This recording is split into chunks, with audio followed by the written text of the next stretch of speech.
What we're looking at today is the intrinsic connection between poverty, horse ownership, and the context that these horse owners lived in, which basically means we need to consider the broader societal context when we're looking at animal welfare in Africa. If we're going to try and change animal welfare, we can't look at the animals or the people in isolation. We need to look at everything together.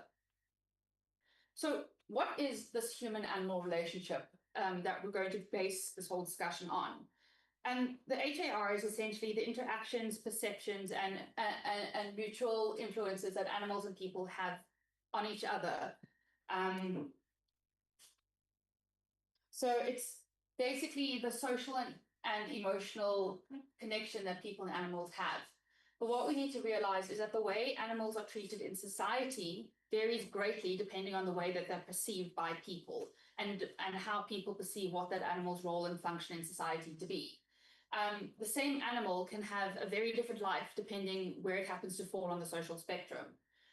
Two quite well-known examples of this is simply our beloved pet dogs that in most parts of the world form a much loved part of our family, but in some countries they're farmed for meat.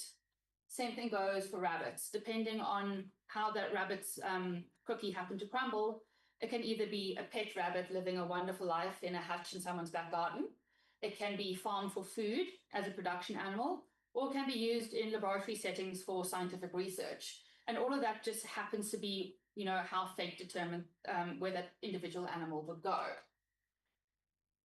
Ooh, okay. When we're analyzing the human-animal relationship, the quality of that relationship is of utmost importance.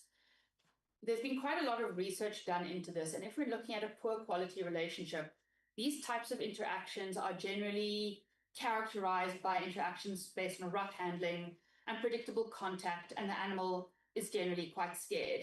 And what we know from this is this results in chronic stress and reduced mental well-being for the animal.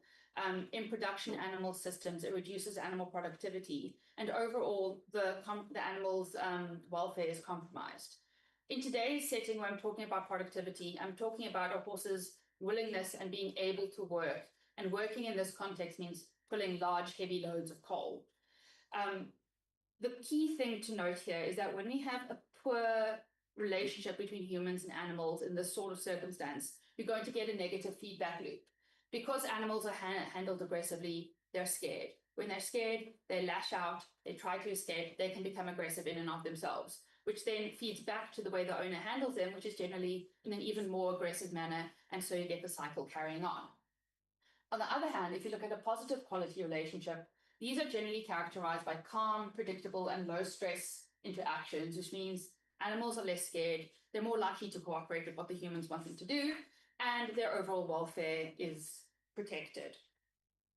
But the human-animal relationship is not only about humans' impacts on animals, it's also about animals' impacts on people. And one of the main benefits of a positive quality relationship is that it's actually good for your health. It improves your physical and it improves your mental health. And what we see and what we've found out from other research is that when an animal has a positive interaction with people, they're happier. When they're happier, they're more productive. When in this context you have a productive animal that's able to work harder, cooperate with you, pull more coal, that's going to just lead on knock-on effect. You're going to earn more income. I think we've all been in the situation where we're a bit financially unstable. It makes us anxious. When you're happy, you have a happy horse working hard for you, you get more income, more financially stable, you are in a happier space. You're in a happier space, you're more financially stable, means you're able to provide better care for those animals, meaning the animals are happy, and that creates the positive feedback loop, where happy animal, happy owner, productive animal, financially stable owner, and so the cycle continues.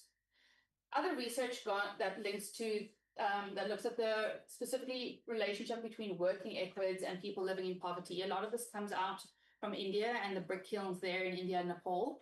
And what we find is people living in abject poverty can feel quite helpless about the circumstances that they live in. They feel like there's nothing they can do to change those circumstances. By the action of looking after another living being provides a sense of purpose, provides a sense of self-efficacy, and it makes people feel, and they are, acting on their agency to actively better their circumstances and lift themselves out of poverty. So when we're talking about one welfare in this context, we're looking at designing interventions that will break the negative feedback loop, kickstart the positive feedback loop, and generally improve the welfare of both humans and animals altogether. So now we encounter the global conundrum. Why should I care for animals if I can't afford to care for my family? People legitimately have different priorities. And what we find is when people have limited financial resources and capacity, the way that they look after their animals can be negatively impacted. Animals then are pushed to their mental and physical limits by their owners who are trying to maximize productivity now. And it might work, they might carry heavier loads of coal now, but long term, it's unsustainable and actually counterproductive. So when we're looking at changing the way people behave and changing the way people care for their horses, there's a lot of things we need to take into account. Simply standing up here and me telling you what to do, nothing's going to change. You need to actively involve different stakeholders from within the community to make them want to change their behavior.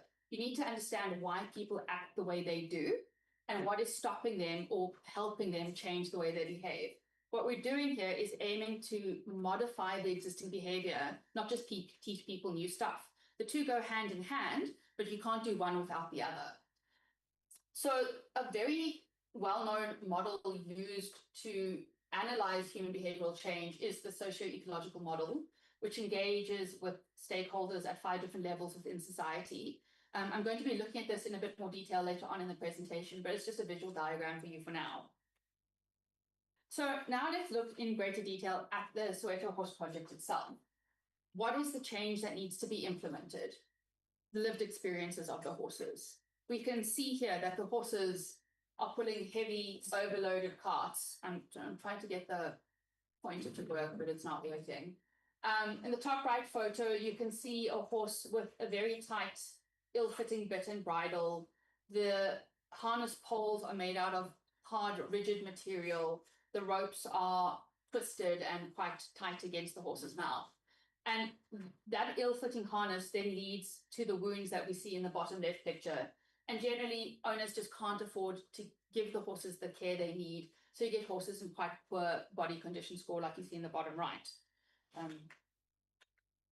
So what are the barriers that are preventing people from changing their behavior? What is stopping people from looking after their horses the way that those horses should be looked after? And the first thing we need to consider here is the way that people live. Given the political background of the time and the severely unequal society that resulted from apartheid policies, people legitimately have other priorities. When you live in a corrugated iron shack, your children have no shoes and they have no clean clothes. There's no safe place for your children to play. They're playing in an abandoned car in a field. That is your priority. Your horse is not your priority. But that being said, it doesn't mean you don't want to look after the horse. It means you have the limited capacity, limited resources, and veterinary services simply aren't available. So these two pictures are perfect examples of how owners want to help their horses, but couldn't. Theoretically, shoes help horses. They change the weight-bearing load that can protect the hooves from the sharp stones and uneven ground.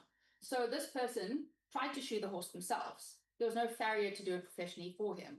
But if you look there, that shoe is completely adjacent to the hoof. It doesn't fit the hoof properly at all, and is actually more likely to cause long-term damage than help the horse in any case. Apologies for the grisly photo, but the one on the right-hand side is clearly a very severe wound that needs veterinary attention. Sutures would be part of that treatment. When there is no vet to suture the wound for you, you suture it yourself using plastic twine.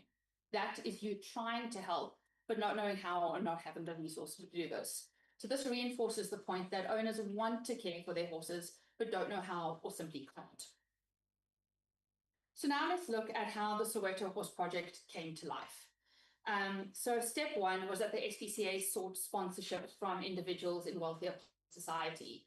So individuals could sponsor individual people could sponsor individual horses, and that money then went to the upkeep of those horses.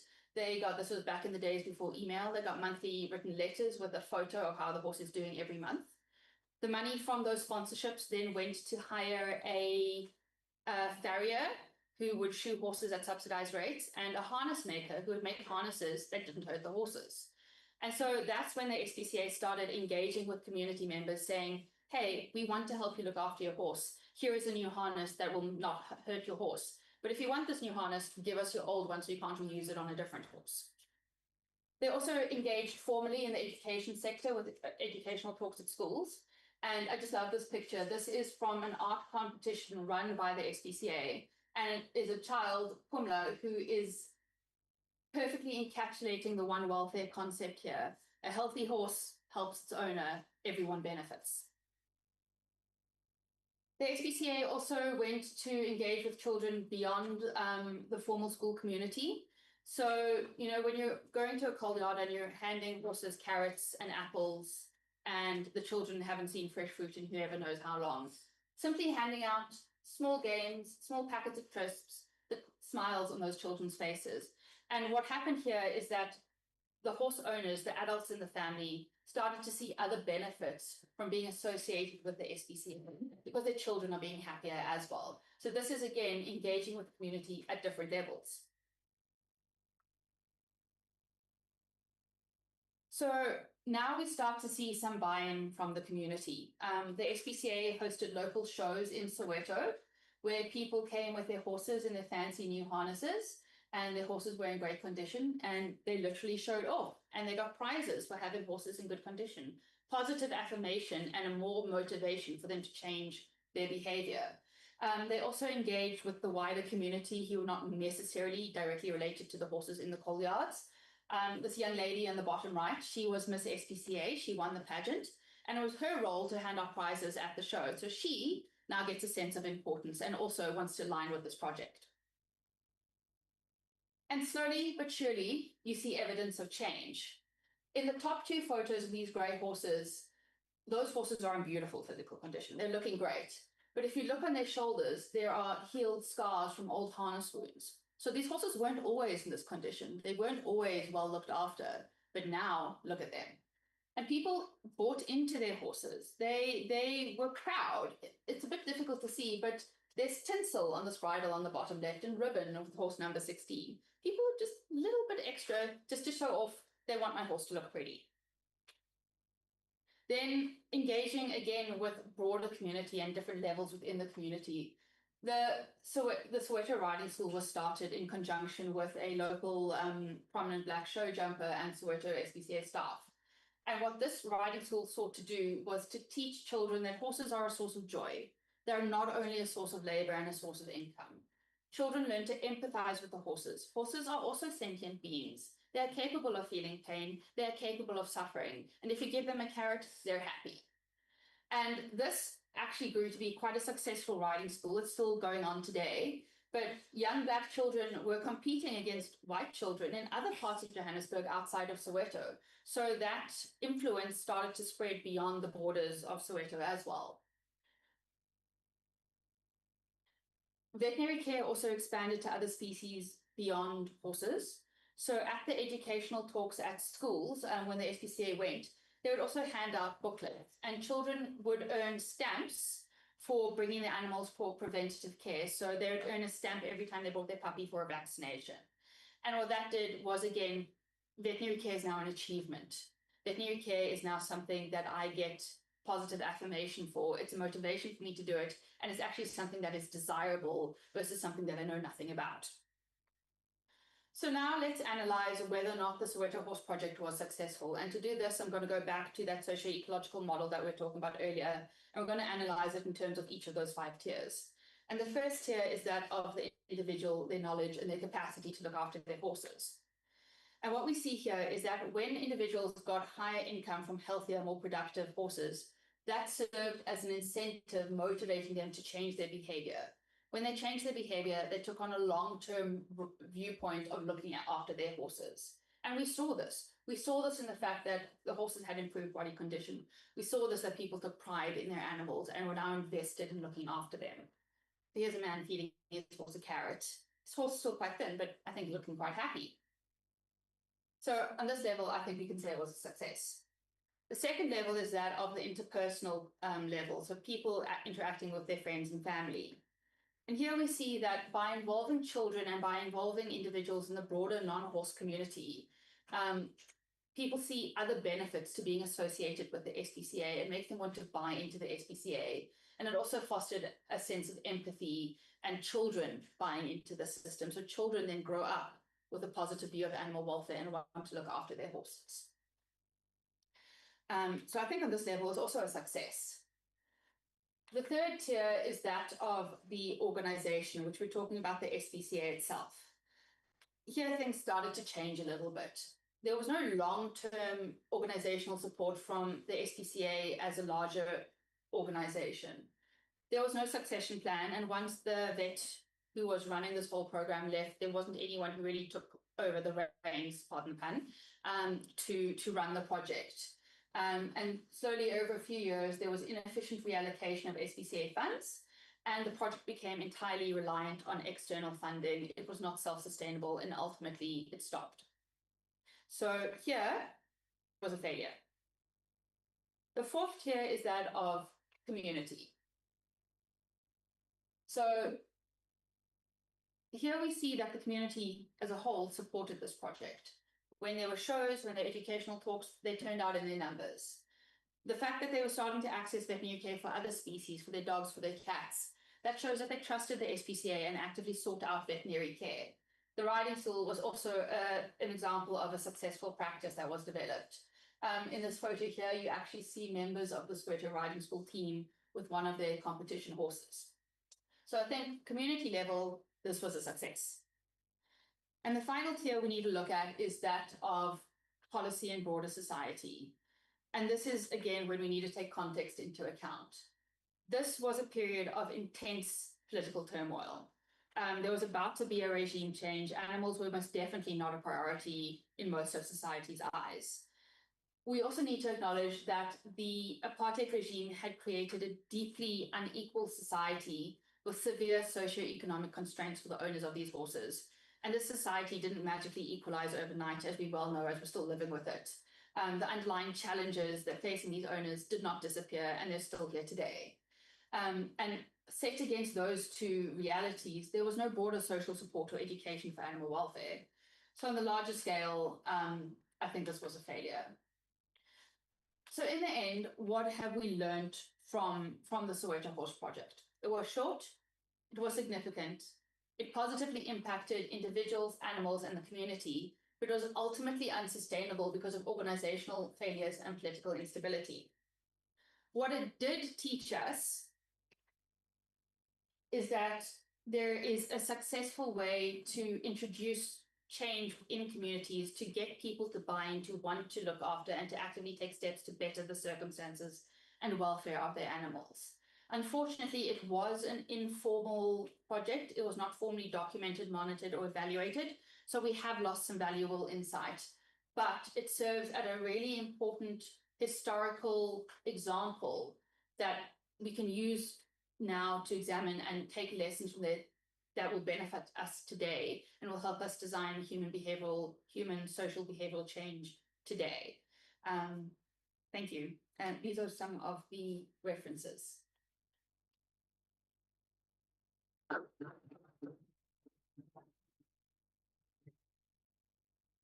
Thank you very much. Are there any questions for Dr. Meyer from online or from the other rooms before I give our audience a chance? Okay, from online, there are no questions online yet, but I have a question. Can I go ahead to ask that question? Please go ahead. Yeah, I just wanted her. Thank you so much for your presentation. Please, can you share some thoughts on what could be done as regarding the succession plan? Succession plan. You know, you reported here that it was not available and hence it's, resulted in failure. But how can one actually put that in place? Can you guide us on that? I think that's an ongoing problem in most of Africa. Specifically in South Africa, we have a severe veterinary shortage, and vets that are in the country don't necessarily want to work in welfare. And I work with several welfare organizations today that are struggling to find vets. So I think to have a succession plan, it needs to come from higher up within the SPCA as an organization, and they need to actively start recruiting vets well in advance. And they also need to make the employment conditions desirable. We know welfare can't pay the same amount as private practice, but don't chase your vets away through mismanagement. You need to try and make it an attractive environment for them to work, so that even if the remuneration is less, the emotional benefit that they get from performing welfare work entices them to stay. So I think that's a larger, both like number of vets available and organizational management issue. Oh, thank you so much. We have one more question online. Bashiru, kindly unmute. Bashiru, good. Please go on with the question. Okay, ma. Good morning, ma. Good morning. Yeah, thank you, ma. So I want to appreciate the speaker for a job well done. My question will be coming from the angle of somebody in southwestern Nigeria. I believe urban, like the area of study that was given to us. So my observation or question would be that, ma, people that have horses in urban or semi-urban areas, like you worked on in the 21st century. We have seen here example in Ibadan city, in Lagos city, where people have interest in rearing animals, but I want to assume feeding has been a major challenge for them. And you see these animals in town, caucasic, not well fed, and so on and so forth.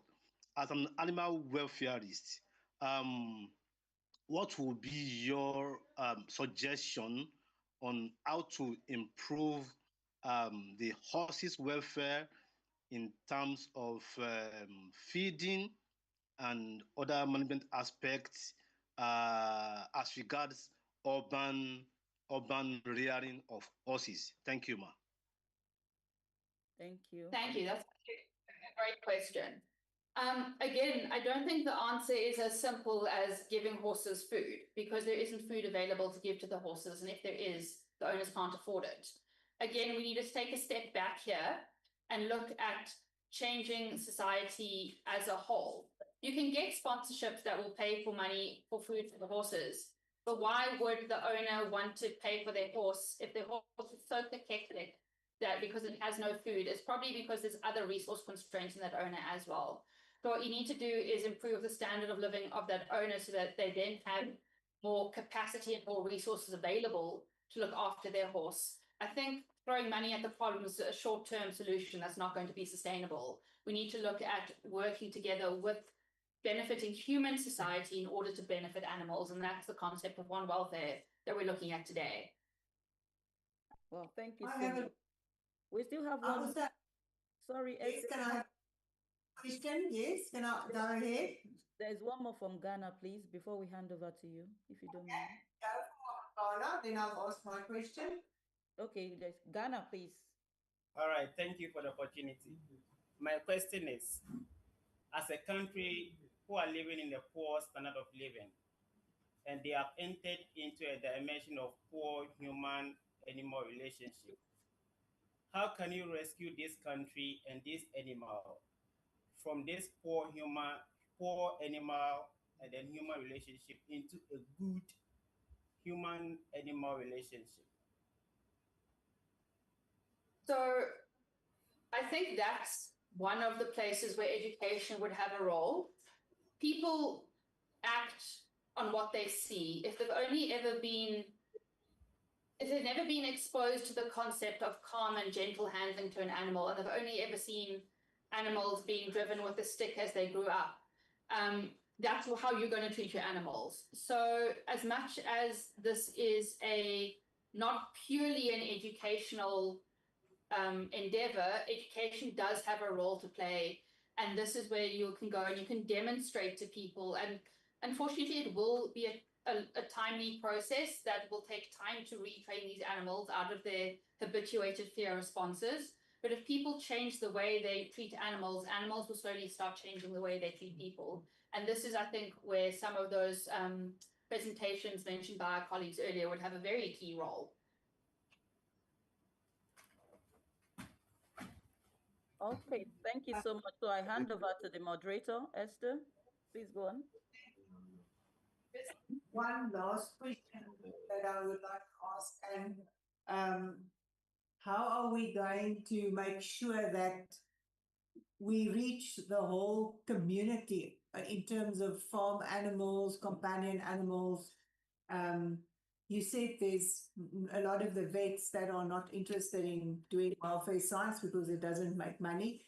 But I think I see animal science graduates. Last year alone, there were 80 graduates from University of Limpopo. So we are putting animal scientists out in the field, and maybe we should teach them welfare science. And because some of the basics like handling practices, dehorning, all of those, where they can work hand in hand with veterinarians, your opinion? Definitely.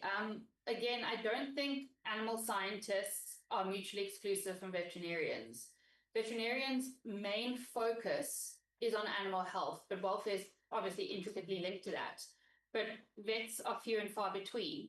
And if we can get vets to work together with animal scientists, and a lot of their work does overlap, then we can definitely, I think that's a very valid way to spread the welfare message, because the animal scientists are in the field on a daily basis. They're the ones developing the relationship with the farmers, be them commercial or community. They're the ones who are going to, put down roots to try and change organically from the ground up. So I think they're an intrinsic part of bringing about change. Thank you. Thank you very much. If there's no other questions for Dr. Meyer, then I'm handing back to you, Dr. Sherry. Thank you. That was quite an interesting one. Thank you so much. So, are we ready, Dr. Ojelade, for the panel discussion now? Are we ready? Yes, we are. All right, over to you. Thank you very much. Can we go ahead? Yes, please. Thank you very much. Let me welcome the panel discussants for the Day 2 of the International Society for Applied Ethology Conference in the African region. Join me as I welcome, let me call the panel discussants. The first person is from Kenya, Mr. Dennis Kigiri. He's the project manager, Refuel Projects, University, Kenya. Are you there, Samuel?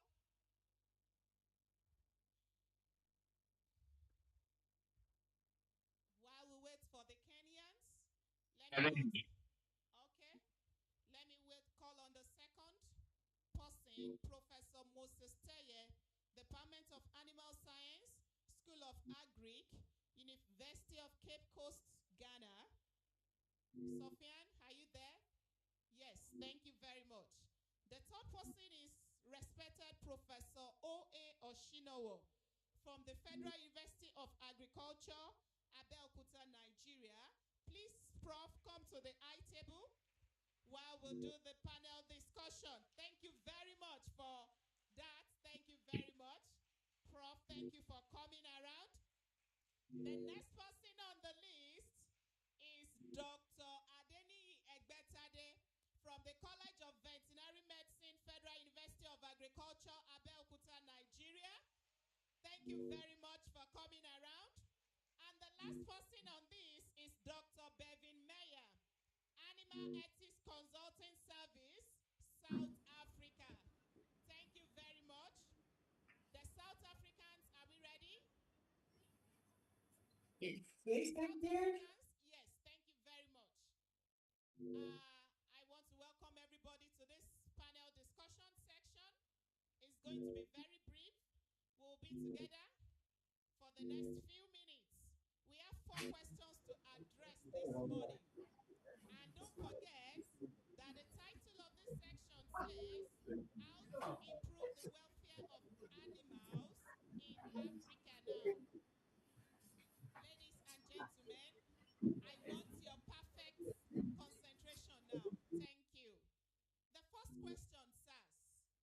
what do you consider the single biggest animal welfare challenge in Africa today? The single biggest animal welfare challenge that is facing Africa today. I'll be starting from the Kenyans. Let's hear from the Kenyans. Can you hear me? Hello, am I audible now? Yes, we can hear you. Thank you. From Kenya, standing in for the panelist is Steven Ouma. And I'll just go direct to answer your question. The single most biggest challenge facing animal welfare in Africa today is lack of knowledge among those of us who are not in the field of veterinary medicine or animal health or even animal science. It is something that is covered in the curriculum at the higher levels of education and not at the lower level. So lack of awareness is the most biggest challenge. Thank you. Thank you very much. Let's listen to Professor Moses Teye from Ghana. What do you consider the biggest challenge to animal welfare? Okay, thank you very much. The biggest challenge, I think, is poverty. Because in Africa, a lot of people are unable to take good care of their families, let alone spending resources on their animals. So when we go out educating, they tell us their conditions of living is not up to standard. How do we expect them to upgrade the standard of living of their animals? So I think it is poverty, followed by lack of knowledge. Thank you. Thank you very much for calling attention to that. Let's listen to the Nigerian perspective. I'll be starting from Professor Oshinowo. What do you consider as the biggest challenge to animal welfare in Africa? Thank you very much. I want to start by correcting an impression. I retired from this university in 2014. That's a long time ago. So I'm here in my private capacity. All right. Now, as far as I'm concerned, the greatest problem we have, using Nigeria as a case study, is lack of proper regulation. Lack of proper regulation. The laws are just not effective enough, and the coverage is not enough. That is why people should know better about animal handling and care. Virtually get away with murder. You can see evidence of this in our abattoirs, the way animals are slaughtered. It's not that we don't have the knowledge. Most of the abattoirs are under the direct control of veterinarians who have knowledge about these issues. But the cultural practices relating to animal slaughter and even transport is so embedded in us that it will take a lot of strong legislation to change our attitudes to how animals are treated, especially during transportation and during slaughter. I think I'd like to stop there for now. Thank you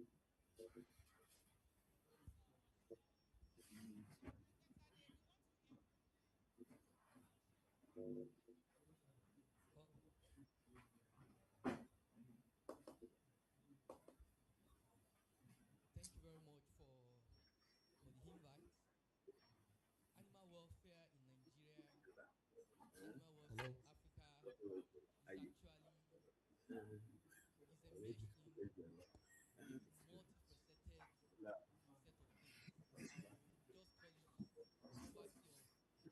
I will just call it poverty of ideas. Poverty of ideas. Idea of acquisition of more knowledge, idea of not wallowing in the excuse of poverty, and ideas about how to push policies. We have policies. Implementation remains a problem. Most of the laws are obsolete. And if we see animal welfare from socio-economic contract with the animals, then we'll do better. If animals are seen as sick and the substitute signs are picked up immediately, then we are going to spend less if we have to treat. So from the economics point of view, from the safety point of view, if the animals are kept well, for me, I see welfare as a summary of how an animal copes with its environment. So if you move an animal from a good environment to a bad one, the welfare changes. If you move an animal from a poor environment to a better environment, the welfare changes. Thank you very much. Thank you very much. I don't know if the opinion of South Africa will also add up to this. Let's hear from you. The biggest challenge to animal welfare in Africa. Thank you. I have to fully agree with my colleague from Ghana. I think poverty is one of the biggest challenges. Africa faces many challenges, including climate change and political instability. And while legislation definitely does have a role to play, at the end of the day, legislation is a piece of paper. You're going to have to make people want to change the way they treat animals. They need the capacity and the resources to be able to treat those animals differently. And they need to be motivated enough to use those resources on the animals and not on anything else. So I think it is, again, a multimodal thing that needs to be addressed. And it's not as simple as legislation or poverty or teaching them what to do. If we stand back and tell them what to do, it doesn't mean they're going to do it. They might do it for a week or a day, but long term, it's not going to change. Thank you very much for that submission. We are moving forward. Animal welfare in Africa.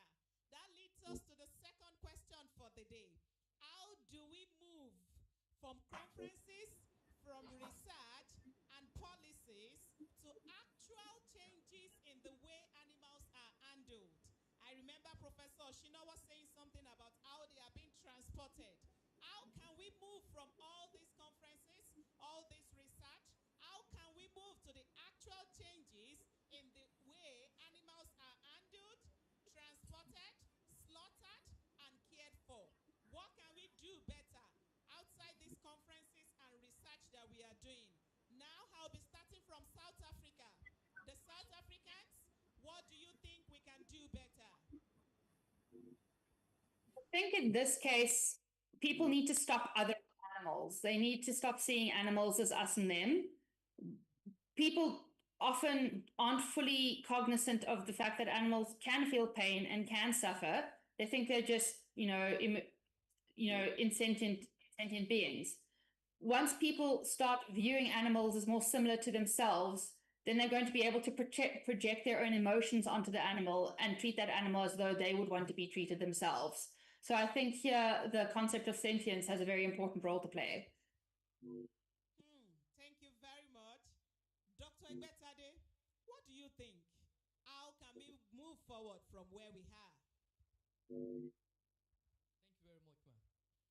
One of the ways to move forward, for me, I'm still clicking on the socio-economic aspect of welfare and the moral aspect. We need to move just from telling farmers that this is the yield. Researchers must now focus on what are the socio-economic losses accruing from not understanding animal behavior first. Because if you do not really understand behavior, getting to know which welfare is trampled upon might become a problem. So getting to know the subtle changes in animal desire will also help us. That means we cannot rest on educating, creating more awareness, especially in the crop of young graduates. If they know what to do, they've learned what to do, they are now encouraged on what to do. I believe that emphasis on education is still a key. It could start from primary school these days, cartoons, drama programs that would emphasize on the ills of not understanding behavior, the ills of jettisoning your understanding of welfare. Take for example, if let's say your dog wags his tail or tucks his tail in, or the dog is frequently urinating, it could be a sign of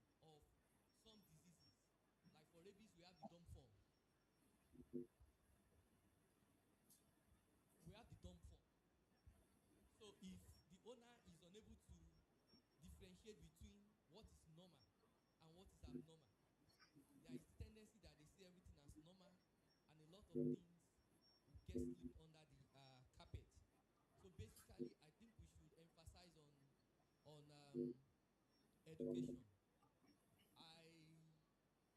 I was monitoring the conversation in the morning, and schools, especially vet schools, said welfare is not yet in their curriculum. But for our case here in FUNAAB, we take welfare as an exceptional core in terms of our teaching of veterinary medicine. And from this session onwards, welfare is not just going to be a 3-hour topic. It's actually going to be 2 courses spread out in a session, because we know that emphasis on welfare is not what we can take for granted. Education awareness is the key. Thank you. Thank you very much. Education awareness is a great key. We need to listen to a very experienced researcher now. How do you think we can move forward from conferences and research to actual changes that we desired in Africa? Professor Oshinowo, what is your take on this, sir? Thank you very much. I will draw on my experience from NAPRI, National Animal Production Research Institute, based in Shika, Zaria. I worked there for 20 years. There was an experiment that was carried out that I found very interesting. You know, most of us are, when we start working, we work for government. We are government workers. We resume by 8 and close by 4. And automatically, we tend to manage the animals under our care in like manner. When we come in the morning, we release them. When we are closing in the afternoon, we lock them up and go home. Well, this study was on the grazing behavior of cattle in Shika, Zaria. That's the north-central part of Nigeria. And the animals were released and monitored 24 hours for several days to see what they themselves naturally would prefer. And the interesting thing is that the animals actually graze more at night. Usually when the civil servant would have locked them up and then graze them during the day when it is hot and they don't really like to eat much. So that was a very good lesson for me at that time. That we need to understand the animals' behavior, what they prefer, what they like, and we don't enforce our own schedules and thinking on them if we want high productivity. The issue of what we can do better also reminds me of the fact that about 40 years ago in this country, 40 to 50 years ago, animals were better handled, especially cattle. We had a working railway system. And I remember very well that there were specialized coaches for transporting cattle from the far north to the south. Now that's one thing you don't see again. You either see them in open trucks, or they are walked down about 1,500 to 1,000 kilometers to the market. So I would say we should go back and ensure that the transportation mode for food animals is improved upon. Okay, specialized coaches on rail and specialized vehicles. Even within the university system here, if we want to move animals, we don't have any specialized vehicle. But we do know that there are specialized vehicles for moving animals that will reduce the stress on them. So let's learn from the past what we used to do. And even more than that, we used to have companies like the Bauchi Meat Factory, where instead of trekking or trucking animals to the south, they were slaughtered there. They were converted to corned beef and other meat products, and they were are sold throughout the world. Instead of stressing animals on long journeys and so on, exposing them to diseases. Because in those days, diseases like trypanosomosis was more prevalent in the south than in the north. And in the process of moving them on hoof, you get them exposed to all these diseases. So those are some of the ways. Those are some of the ways I think we can improve by studying what we used to do that was right, being attentive to the needs, the specific needs of the animals, and so that we don't impose our own office routine on them. And there are other aspects, but I think those are the major ones. One can also talk about when we are designing our structures, we should be conversant with the behavior of animals. Also, we should be mindful of the effect that temperament has on productivity. Temperament. If you are dealing with dairy animals that are handled almost every day and you have temperamental animals, it's not going to work. The other thing is, most of our cattle have long horns. Okay? There are implications for designing the structures that we use in their production. Okay? And if you look at Europe, most of their beef animals, they don't have horns. They are short horns, either short horns or polled animals, so that the risk to the handlers will be reduced. Most of these are common knowledge, and we need to study what happens in other climes and adapt what is suitable for our environment. Thank you very much. Thank you very much for that educative one. We want to go to the University of Cape Coast, Ghana. The question still remains the same. How do we move from conferences, research, to the actual changes that we desired? Okay, thank you very much. I agree with the earlier speakers. But in addition to that, I think in my part of the country, in Ghana, livestock farming is the only business which does not require certification and qualification. So you realize anybody at all gets up without knowledge and expertise in animal handling and go into livestock farming. These people end up treating animals unfairly. Most of the farmers who attend these conferences, which you and I are attending, but at the end of the day, go and hire an unqualified person to take care of their animals. When he has all the knowledge, he will be sitting in an office and hire an unqualified person because he wants to pay less. We could also ensure that for you to start livestock farming, you need a license.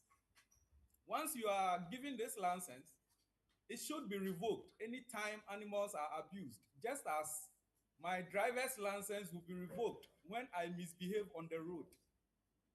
I think in addition to that, Africa is also very religious. When you look at various religious doctrines, they talk about livestock handling.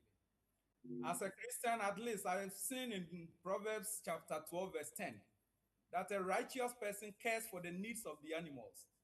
I think if my pastor repeats this every Sunday at church, it will draw attention of people who have no idea in handling animals to know that it's a religious obligation.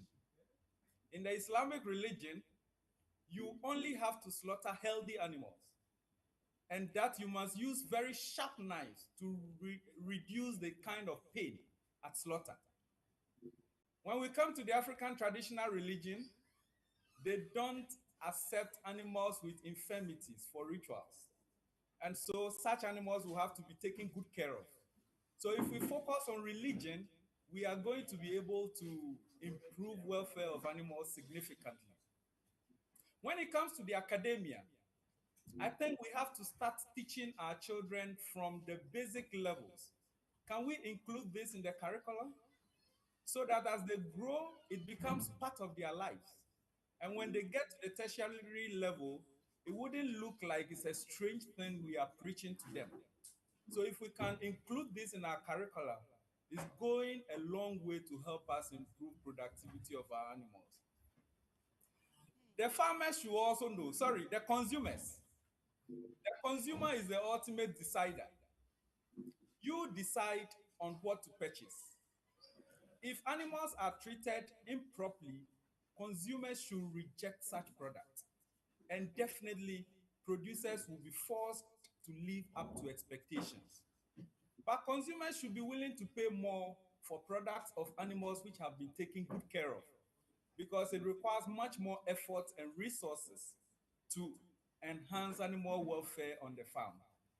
So this, in addition to what my colleague shared, I think could be a way forward in improving animal welfare in our part of the world. Thank you. So much.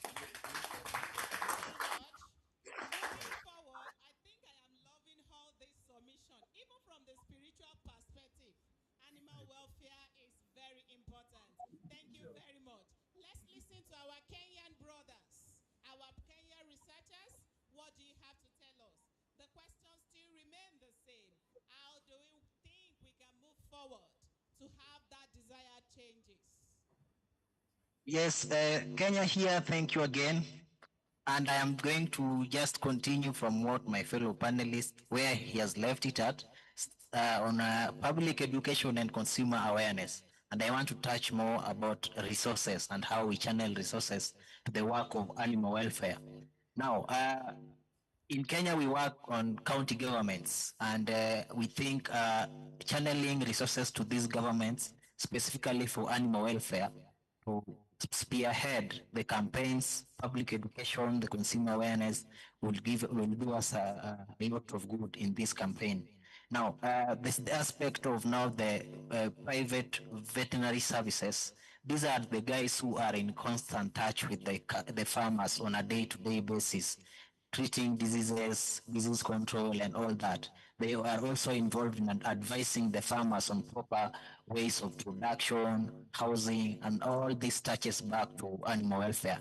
Now, if these private practitioners are engaged on an individual basis and enlightened and encouraged to always do also the animal welfare aspect in their day-to-day activity and their practice, it will also help leverage the public education and the consumer awareness bit.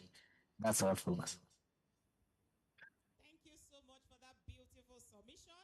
We have all heard from our panel discussants on things we can do better. We should increase the advocacy.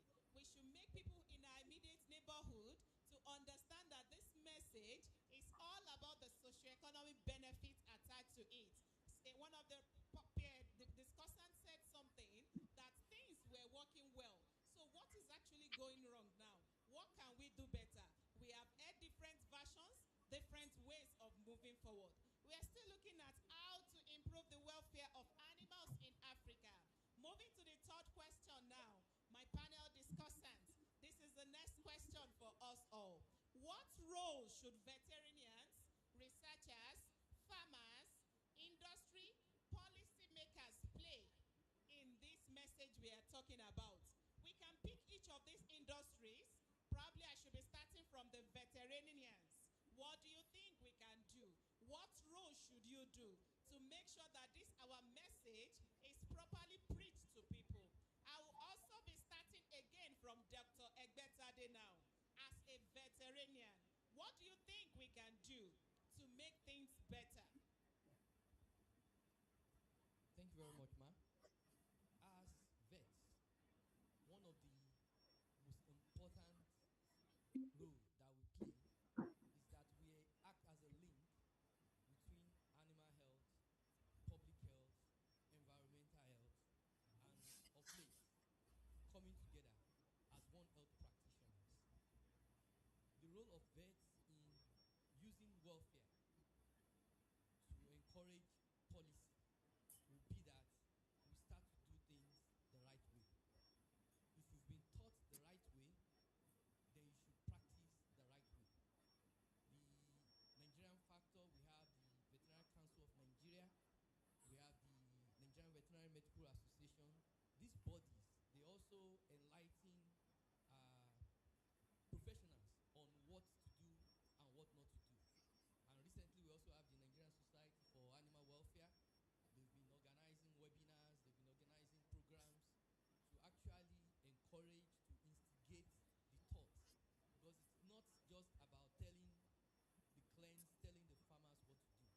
if you have a Great Dane, the kennel you are going to build for your Great Dane will not be the one you are going to build for a toy breed of dog. So all these species-specific variations must be taken into consideration when dealing with animals. And when you do this right, the clients, the farmers, they will also do it right. At times, I'll see students carrying chicken or ducks in any kind of funny way. Call them back, carry this animal properly. And by the time they carry it properly today, it becomes part of them. So as teachers, as academics, we shouldn't rest on our horse that we have taught it once in class. We should always up on it. It must be a continuum. Thank you very much. So we should keep telling them what to do better, even when they are doing it in a wrong way. Don't drop the mic. Something still remains you need to talk about. Are we there as an African country? As Nigeria, as Africa, are we currently where we are going? No, we are not. We are not. Honestly, we are not. And getting there will take a concerted effort of everybody. We cannot sit on a moral space that since I'm doing it right, it might not matter for others. We should all do it right. One of the Gandhi families says that nations that actually take, I'm just paraphrasing, that nations that take care of their animals, they end up being the greatest nations on earth. And I can pick the top 4. You cannot mess or do anything wrong with animals in this country. We need to be alive to our responsibilities from moral, from religious, from social obligations point of view. Thank you very much. Thank you very much. He just said we are not yet there, but we are moving. The essence of conferences and workshops like this that we are having, we need to preach the message to our next door neighbor. Moving forward, Professor Oshinowo, what do you think? As researcher, do you think we are there? Or what do you think we can do better? What role should we play more as researchers? Actually, definitely, we can do better in Africa. But it's not as if we have not been doing fairly okay. After all those countries that have been touted as being countries that maintain high levels of animal welfare, they've eaten all their lions, they've eaten all their wild animals. They come to Africa to see these things. So at least as far as non-domesticated animals are concerned, I think we are doing fine in Africa, better than all these developed countries. My feeling is that we need to actually understand the peculiar traits of our livestock species. I'm talking mainly about food animals here. We need to really study them and understand them. I will give one example. The predominant cattle in southern Nigeria and all along the west coast of Africa about 200 years ago were the Muturu, those humpless cattle. Now, I will talk about Nigeria and Muturu cattle. One of the few places you will find these cattle now are in places like Badagry, Ibokia, Adodo, and so on. And how do they keep these animals? They are tethered because essentially their owners are farmers. So these animals are tethered. They don't have the freedom to graze freely and grow fast. So people have this impression that they are slow growers. But about 10 years ago, I started I started a ranch keeping just only these cattle. And I provided good grazing for them and supplementary feed during the dry season. And I was shocked that they are probably among the fastest growing cattle breeds we have in Nigeria. They grow very fast, but they stop growing earlier.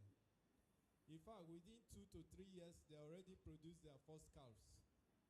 Unlike the Fulani cattle that will stay about 4 to 5 years before dropping their first calves. So the way we manage the animals has a big impact on their productivity. If we want to get the best out of these animals, then we have to provide the best environment for them. And that brings me to the issue of climate change. The situation is that the #1 challenge of our our livestock in this country, Nigeria, is feed, especially in the dry season. In the dry season, there is shortage of feed, there is shortage of water. And that's when the animals' conditions deteriorate fast. So as animal producers and keepers of livestock, we need to know this and prepare adequately so that the animals will not come under stress, either due to climate change. The temperature is getting warmer. There's in some areas you have more precipitation. I've seen pictures of animals, even in the developed country, being washed away during floods. So we need to be mindful and make sure these animals are protected from the adverse effects of environmental change, of all these things that are coming, the changes that are coming in our society. Even in Europe and North America, you'll be reading a lot about forest fires, and Australia also. And thousands of wild animals are lost. Thousands. I mean, it's horrible. So it's not just in Africa. Throughout the world, we need to be more mindful and create the kind of environment that will allow our animals to thrive. We have to understand these animals, and we don't condemn animals until we give them the best conditions to thrive. Then if they don't thrive, we can then improve them or crossbreed them. But there is value in keeping our indigenous stock that are well adapted.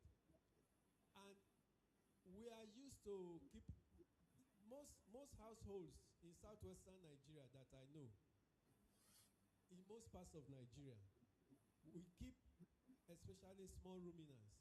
We either keep small ruminants, sheep and goats, or we keep poultry. A few, not in commercial quantities, but around the homestead.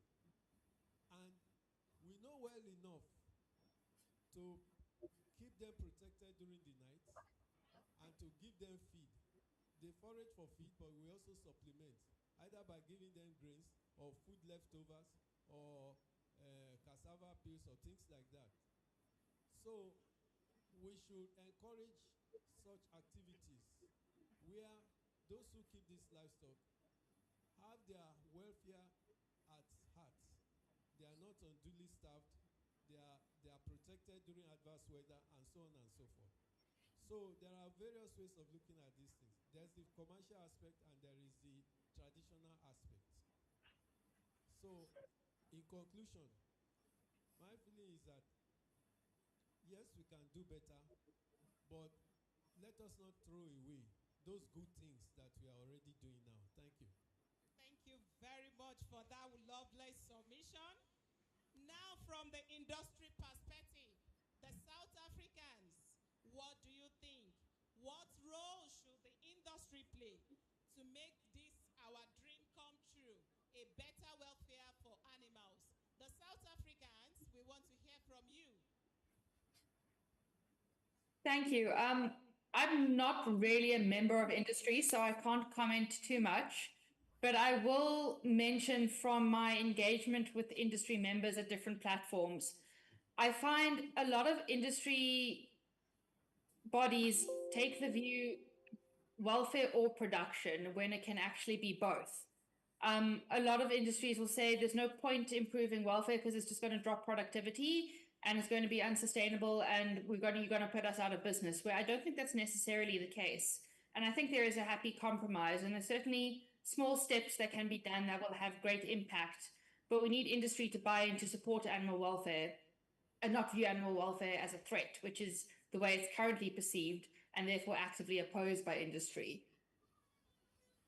Thank you so much for that submission. Going back to the University of Cape Coast, Ghana, how do you think we can do things better as researchers, industry, policymakers? What do you think we can do differently? Okay, thank you very much.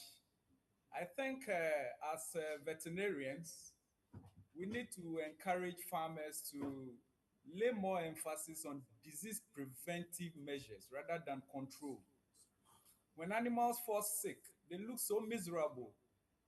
And so let's put in much more measures, resources in ensuring they don't fall sick in the first case. When it comes to researchers, I want us to lead by example. The animals we use for our research work should be handled properly. I witnessed a study where somebody was looking at the effect of a certain chemical on wound healing properties. And they had to create wounds on live mice. I felt that was very, very inhumane. But this was coming from a research institution. And I feel we should lead by example where we treat our animals well, handle them properly, and by so doing, our students and others who watch will learn from it. When it comes to industry, one of the presenters indicated that we need specialized vehicles for transporting our animals. This is very important because in Ghana, there is not even one specialized vehicle for transporting animals. We have to improvise vehicles. Some of the vehicles are used for transporting both humans and animals. There is danger of transmitting zoonotic diseases through that process. So if we have specialized vehicles, it's going to help the animals to reduce the kind of suffering they go through.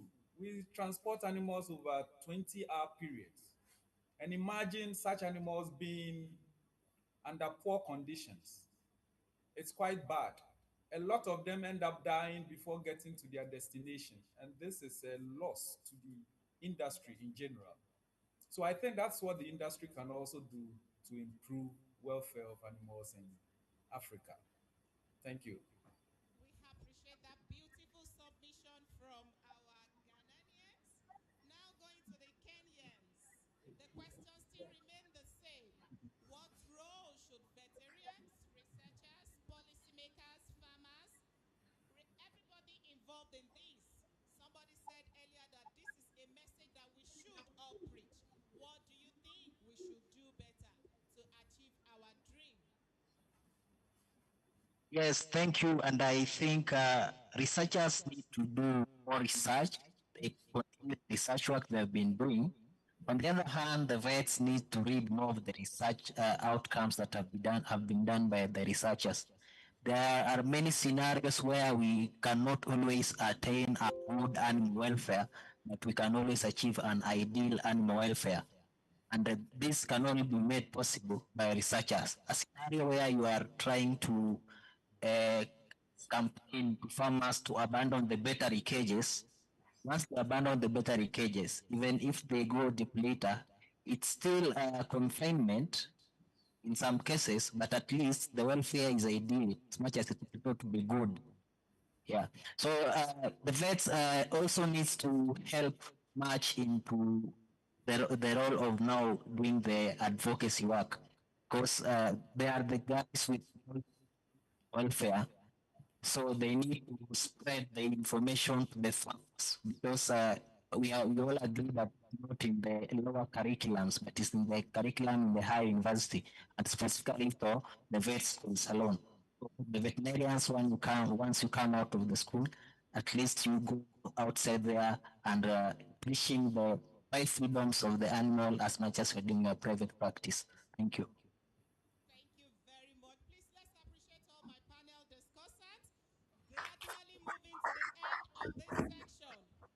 Now, this is the last and final question for all my panel discussants. I want you to package your response to this very well. It is going to be a take-home message for all of us. This is the question.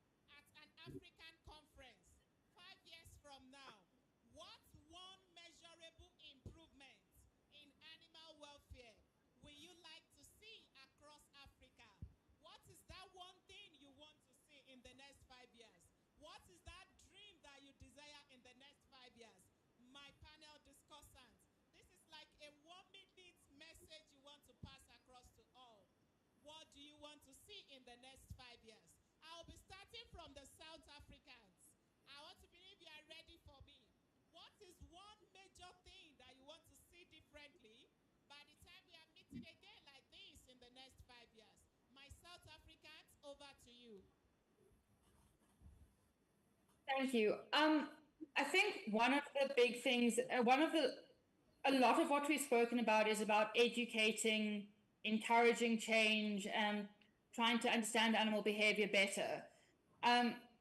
What we need is guidelines from a higher up level, from a national legislation and policy level.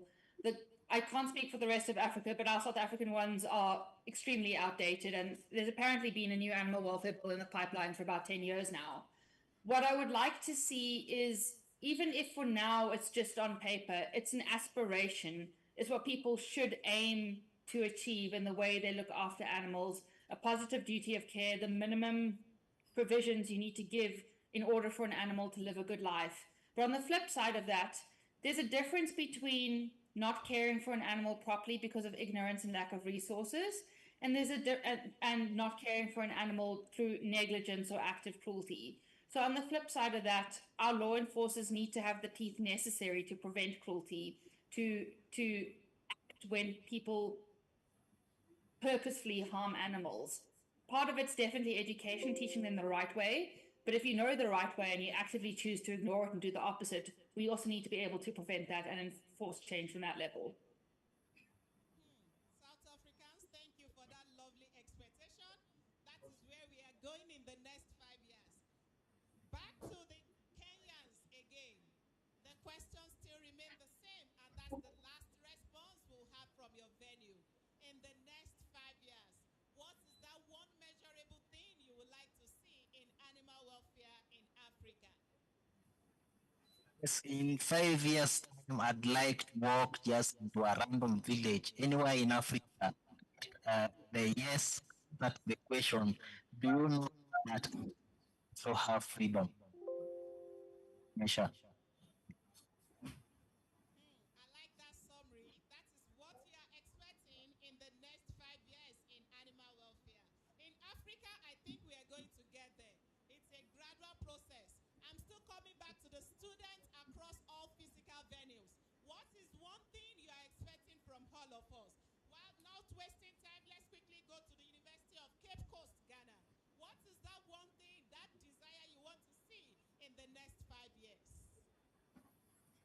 Well, thank you. In the next 5 years, I will want to see animal welfare becoming a household statement that everybody would actually understand, hear and understand animal welfare and practice it. We want the animals to feel proud being in Africa. Currently, it's like a punishment rearing an animal in Africa.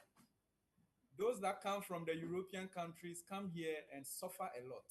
So we want to see our animals feel happier in Africa because everybody will get to know what animal welfare is and also practice it. Thank you. Thank you very much. We want to see our animals happy. We want to see them better handled, better transported, better slaughtered. We will be coming back to Nigeria now. My respected panel discussants. I'll be starting from Dr. Egbetade. What do you want to see in the next 5 years? Thank you very much. In the next 5 years, I would want to see an Africa that is having a stable food security without impacting on animal welfare. Because in all these, we have to think about our teeming population. And while we are driving for more productivity, animal welfare must not be jettisoned. Also, I want to see professionals coming in with better ways of assessing pain, better ways of research without necessarily carrying out, let me use punitive research styles on animals. Thank you very much. Thank you for that submission. I want to now go back to the wealth of experience of Professor Oshinowo. What do you want us to see do differently in the next 5 years? Coming in the next 5 years where we gather like this for a conference, what is that thing that you want to see in African animal welfare? The low-hanging fruit is improved transportation for livestock. Even within 2 years, we can achieve that. And let me tell you, there is a lot of money. If you want to make money, design welders to build livestock transportation systems, vehicles. There is no competition right now. If you can do it successfully, you're going to make a lot of money for cattle, for small ruminants, for poultry. Because these animals, they get transported a lot. And the way they are transported right now is not ideal from the point of view of animal welfare. So that's one thing we can achieve overnight, virtually. That's my submission. Thank you. You said we can achieve that overnight. Overnight. We can actually get to that point overnight. As an idea, it has just occurred to me, and I'm going to pursue it. So as long as I'm the first to get to the market. Let's jam those hands together. Thank you. Thank you very much for opening our eyes to this opportunity that we can tap into. We have come to the end of the panel discussion for the second day of the International Society for Applied Ethology. I am sure you have gotten something. I have picked my own. Moving forward, let me hand over back to Dr. Oluwaseun Iyasere. I want you to say something while we recap this section. Thank you very much, everybody, for your time. Thank you so much to all the panelists. And permit me at this junction to respectfully recognize Professor Oshinowo. Most of you have been talking about Iyasere. Thank you for mentoring us. Thank you for all you do for animal welfare. But today, I want to sincerely honor Professor Oshinowo because he was the one who actually called me in the year 2006 and gave me this path to follow. He called me, I was a master's student then, and he said, there is nobody in this niche, go and think about it. I told him there is nothing to think about because as a father, I believe you have seen ahead of me. And that was how I started the journey. Thank you so much, Daddy. God bless you. Many more years to you in Jesus' name. Thank you for all you do. So a round of applause for him from all the different venues. Because thank you, sir. So I really enjoyed the panel discussion, and we could see that there are similarities, in the advice or perspective that we all brought in. And that one statement, what do we want to see in the next 5 years? See, this is just the regional meeting of the ISAE. We are making plans. We have it in pipeline to bring the real international conference to Africa. And I see that we are really, really getting set for it. So I can't really say when, maybe in the next 4 years, because we already have other countries that are on the queue, but maybe in the next 4 or 5 years, we want to bring the whole world to Africa. And I know by that time, all these are dreams would have been achieved. And I hope you'll all be there, to also engage. So without wasting too much time, I think we are still good for time. I would like to hand over to Abdul Rahman Safian in Ghana to help us with the next keynote speaker. Thank you. Yeah, well, thank you very much for your brief honor to your mentor. Well done for recognizing his effort. And thank you very much to you too. We honor you also here in Ghana. Namaste. Okay, Namaste. right. Namaste. Okay. Right. Thank you very much. And so our next speaker is Mr. David Kwatudo. He's the District Director of Food and Agric Department, District Director, Food Agric Department of Ghana, Cape Coast. And so he's going to lead our next speaker. So, Mr. David, you have the orders of the speaker. Thank you. Thank you so much. for the opportunity. And So do we have thank the you so slide? much for the opportunity. And all protocols observed. And the discussion is very interesting this morning. And I would like to base my talk on the general way of handling livestock or animals and what makes a typical Ghanaian farmer handle the animal the way he or she does. The previous discussions made us aware that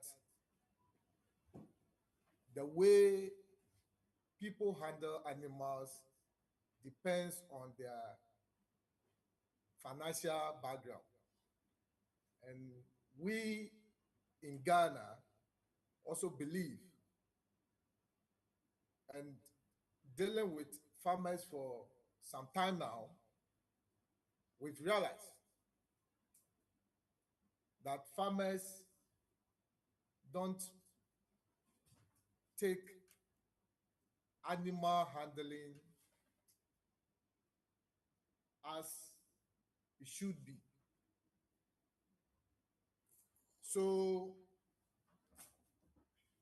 they go into keeping animals, not taking into consideration how the animal will live, where they will keep the animal, what the animal will feed on. So they go into keeping the animal, bring the animal without taking into consideration all these factors that will keep the animal in good health. A farmer brings animal without housing structure.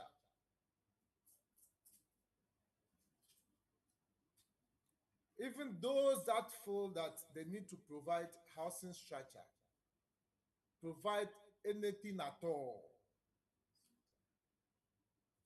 the conditions around the structure is uncalled for, unhealthy. For that matter, the animal is forced into that situation. And at the end of the day, the same farmer is expecting that he should get income from keeping such an animal. So the animal is not being fed well, it's not being housed. At times, the way they handle the animal, subjecting the animal to physical torture, makes the animal become very aggressive, which is dangerous to the handlers and the society as a whole. So it is good that we are talking about animal welfare, and we cannot stop talking about animal welfare.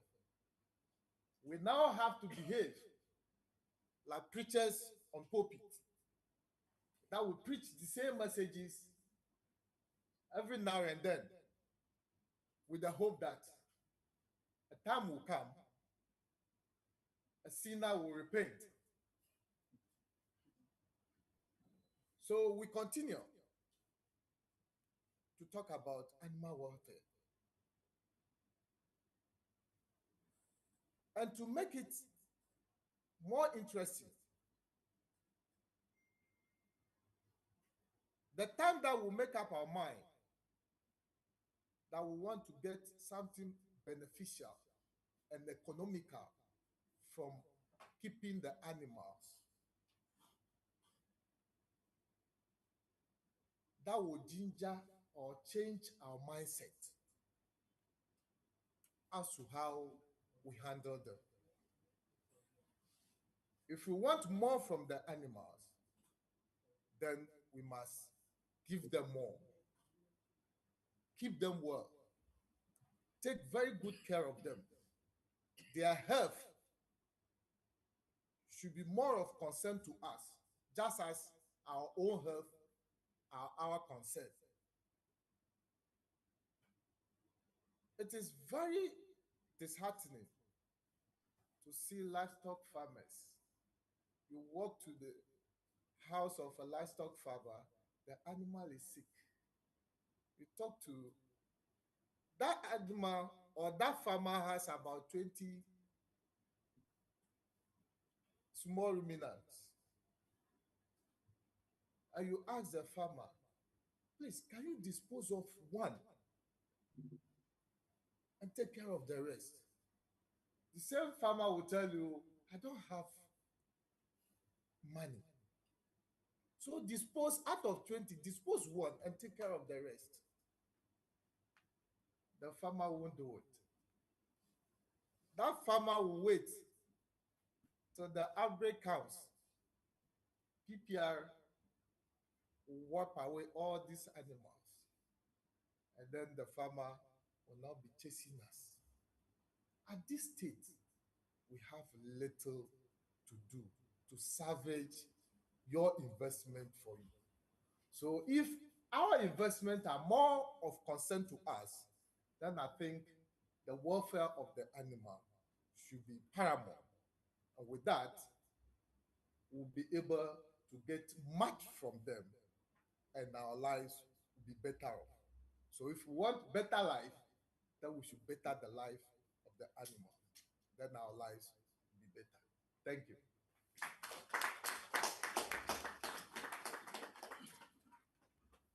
Okay, thank you very much, Mr. David. And then back to you.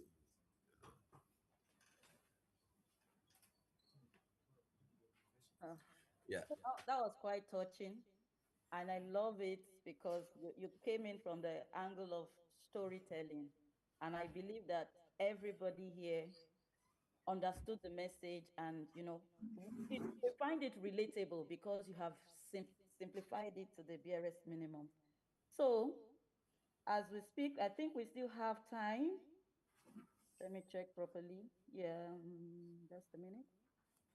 You We may still want to have invite time, questions. so we can take questions so far. Questions, if you have questions, for either for the panelists, we still have like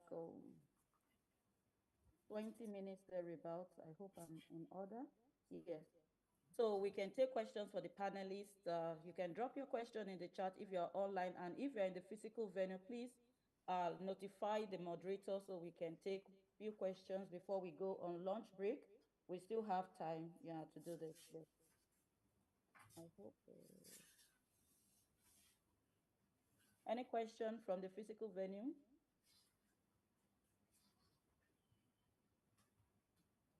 No. Any question?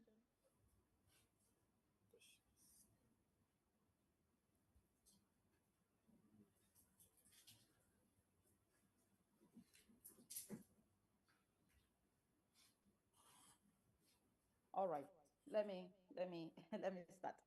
Okay, thank you. Is it the speaker from Ghana? Yeah, I really love that illustration. But how do you think we can also let those farmers or the owners of the animal actually understand the implication? Because there is what is called animal hoarding in when it comes to one welfare, animal hoarding, which is more of like it's more of a welfare issue when people keep taking in animals, encompassing animals, though they can take care of them, but it's more of I don't know the right word to use now. It's more of a mental health issue related stuff where you have people having as many animals in their homes. Of course, it's not that because they need it, but it's called animal hoarding something. I don't know if you've heard about it and you want to talk about this. Why do they find it difficult to give away or to release some of these animals, knowing fully well that they can't care for them? Do you want to share your thoughts on this, sir? Yeah, I think I can respond to that. All right, please. We recently had a study in the northern part of Ghana, and we realized a lot of the farmers take prestige in being the owner of the largest number of animals. Okay. So all he cares about is, I should be the owner of the largest number of animals. And so reducing the number to enable him take care of others is a difficulty to such a farmer. And so I think that is the reason they want to maintain large numbers for prestige. Meanwhile, they are unable to take good care of such animals. Okay, thank you. That makes sense. That makes sense. I can relate to that. Any question yet from the other venue, please? Okay, ISAE Ghana actually raised up their hands. I don't know. Is there a question from Ghana? Yes, I have a question to the presenter.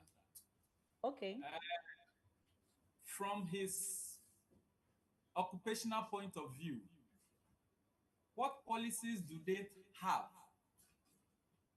to actually cause farmers to improve handling of their animals? When they go to farms and they see something which is unacceptable, what are they capable of doing to deter the farmer from continuing with such a practice? Okay, I think the presenter is just by your side. Okay. Thank you. Thank you. Thank you. Actually, that is our major concern as far as our job is at stake. Currently, there is no policy, maybe punitive enough, that can be meted out to a farmer who mistreat or malhandle the animals. So, from experience, all that we do is to try to re-engineer the faculty of that farmer, how he or she sees animals to be and how he or she can handle such animals. In our culture, the animal keeper see the animal as animal, forgetting that that animal is you. So if that animal is you, then you should be able to treat that animal like the way you treat yourself. I remembered I got to a farmer, and the where the animals are living, very nasty. So I asked a farmer, do you have bed in your room? He said yes. So do you believe that animals too can sleep on a bed? He was looking at me. I said yes. We call something slated floor. It's a form of pellet that you can use any common wood to prepare, and the animals will sleep on it. But with that, they are always neat. Even if their droppings will go down, once they have a platform, they are sleeping on. And the man said, hey, Mwanzu or the Apaso, in our local language, do animals sleep on bed? So that is the mentality of farmers that we have. But from policy point of view, there is no policy punitive enough for whoever mishandle animals so far that I know. Thank you. Thank you so much for sharing your thoughts on that. I really appreciate it. Oh, we still have time. We still have time, about 20 minutes more for discussion. And I also want us to maximize this opportunity. So I think I would just hold on to one of the main things you talked about. We want to make this change, especially starting even from the grassroots. And I know it's a bit difficult to see how we can approach farmers and let them understand um, what we, how to make these changes. So I'm throwing this open to anybody who wants to add their thoughts on this topic. How can we actually, you know, uh, come to the level of these farmers so that they understand the implication of what they are doing and how they can improve on animal welfare?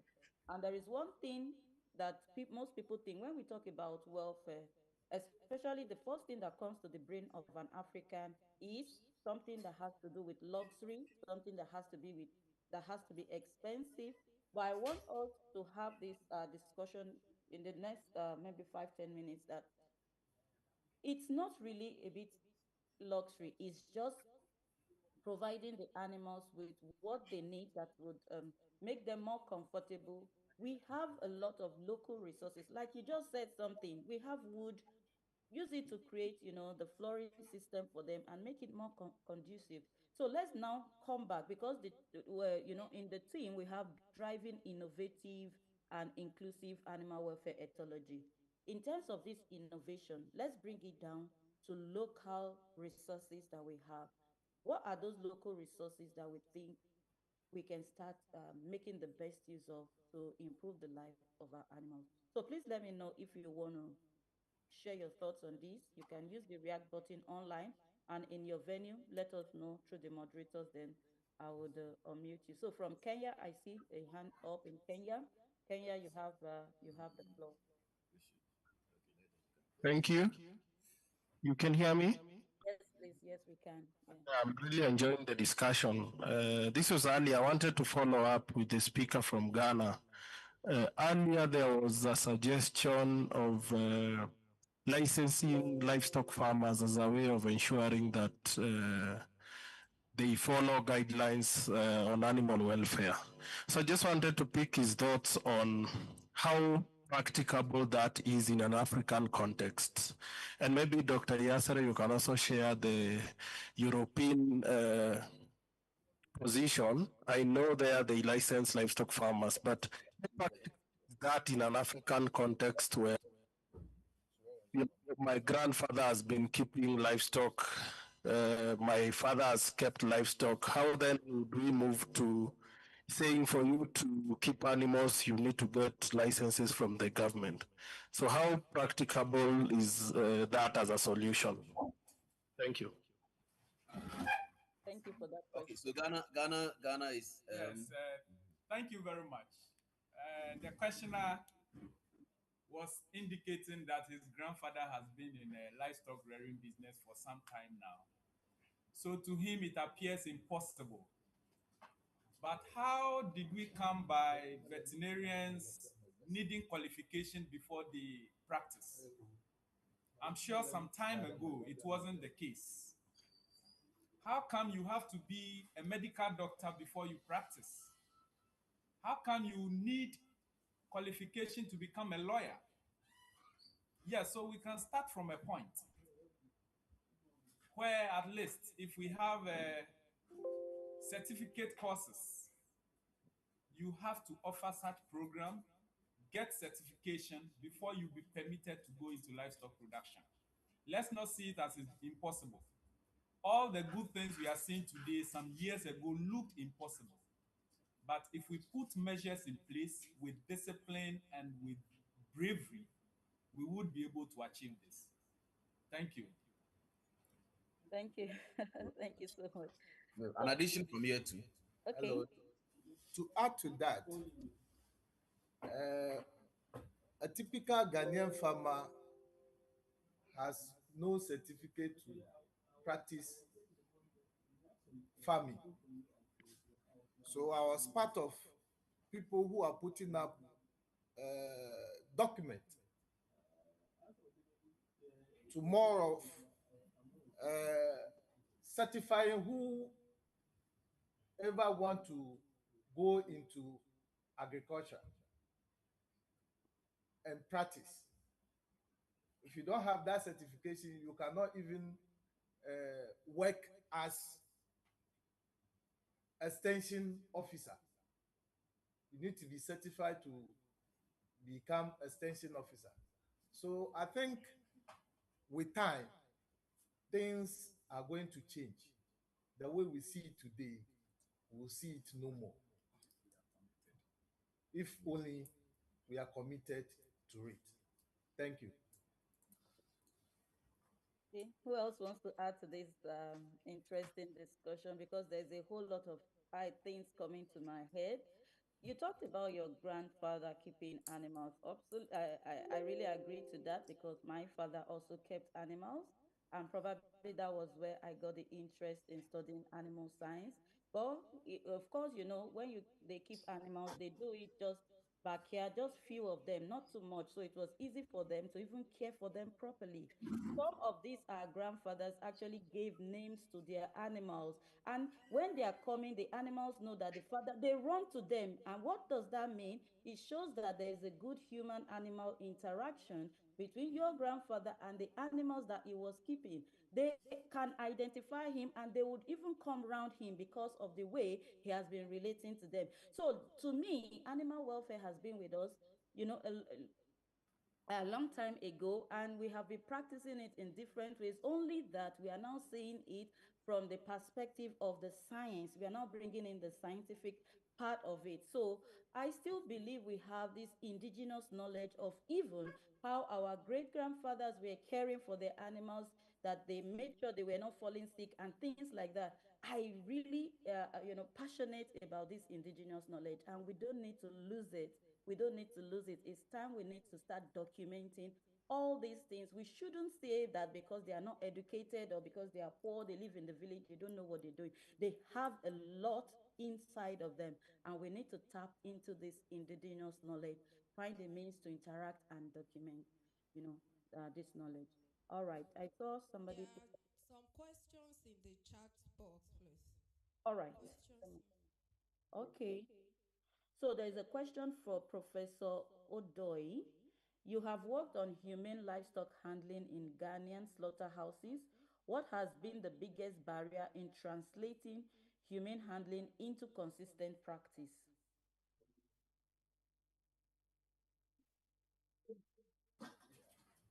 Yes, the main barrier between humane handling and real practice has been consumers' willingness to accept anything at all.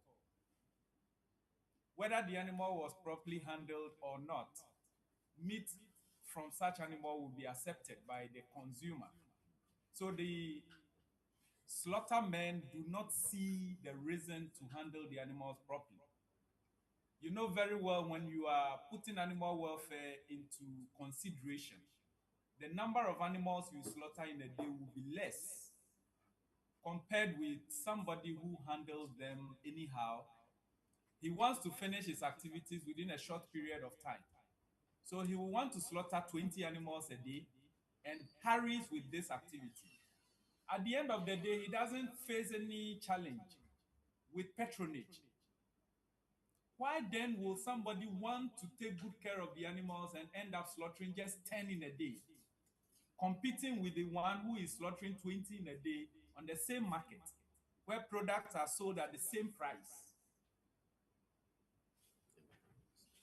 Yes, so I think that has been the major challenge. And if consumers will start patronizing products only from animals that were properly handled prior to slaughter, it's going to motivate all others to adopt humane slaughter practices.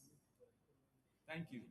Thank you so much. Thank you. Yeah, an addition here from experience.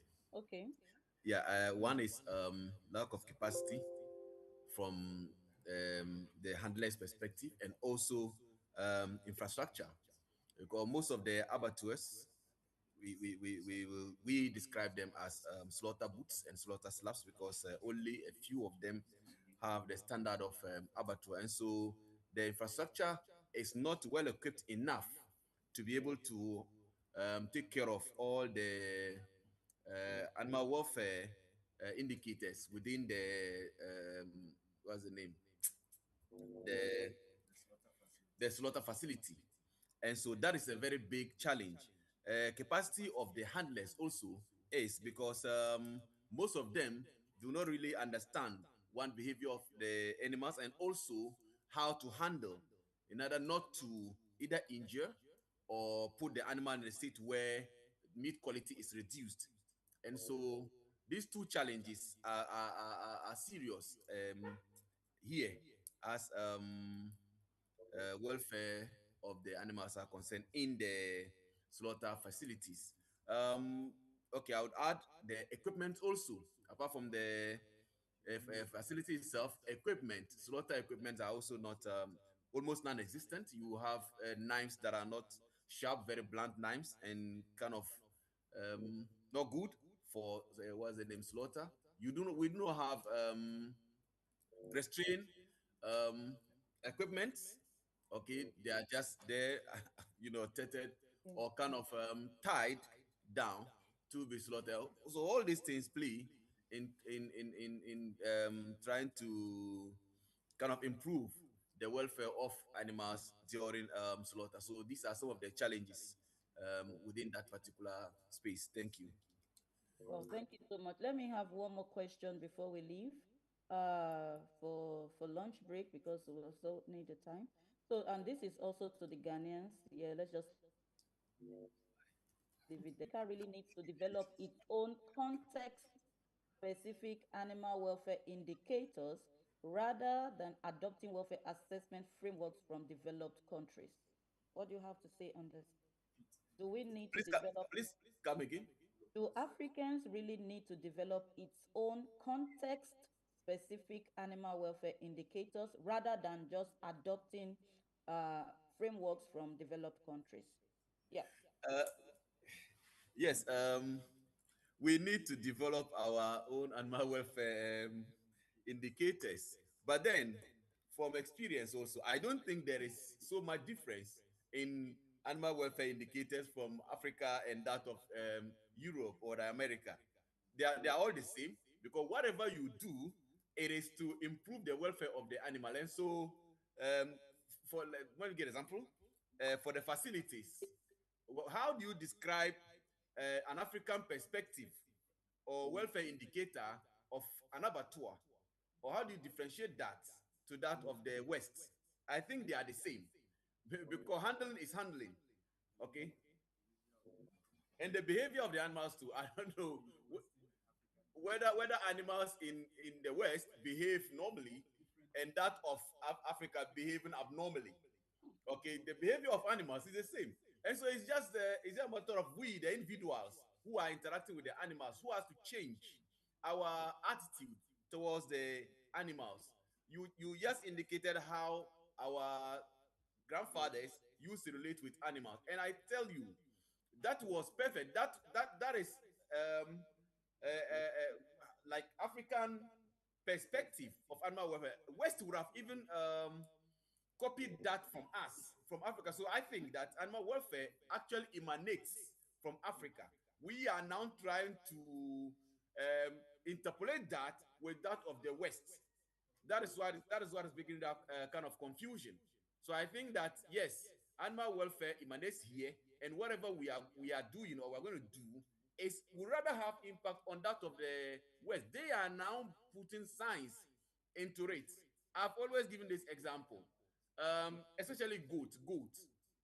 If you treat goat well and feed it well, I tell you, the goat will behave like a dog. If it is hungry, it will come and knock on your door. Knock on your door. You open and he's standing there. What is that? I'm hungry. Okay. And then you give feed. It goes. When you are camper, they run to you. What is that? Is it not human animal relations? How is that different from the that of the West? when they say we should treat the animals like human beings. And so it actually emanates here. So for me, human animal relations is more important than just saying welfare indicators of Africa and that of the West. I don't think there's any difference there. That's my perspective, actually. Okay. Thank you. Thank you, Professor Tewe. Do you want to share some thoughts on this? Teye. The professor is here. Yeah. Yes, I want to lay emphasis on your grandfather's animal rearing skills. In fact, some time ago, we were raising animals under the extensive or free range system. But later, we were told there is a modernized system called intensive or semi intensive. We adopted it blindly, not realizing that our part of the world is hot. So when you keep animals closer to each other, they are going to produce more heat, which will make them uncomfortable.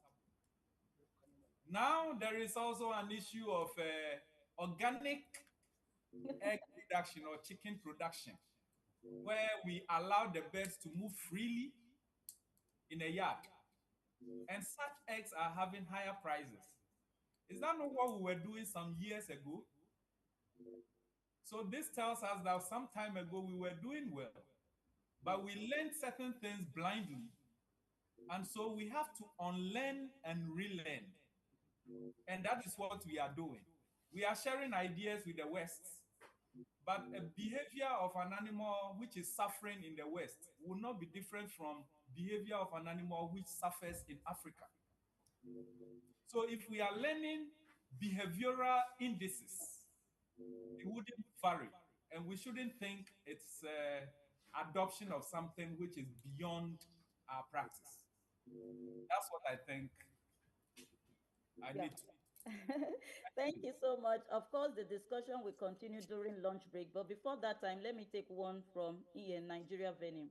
So for those of you online, and we'll just keep on the discussion like we did yesterday online during the lunch break. There is a hand up from Nigeria, and I'm trying to unmute. Okay, please, you have the mic. Good morning. Good morning. It's actually not a question. It's an addition to the professor in Ghana.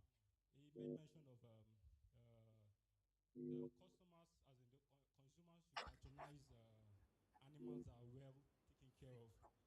So for me, the animals are not just, they are not being slaughtered in the presence of the customers.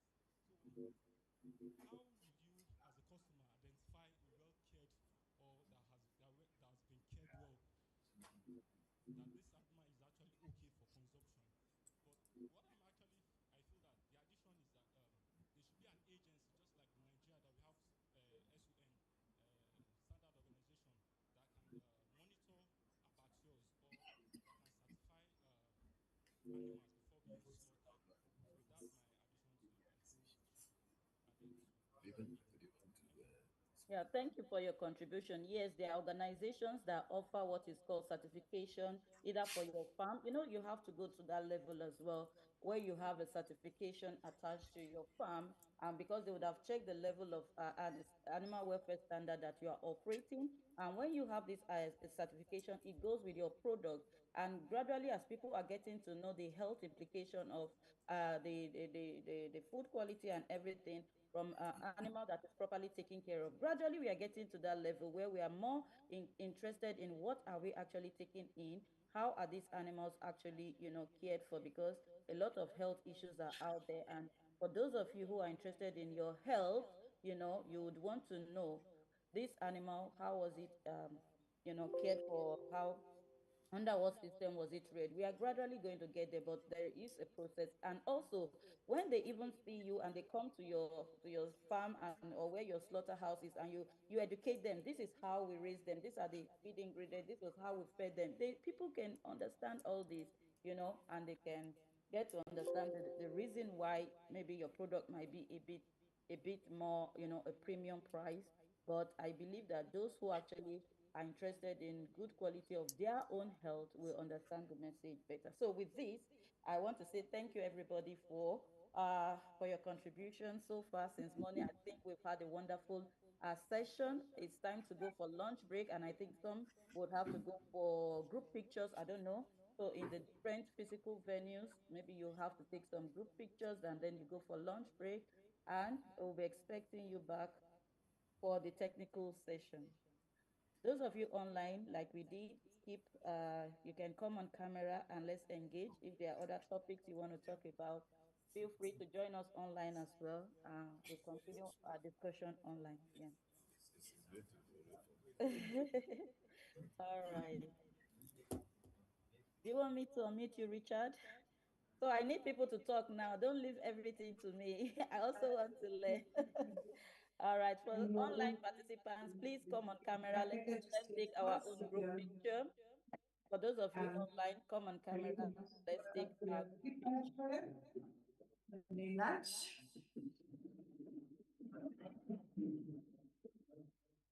I need to mute some venue because of, okay. For those of you online, feel free to come on camera. Let us have a group picture. And if you have questions, contribution, it does not necessarily have, if you have any thoughts, you know, any idea you want to share as well, please feel free to do that. Yeah. Some of you joined yesterday. If you joined yesterday, I want you to drop a 1 in the chat.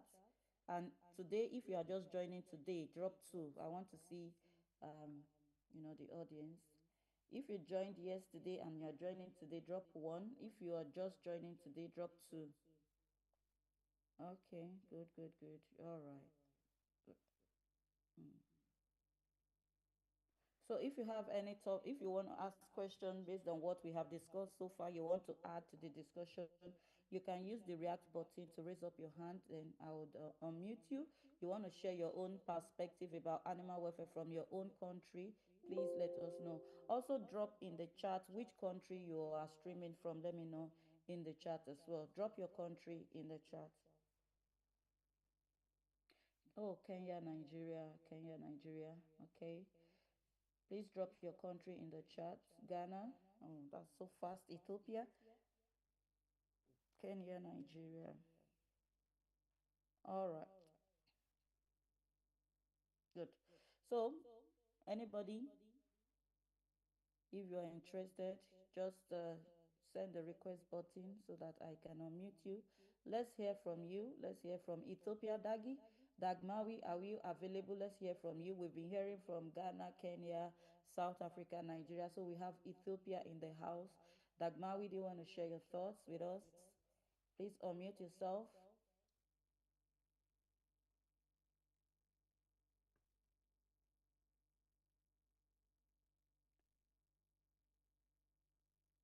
Okay. Hello, Dr. Yasred. Are you good to come on camera? Good, no? If not, go on. Share some thoughts about animal welfare from Ethiopia with us.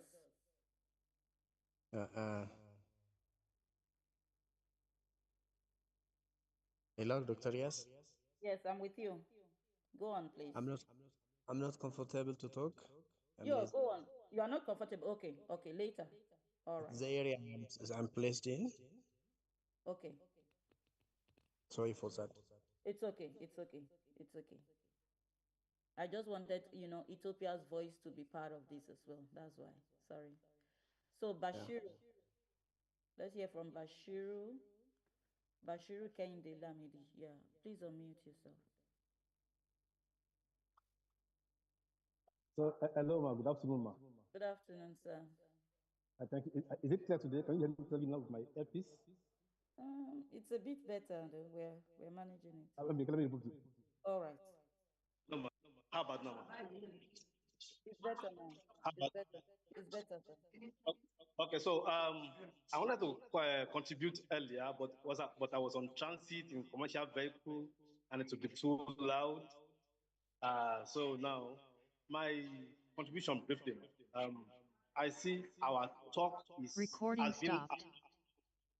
has been around how our forefathers, not like forefathers like generations ago, like even our fathers, our grandfathers that we met, how they handled animals, how we saw them handle animals, and it's the same story across Africa.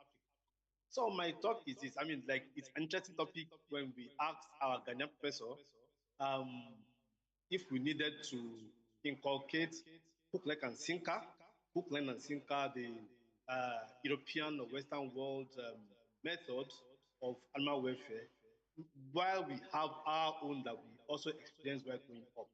So my take is this: could there be a work? I want to assume there are works already on that, probably, but if there is none, could there be a work either by a dedicated university or colleges in Nigeria, or even by ISAE itself, to say, let's look at traditional methods of animal welfareism in Africa and which ones we can adopt nowadays? I think the gap was created when we started having urbanization. Well, all moving from our villages or from our semi-rural areas to city centers. We enter university system, we enter cities, and then we want to just cut off an animal handling, animal rearing. So that disrupted generational linkage. So now we know we must feed, must eat, and must also have animals as pets. How do we bring back that welfare? Also, ma, you should also note, then our fathers and forefathers were having like small scale pets, like we call them pets then when they named the animals. But even now, ma, the Fulani herders also have some kind of relationship with their animals. So it is only we that want to go into large scale farming, want to have 10,000 chicken, want to have 1,000 cattle. This is where the problem lies. So how do we bring in local animal welfare that we have existing? Do we need to do researches on that, identify, and then begin to reorientate modern farmers in quotes? Thank you. That's a very good idea. Thank you so much. That is a lovely one. That's a lovely one. Yeah. Because I immediately wrote it down, documenting traditional methods of animal welfare in Africa. And this could be a paper that could be written up by those who are interested. We can collaborate on writing. So we have people from different parts of Africa talk about what exists in their country. We can have this as a paper, and it could be even an output from this conference, that we want to bring all these ideas from different parts of Africa together, looking at the traditional ways by which our fathers and grandfathers have been taking care of, the animals. I also want to emphasize, yeah, it's a good one. It's a good one. So I think it's something we need to pick up as a follow-up from this conference. So we can Yes, ma'am. actually. Yes, ma'am. So I will be interested in the collaboration if we can work. Okay, let's see. Let's see. So, Bashiru Kehinde Lamidi, how do we get people? Please drop your email, Bashiru. Drop your email in the chat so those who are interested can actually reach out to you, and then we move it forward from there. So please drop your email in the chat if you'll be interested in contributing to that paper. That would be amazing. Please get the email and reach out to him. I would let me see. Also drop my email as well. That would be a great way to start. This is my email. Yeah. All right. So let me take Esther. Esther, please unmute yourself. Please unmute yourself. Yeah, you're welcome. Good afternoon, everybody. Good afternoon. So, yeah, good afternoon, doctor. Mine, I just want to express my fear. I have a fear lately. So lately, the algorithm of Facebook has been bringing various poultry handling method practices, various people creating content on broiler production, even layers to my domain. And for about 2 weeks, in about 2 weeks, I have seen over 10 videos where individuals are really pushing the narrative of using antibiotics meant for human, for animals. So I saw one that threw me off balance the other day. And the one was, she was recommending the antibiotics. She was like, this antibiotics is called flagyl. You know this, it's called tetracycline. You take 10 of these, you take 5 of these. And after watching that, I noticed that tears dropped from my eyes. I was like, the only comment I could just drop on that post was, Ma, please take it easy. You are destroying not just the animals, but human health. Yeah, I realized that a few other persons commented, and I think it is time we go faster than the rate at which we are going. If those of us that are negligible about it are not pushing, maybe we're not pushing the narrative well enough. But those on the other side of the fence are really drastically pushing this narrative. In fact, I saw people asking, man, if it's for Turkey, how do I do it? If it's, and I was concerned. I was like, God, this thing is something that now it's not just the animals' welfare that is at stake, even humans' welfare is at stake with such. That's just the fear I wanted to express.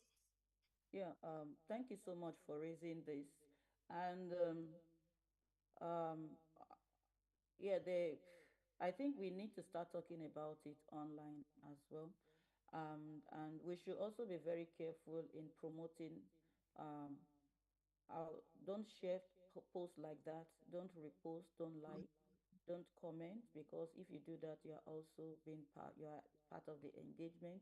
So the only thing I would say is maybe you can take a screenshot of some of those comments, sort of, and then you can do a post on it, or a video talking about the implication, so people would know. Maybe you now bring in the health aspect of it, that maybe, antimicrobial resistance impact on humans, so that you will now be educating people on, they are ignorant about it. Like, we have all already mentioned that most people who go into animal production were not trained at all, so they don't even know all this day, but they are quick to learn. Oh, you can use this herbs, you can use this, they just adopt it.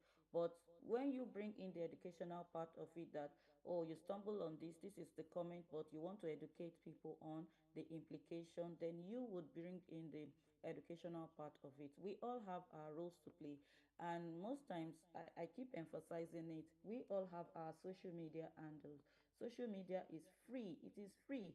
Whether you're on LinkedIn, you're on Facebook, you're on Instagram, you're on Twitter, or you're on TikTok, wherever, talk about all these things. Don't wait until a society would come and do a program. A program cannot solve this problem one time. But imagine here, we're on this live stream here, we're about 53. This is 53 different social media handles. When you go out and talk about what you have learned, do you know the number of audience that you would have reached with just one post or just one message? Currently, the average world population is about 8 billion, but you'll be surprised to know that about 5.5 billion people out of the 8 billion world population are on social media, on one social media or the other. So when we use our platform to talk about all these things, we are giving that global audience the education about what is really happening, what is good and what is bad. So please, we all have platforms that are free. We all have our voices, and your voice matters. You don't wait until a society or Yasere is doing the talking. You as well, I want to learn from you. Your perspective is different from mine, but we are still, on the same, we still have, the mission to bring the change to Africa. It starts from us. It starts from us. Let's start talking about it. So I hope I've addressed that, Esther. And Yes, yes, yes. you're welcome. And I appreciate the good work you do on Facebook as well. I see your post a lot, educating people. So, Bashiru, do you want to come back again? I don't know whether I need to drop your hands, or maybe let me ask.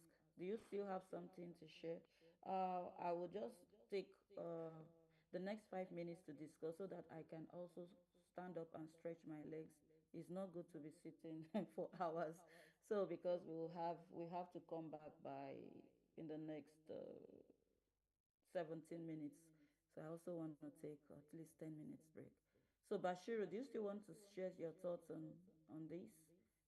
So, all right. Okay, we have Abdulaziz. Abdulaziz, unmute yourself. Hello, ma. Hello, hello, hello. You're welcome. Hello, ma. Is that Bashiru? Okay, yes.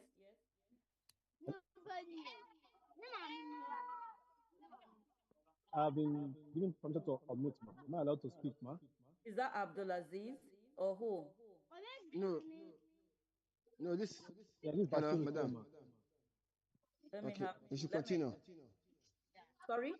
You should continue. You should continue. But Abdul Bashir is you should continue. Continue, Abdulaziz. Continue, please. Okay, okay.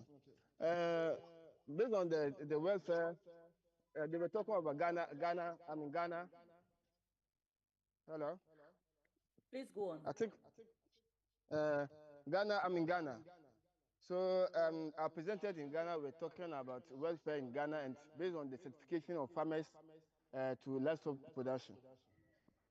And the issue more prompt on the veterinarians, the veterinary technicians, and the technical officers, and so on. But I think Ghana here, most of the No, this must be very well, because the education of farmers is very low.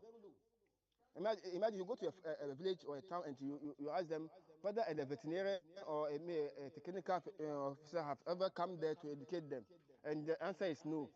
They've never seen, and sometimes some of them even don't know that there's a veterinary officer around there. They don't have access to those education. So in that case, the person doesn't know anything about welfare. He keep the animal anywhere he like. You go to a farmer and the person is having a pen. The pen is not good enough. Like it's dirty, and because of the farmer doesn't know the impact of those things on his animals. At the end of the day, you see the animal will be very sick because of the welfare issues. Because if there's no welfare the animal is likely to be stressed, and after a stressed animal is almost a sick animal. So I think Ghana here, our presenters, if they can hear me, they should rather emphasize on the education part, education of farmers, more on education of farmers, so that the farmers will be aware of welfare issues. I think that would be first thing that Ghana you can do. And there's no for education. We have a poor education of farmers. Where am I? The district am I? The veterinary over there doesn't have any access to any farmer to educate them. No any farm visit to educate farmers. No. The only thing is to go and treat the animal and take the money. That's the only thing. They go and take the animal and take the money without any advice or any education to farmers. I think that one too is a point. You're right. Thank you so much for raising that. But at times, I think one thing is common with us African is that we believe that there should be a group that should carry out this activity. No, yeah. No. You don't leave it out to those who are in the panel or to those who had actually spoken about it. You too can do something from your own corner. I was in India during the international ISAE we had last week in India, and there was this presentation that the speaker said, go to where they are. We all have farmers in our neighborhood. Go to their farmers meeting, interact with them. That is only how we can make this change. If you sit and you separate yourself, oh, because I'm educated, I have to be in the office, they have to be in the farm, you can never be on the same page. Go to where they are, hang out with them, know what they're doing, engage with them. You need to gain the trust before you can tell them, oh, I think this is a better method to do it. Otherwise, they will not accept or agree whatever you are bringing to them. Farmers meeting, community meetings, we need to be there. We need to be present if we really are serious about making this change. We need to be there. All right, let's hear from Cornelius. Let's hear from Cornelius. Kindly, Cornelius, please unmute yourself. Let me know where you're streaming from, please. Okay, so I'm streaming from Ghana. Ghana. Yes, a student of UCC. Okay. University of Cape Coast. Good. So I just heard the guy who I didn't catch the name, sorry, but the guy who just contributed, and he tend to make, or he said the vets are number one, the vets are responsible, or something like that. What he's trying to say is the vets are responsible. But I also want to say that for the education bit or education part, we are good to go. But what I feel we have to do is there should be policy, right? Because I believe that there can be education, and if there's no policy to guide what we are doing, it will not go anywhere. Because we can sit in a classroom, learn about animal welfare. If there is no governmental policy to help back this, it won't work. Example, you can go to some districts and there are no veterinarians in that particular district, and it becomes difficult. So there are some districts that are very remote that the government needs to even send vets over there in the first place for us to be able to have people who would educate those people in the rural areas on animal welfare. So I feel that yes, the education is part, but we also need policy, governmental policy. And if there is governmental policy in place, it can help this go a long way. And for me, I'm a vet as well. So I'm a vet as well. Anytime I go to any farm and the room is dirty, I would draw the attention of the farmer. I would tell the farmer, okay, like there was one time I went to a farm, and the farm, his animal were looking lanky, and he was thinking they were ill. I told him, no, the only problem you have here is an issue of feed. You are underfeeding your animals. And this from a way, I took time to calculate the feed he has to give the animal in a day. And I think from my own perspective, I've done something small in educating that particular farmer. So if there is policy where government is able to send farmers or extension officers to these rural communities, I think it will go a long way to help animal welfare education. Thank you. Oh, thank you so much for that amazing submission. Yeah, yeah. Policies is good, but implementation is the next step. Most of us, most countries have policies. Are we aware about them? I'm not sure, but we have them. Are we implementing them? I'm not sure. All right, Richard, please be fast about this. You have the mic. Kindly unmute Ashanti, Richard Ashanti. The Ghanaians are really doing a good job. Oh. The Ghanaians are here, they are here, ready for us. You have the mic, Richard. So, Bashiru, please check in the chat. Gather the emails of those who are interested in contributing to that paper. I can see people dropping their email addresses in the chat. Please gather it, and you can contact me later with my own email. So, Richard, are you available? Hello? I don't think so. All right. So we have like 8 minutes. Please, you can stand up wherever you are. Go grab water, tea, coffee, whatever you want to drink. So I'll leave the 8 minutes free so that you can stretch your legs and come back in the next 8 minutes. All right. Thank you, everybody, for. Are you here now, Richard? Okay. Sorry, I can't hear you. We can. No, no, no. We can't hear you.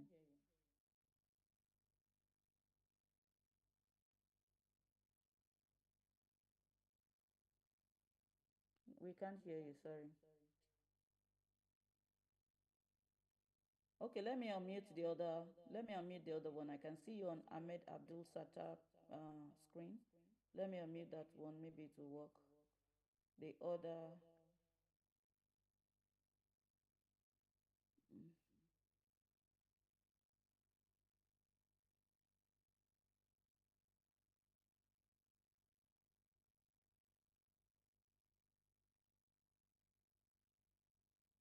Uh, Sorry, let's go for break, please. My head is. I need to just take a break. Sorry. We have just 7 minutes to do that. All right. Mm.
I'm presenting this paper titled Antioxidant Profile of Broiler Good day, Chicken hi everybody. I'm excited to share our work today. Looking at the epidemiology of diet. welcome and results in Good morning. conference. This work was performed Today, starting points that I wanted to share. are presenting a finding on rice and welfare among livestock producers in Edo State, highlighting the breeder and producer's attitude. So my name is Sylvia Mwaza in animal husbandry.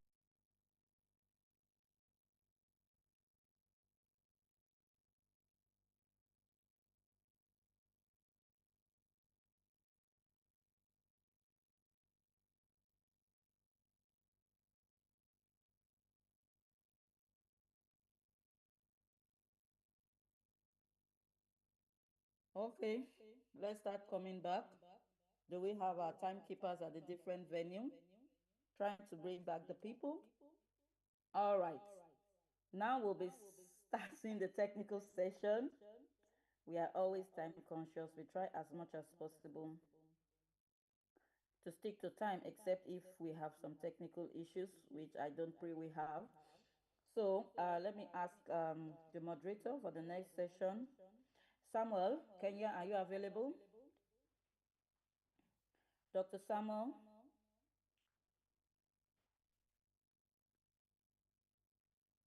Let's all gather together. So at the physical venue, please come back to your seats. Dr. Samuel from Kenya, are you available now?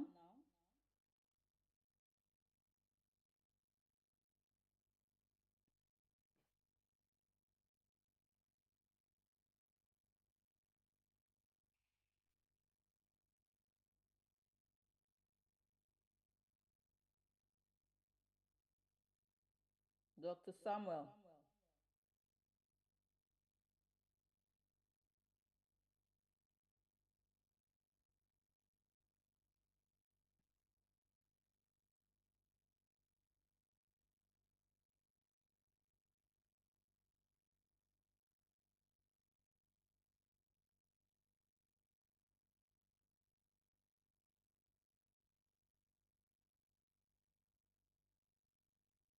Please, those of you at the Kenyan venue, can you help me get hold of Dr. Samuel?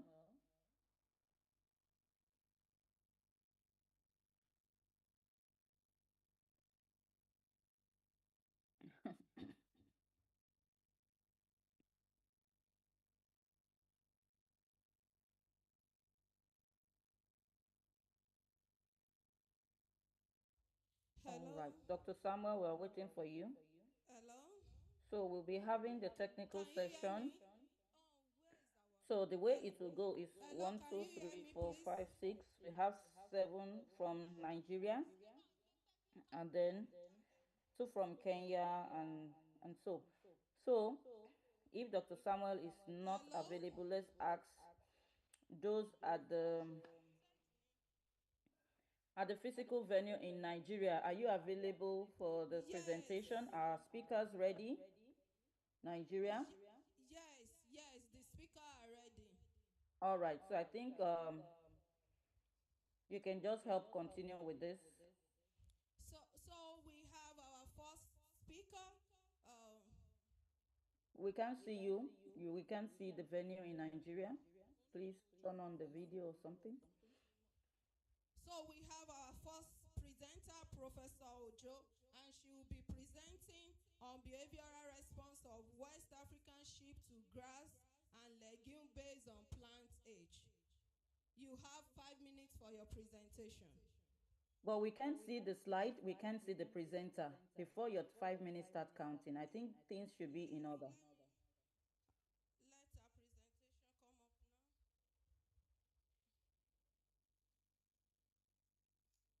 The next presenter will be, let them know. Please mention their name so they know who is next. Just do that in the next 1 minute so they know who comes next, and it's easy, please. The next presenter is virtually. Okay.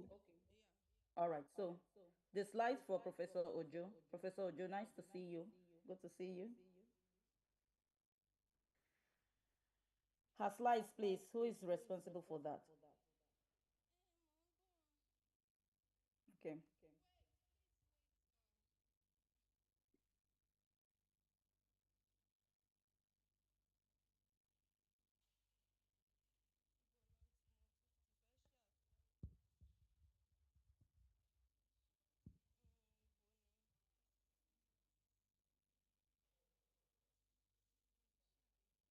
Please, let's be fast about it.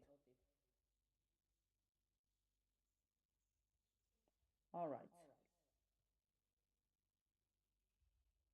So, Ma, you have the floor, Ma. Please go on.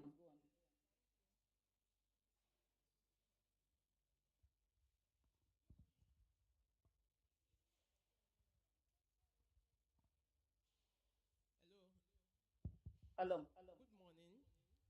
Good morning in the house. I greet the researchers in the house. Today I'm presenting on behavioral response of West African sheep to grass and legume based on plant age. I'm Victoria Hojo by name. I'm presenting on behalf of all other authors. Sorry, please. Sorry, please. The technical, please. I want the full screen. Full screen, please. Thank you. Please go on.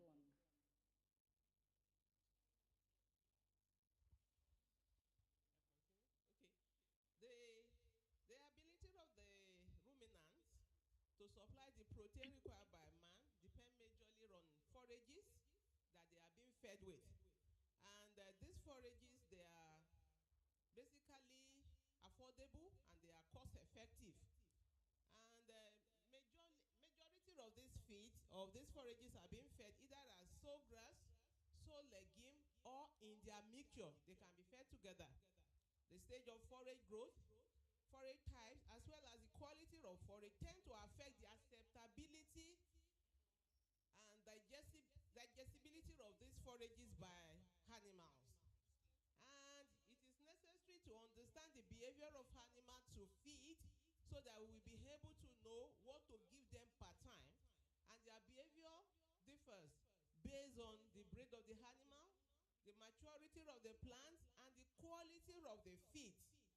In this study, we have looked at the nutrient content and behavioral responses of West African dwarf ram that were fed Brachyria rusiziensis as so, Tephrosia bracteolata as so, and the mixture of the two at different ages of harvest, that is 6 and 9 weeks after sowing. And this experiment was carried out at the pasture unit of Federal University of Agriculture, Abeokuta, Nigeria here. The seed of Brachyria rusiziensis and Tephrosia bracteolata were sown either as sow or as mixture. These plants were taken care of until they have matured for the period we wanted to use them.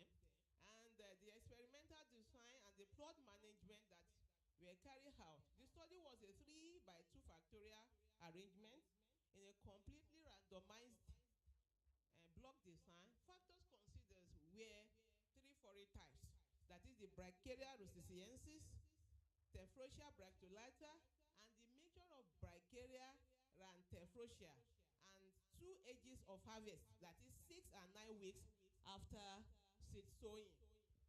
And at the end of the ages that we considered, we harvested at 6 and 9, and 1 kg each of these plants at different ages we are given to the animal.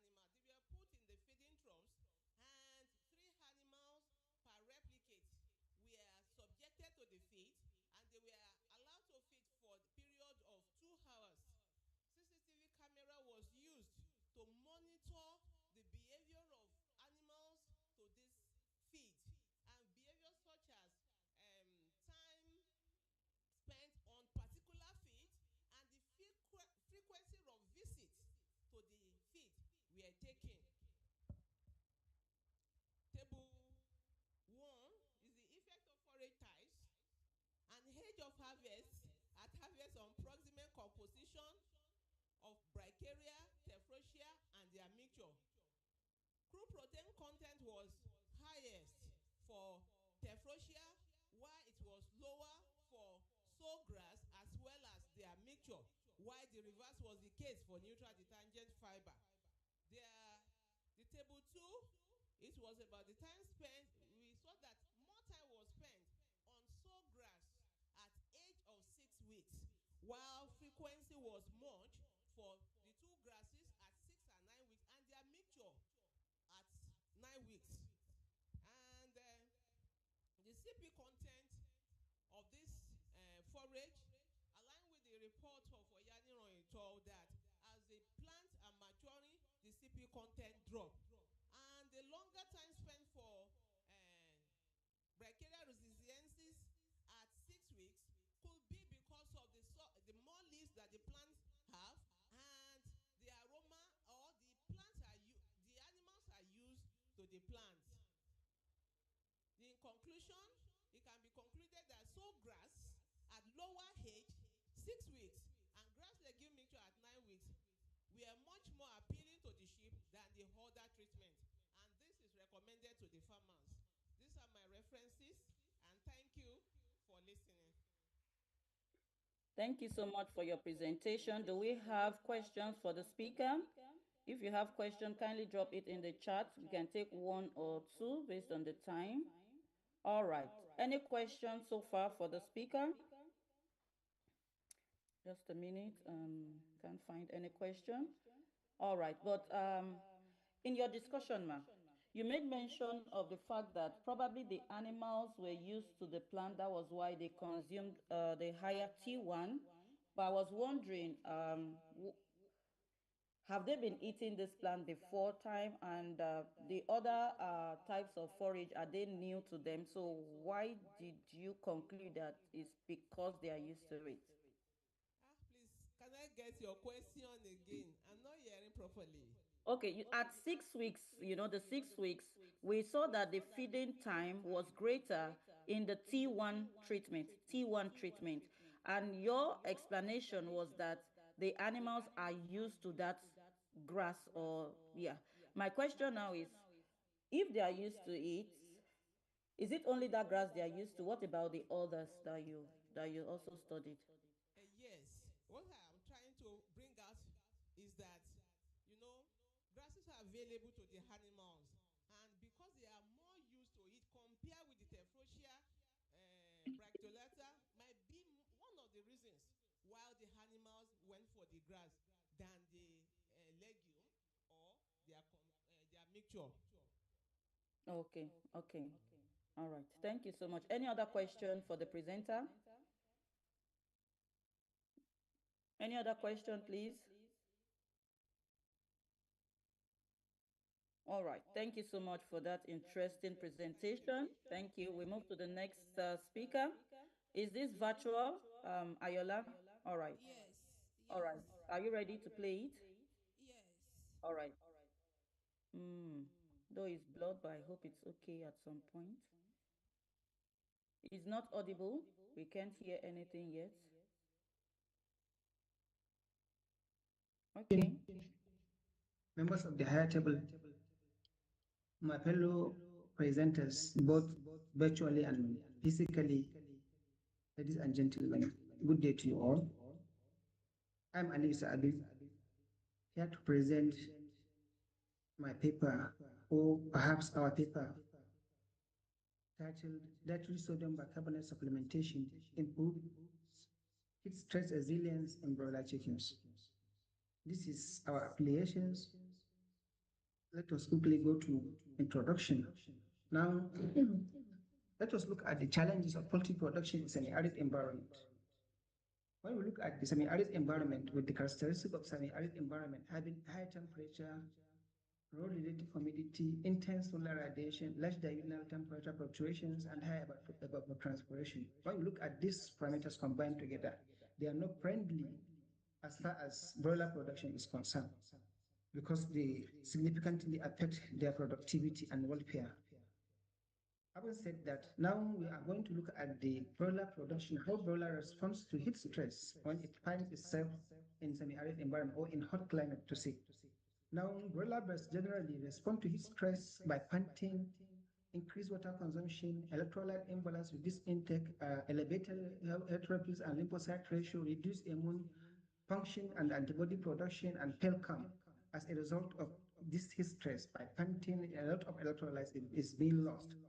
And then the peripheral vasodilation in an attempt to dissipate heat. All of this now exert, in fact, serious stress on broiler chickens, which affects its productivity. As a result of this challenge faced by broiler industry, a lot of losses have been incurred both nationally and internationally as far as heat stress is concerned. As long as we look at the report by this Liu et al. 2020, heat stress resulted into the decrease in feed intake, a decrease in body weight gain, and feed conversion ratio and mortality almost ×4 compared to the birds that are not heat stress. And from that one, you can see the U.S. poultry industry, the recorded loss of about 228 to 265 million naira per annum, $1 million per annum, as a result of heat stress in poultry. Now, narrowing it to our own context in Nigeria, according to these fellows, when they compare the performance of broilers that are heat stress and those that are not heat stress, for the broilers that are heat stress, for each broiler produced, there is a loss of about 0.45 USD compared to those that are not heat stress, which when you look at this loss is very huge.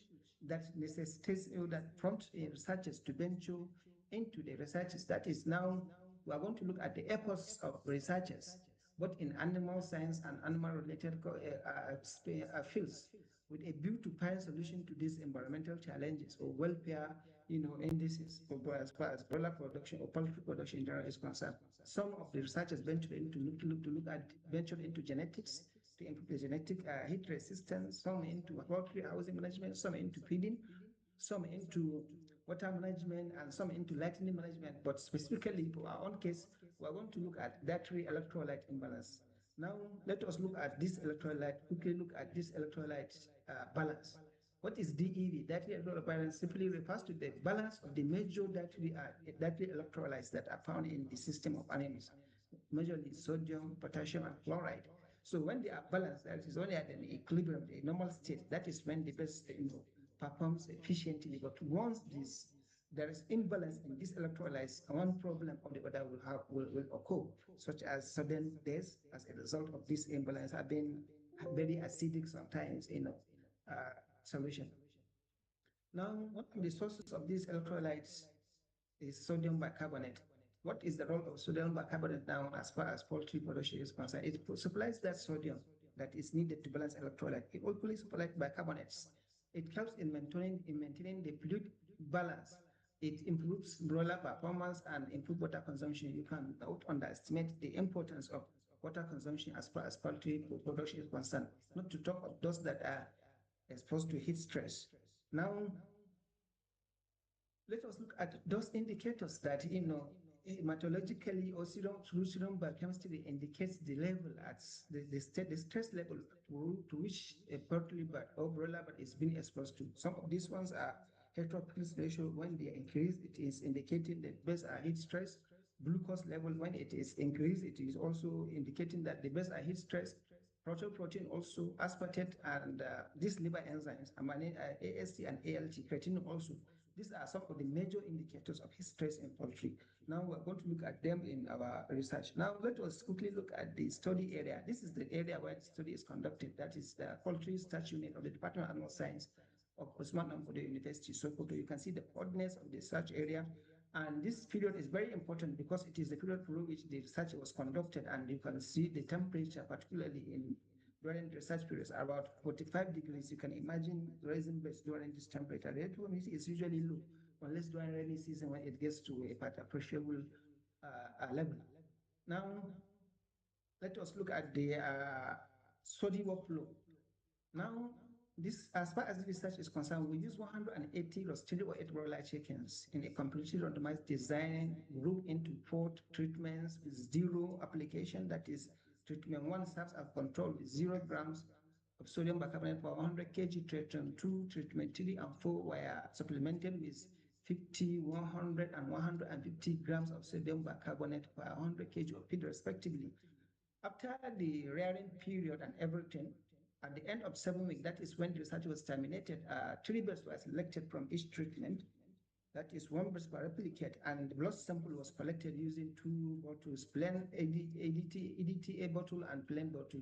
The sample for hematology we put it in EDTA, and then plain bottle was the sample for serum analysis. We measure heterophyll lymphocyte ratio, ALT, AST, total protein, and glucose. And then the data generated was subjected to analysis of variance. This is the prospect composition and the gross calculated composition of the diet given to the birds as recommended by SOM.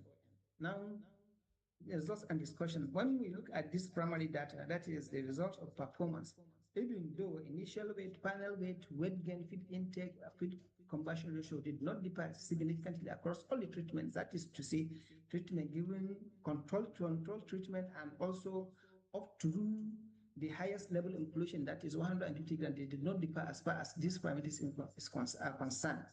But interestingly, when you look at the mortality, it significantly differed. That is treatment 4, having the highest inclusion level, reported the lowest mortality. This is one of the important parameters as far as production, one of the most important parameters as far as the production of these birds are concerned. This significant difference in mortality is what prompted us to further into the study to dig deep into the serum biochemical and serum analysis. When you look at these parameters, as discussed earlier, they are the heat indicators. They are the heat stress indicators. Their levels at the heat indicates the level at which the base is being heat stressed or otherwise. So now treatment 4, as far as heterophyll lymphocyte ratio is concerned, significantly has the lowest ratio, which is favorable. It is indicating that it is less stress compared to the treatment 1 and 2. And when you look at the total protein also, it is saying the same trend, and the same thing happens to ALT and creatinine. But AST and glucose did not differ significantly, even though you can see some appreciable numerical differences. So from this, we can easily link the mortality recorded in treatment 4, supplemented with 150 grams of sodium bicarbonate, to that inclusion level, because now these indicators, heterophyll lymphocyte ratio is favorable result, creatinine levels is also favorable result. I therefore recommend that supplementation, you can therefore conclude that supplementation of 100 to 150 grams per kg of feed may represent a practical nutritional strategy for supporting the health and physiological adaptation of broiler chickens raised under hot semi-arid conditions, thereby improving the welfare of broiler birds in that region. Thank you very much. Well, thank you so much. I'm not sure if the presenter is available to take questions. Let me know, Ayola, is this presenter available online to take questions? Is it Bashiru? Are you the one? If we don't have the speaker, you can ask questions. Unfortunately, I need to know if the speaker is available. All right. Dr. Samuel, please go on with your moderation. Thank you so much. You can hear me? Yes, good. We go to our next presenter, and we're staying in Nigeria, and that is Ugochi Esther. Maybe we can have the slides on, and she will present on Good the day, topic esteemed awareness colleagues. on animal rights and welfare in Ondo State. Over to the Nigerian venue. Good day, esteemed colleagues, and welcome to this conference. Today, we are presenting our finding on rights and welfare awareness among livestock producers in Ondo State, and we are highlighting the regulatory gap and producers' attitude. Now, my name is Joachim Cyril, one of the writer. Then, in context, Research international standards evolve. Domestic animals protections face severe enforcement hurdles, and we investigate how everyday caregiver perceive animal welfare versus legal requirement, and to bridge the gap between legislative standard and grassroots operational realities to support esteemed livestock development and food security. That is the core objective of this research. Then the methodology deployed. We deploy systematic review and mapping status, case law, regulations against international benchmark standard. And then we pick in 53 livestock farmers across the state who responded to this questionnaire. Then our results shows that poultry farming represents the major enterprise surveyed and the predominant business within the state. And then we have some into commercial scale and some other into just for household consumption, while we have primary number of our farmers do both. They produce for the household consumption as well as for the commercial purposes. We'll also discover that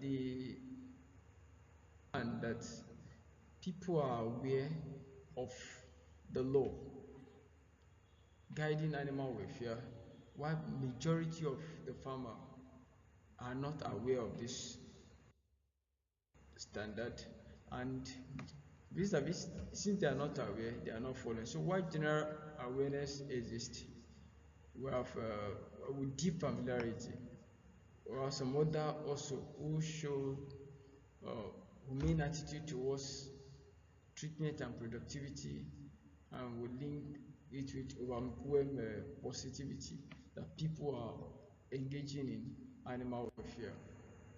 And then in practice, caregiver actively monitor comfort and record, but economic barrier like feed cost and capital constraint limit formal implementation. Willingness to improve is high when economically is when it's not economically feasible, too high for them to do so. They may not be able to adhere to those things they need to do in terms of their animal welfare. Then we have the integrated findings, and then the just to how to integrate it with the food security. Welfare is directly linked by farmer to food security. Addressing these challenges require blending legal education with financial extension support, because if there are no funding and things available for farmers to engage in proper animal welfare, they may know but won't be able to do the right thing. In conclusion, then our recommendation, we are improving animal welfare in Ondo State require moving beyond punitive law towards enabling ecosystem combining legal awareness, extension services, and financial feasibility. Thank you for your attention. Thank you for giving audience to our presentation, and we welcome questions, comments, and suggestions. Thank you. Okay. Esther, are you online to take questions for this presentation?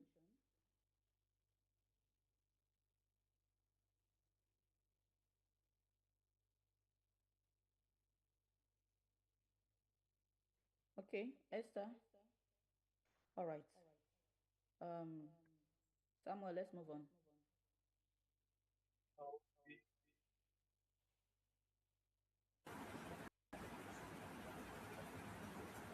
Good morning, and thank you for the opportunity. Okay, Esther, My name is there any question from the last presentation? presenting our list. Let's give her the opportunity to take question, please. even if it is one, from the last presentation, please. Any questions from any venue? Dr. Yasser, do you have any online? Esther, unmute yourself. There, okay, let me check online. Just a minute, please. No question online. Okay. Good morning, and thank you for the opportunity. My name is Ali Hosseini.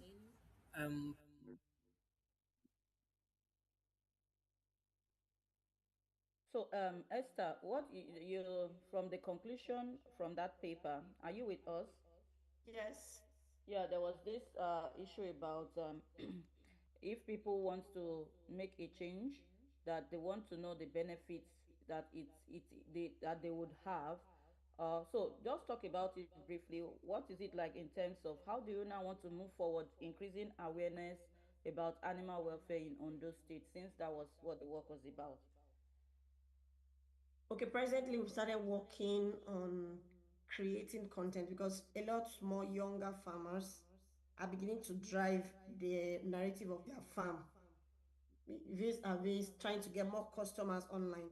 So my team, we are looking at a situation whereby we now begin to create awareness on why they have to they have to consider taking good care of their animal, pushing the narrative of how well they took care of their animal. So by storytelling about how they took care of their animal, they'll be able to drive home that good welfare would improve. They know because from the research, they reported that they know that good welfare improves productivity. So we are now looking at a way of creating awareness on telling their customers online that, yeah, good welfare, I gave my animals good welfare, and then hence the quality of meat for my animal sure is good and is better than what would have been if we didn't provide good welfare. So we are trying to deploy creating awareness and teaching them how to tell their story to sell their product. So with that, how will you control whether they're actually saying the correct thing or they are just using it to cover face? Are they really doing it? How do we now tell who is doing what and who is not doing it? If everybody just comes up and say, "Oh, I took care of my animal, but I have no evidence to show for it." So the farmers we worked with, we collected data on the name of their farms, and coincidentally, many of them, the name of their farm is their personal name, and that's what they use on such social media.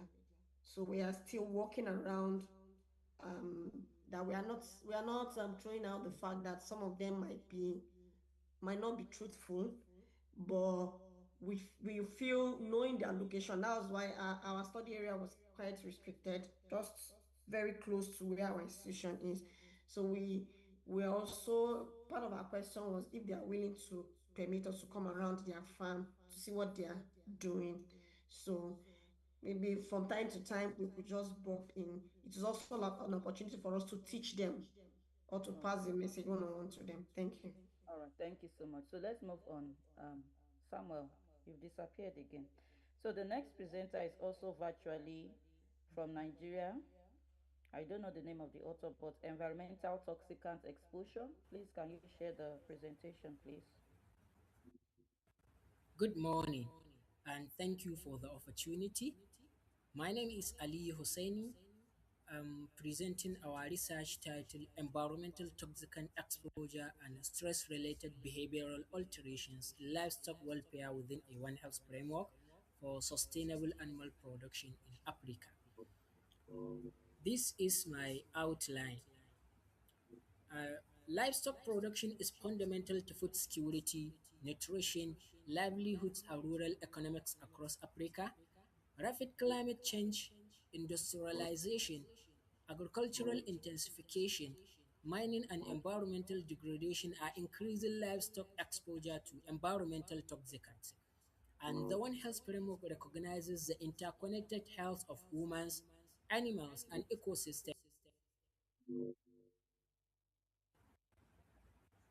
Climate change, industrialization, agricultural intensification, mining and environmental degradation are increasing livestock exposure to environmental toxicants.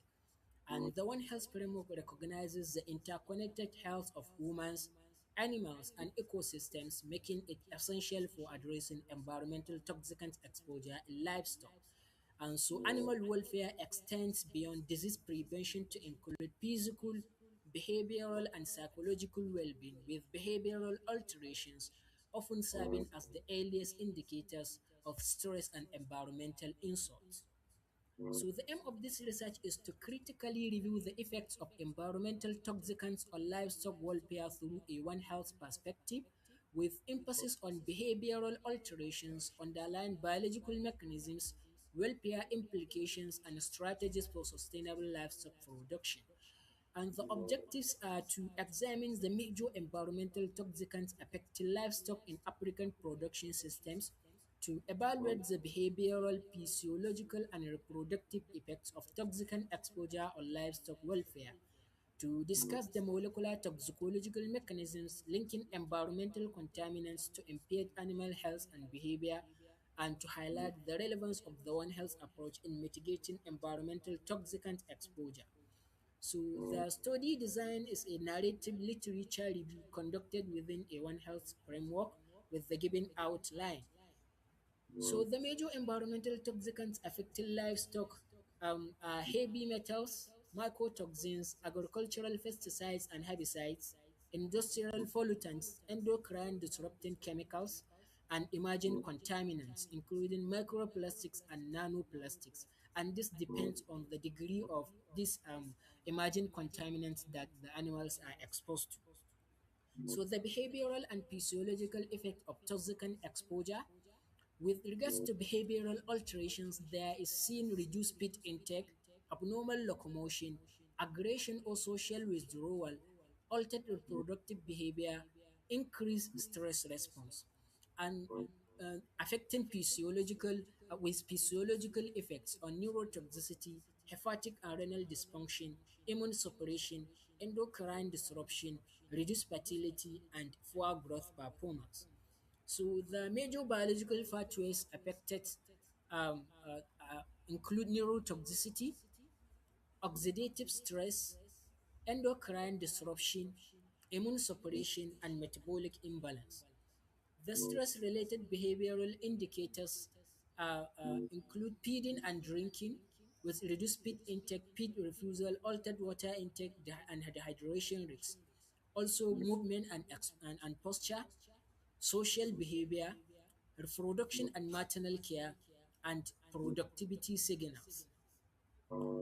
So the African production realities, the pastoral and agricultural systems in which contaminated water points, mining areas, pesticide-treating grazing lands, and drought-related feed scarcity are seen.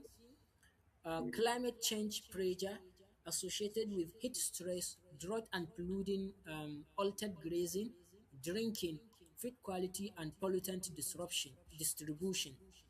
Also, pre-urban systems in which waste dumps, traffic emissions, industrial discharge, abattoir waste, and wastewater irrigations, and also limited laboratory testing, veterinary care, clean water, regulated input and extension services are limited. So the One Health surveillance and intervention framework prioritize behavioral monitoring, environmental testing, animal biomarkers, food safety surveillance, and prevention and policy. So in conclusion, environmental toxicants are under-recognized welfare stresses in African livestock systems. Behavioral changes can serve as practical early warning indicators where laboratory access is limited, and the One Health action is needed because animal welfare, food safety, livelihoods, and ecosystems are connected. These are some of the references we used, and thank you for listening. So is the presenter online to take questions?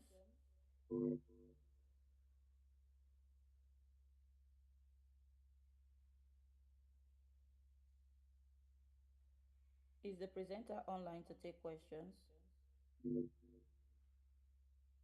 Okay, Samuel. Okay. We go to the next presenter, still staying in Nigeria, and that is Abeokuta. Maybe we can have the slides on. We will present on the effects of sex and adaptation status on serum biochemical responses of West African dwarf sheep during acclimatization. Deborah, you have 5 minutes. It's virtual, it's recorded. Okay. Dr. Ayola? When it enters an environment that is not yet to be adapted to. That transition may appear simple, but physiologically, it represents a period of adjustment which involves metabolism, immunity, and also organ function. Good day, sirs, good day, man, distinguished chairpersons, respected researchers, students, fellow participants. My name is Adepoale Victor Anoluapo from the Department of Animal Science, University of Ibadan, Nigeria, under the supervision of Professor E.O. Ewola.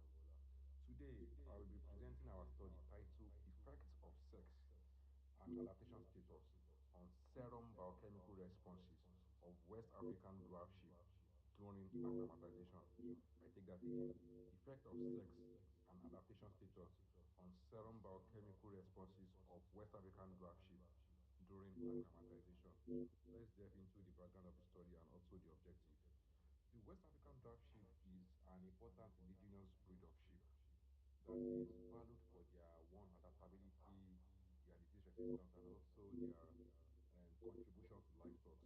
However, when animals are being moved from one location to a new production site, they are exposed to different microbial, environmental, or nutritional conditions, and this condition can create what we know as acclimatization stress. Although biochemical responses to stress has been studied, especially in sheep, but there's limited information in regards to the influence of sex and adaptation status. Dr. Ayola? Specifically for West African dwarf sheep during acclimatization. Yes, sir. We can't follow this presentation from our end because of the sound. The recording is so low and we've put it to the highest volume. If the online participants can't hear, maybe we'll move to the next presenter, please. Sure, maybe the online participants can confirm. Dr. Yasere, if you can follow. Otherwise, Not clear. Not clear. we will move to the next presentation. If you are allowed, Dr. Ayola. Okay, that's fine, please. Who knows a common kitchen So spice like move to milk and our garlic next can be of presenter. great physiological importance? Good day, everyone. My name is Popola Isha. That is from Nigeria still. Yusuf. Okay. Sorry, and I'm presenting. All right. That's still fine. That is Popoala on the effects of dietary garlic and turmeric supplementation on the regulatory responses of West Africa dwarf sheep. You can go on.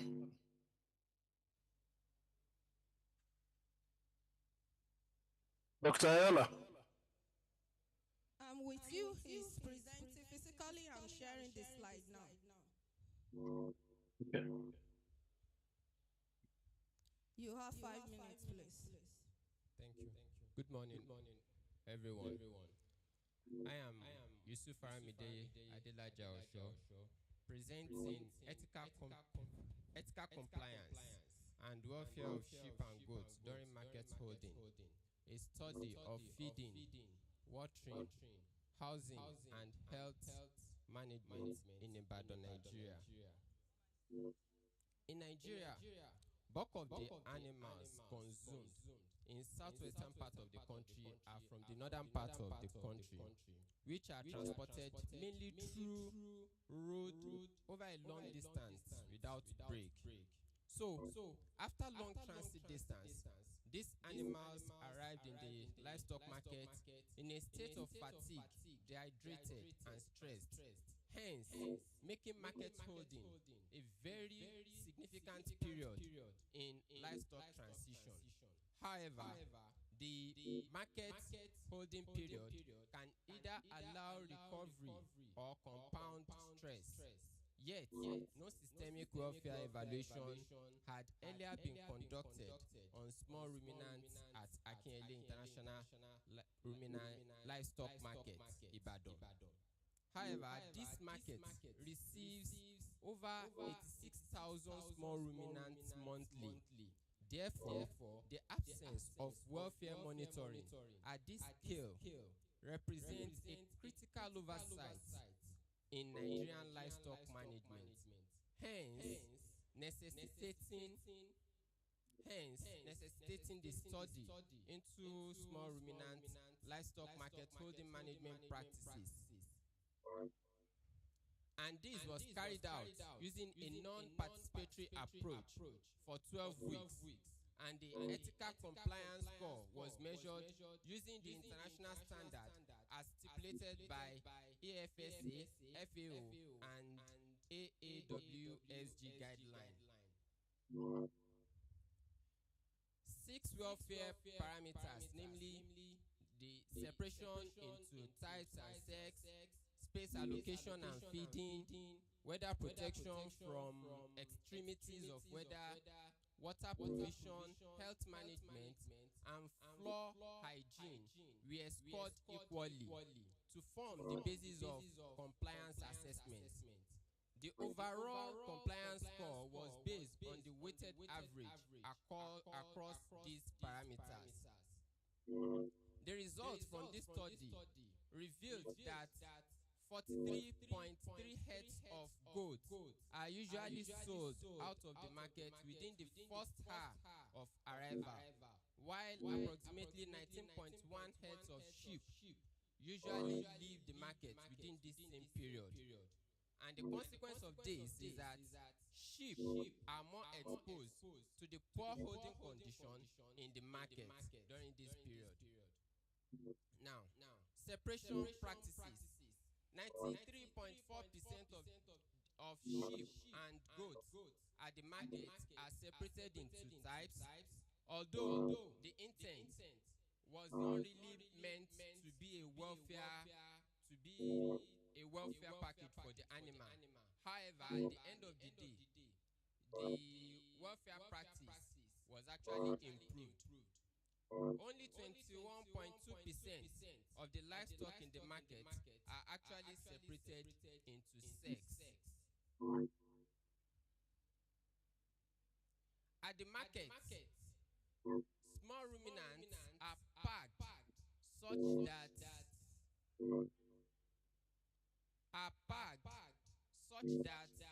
0.79 square meter was allocated to sheep and 0.45 square meter to goats, which is actually very low as compared to the required standard of 0.8 or 0.8 to 1 square meter to these animals. The feed ingredients served to these small ruminants at the market are a mixture of feed ingredients such as wheat offer, cowpea husk, sorghum hull, and corn brown. 94.9% are fed through restricted feeding mode, while 3.9 were fed ad libitum and 0.8% were not fed at all before they are being disposed out of the market. 72.2% of these animals were actually fed at least twice daily. The water served to these animals in the market is actually sourced from a borehole and served to the animal using a plastic bucket instead of a permanent water trough that ought to be provided for the animals. Then this water is presented to them with with the mixture of feed ingredients that were earlier mentioned, and is actually served to them twice to 4 times daily. In the hot day afternoon, both sheep and goats are not protected from the scorching day sun. However, 100% of the goats are protected during rainfall, while the sheep are left to be drenched by the rain. Both the sheep and the goats are protected from the night cold. The health management: skilled personnel such as veterinary doctors and animal health practitioners are consulted in the market for the treatment of their ill animals. However, 33% of the sick animals were sold out without being attended to. The floor management practice also is such that it is in zero compliance with the welfare of the animals. The animals were held in a filthy environment whereby they are allowed to eat and drink in their dunks and urine. Instead of cleaning the floor, they actually put heap of pallets over each other to conceal the filthy environment, the filthy floor where the animals are actually being kept. The overall ethical compliance was actually 79.8% as recorded during this field. However, this actually masked the high neglected welfare practices like the protection from hot day sunlight, separation into sexes, and proper floor hygiene culture in the market. Therefore, this study recommends that a permanent roof shed should be provided for the animals in the market, daily floor cleaning should be enforced, separation into sexes should be encouraged, and sick animals should be mandated to be treated before being disposed. Thank you for your attention. Thank you very much. Thank you. There's no question here online yet. But I have a question. How did you arrive at that 79.8% score? Because based on what I saw, I don't think is how did you arrive at the 79.8% score of compliance? The 6 welfare parameters that were measured, they are actually scored, like separation into types. If they are separated, it is being scored 1, and if they are not separated, it will be scored 0. So that's how all the parameters were scored. So at the end of the day, the average of all these score is what actually gave the 90, the 70, the 79.8. value 79.8% that was actually arrived at. There's one question here from Bashiru. Please be fast. 30 seconds, please. Bashiru. Bashiru Lamidi.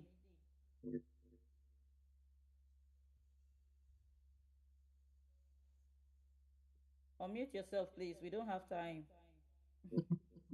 Question, Doctor. All right, go on. I'm not sure he's ready. Say, you can read the question for the presenter. Sorry? I'm saying if you could read out the question for the presenter. No, he didn't drop it in the chat. He raised up his hand to speak, so but he's not unmuting himself. So let's go on. Okay. Hello, ma. Are you ready? Okay. Be Yeah, I'm fast. here, ma. All right. Oh, thank you. So my question is that the speaker mentioned that goats, maybe all the goats were kept under the shed while all the sheep were left out during rainy season. So that is strange to me from somebody used to goats. sheep market in Nigeria and in Ibadan in particular. So what did he gather that informed the segregation of shared provision for goats during rainy period and leaving the sheep outside in the rain? If there should be a reason for that from the practitioners. Thank you. Thank you. Thank you very much. So, on inquiry, it was reported that goats cannot actually withstand rainfall or water. That if they are drenched by the rain or there's a water pour over them, they fall sick and they hardly recover. So due to that, once there is any sign of rainfall like this, the animals will be covered. The goats will actually be covered while leaving the sheep just to bear. Okay, Samuel, over to you.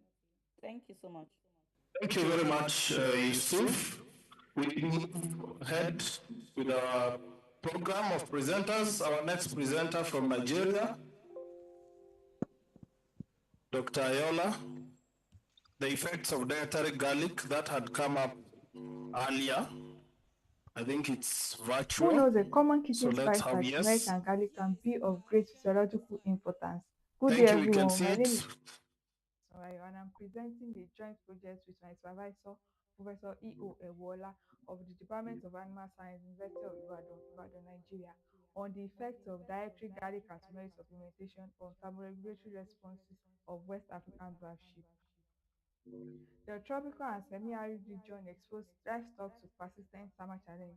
I mean, it is part of the environment they live in. And even the West African dwarf sheep that we considered heat tolerance still shows a measurable physiological strain under prolonged heat load.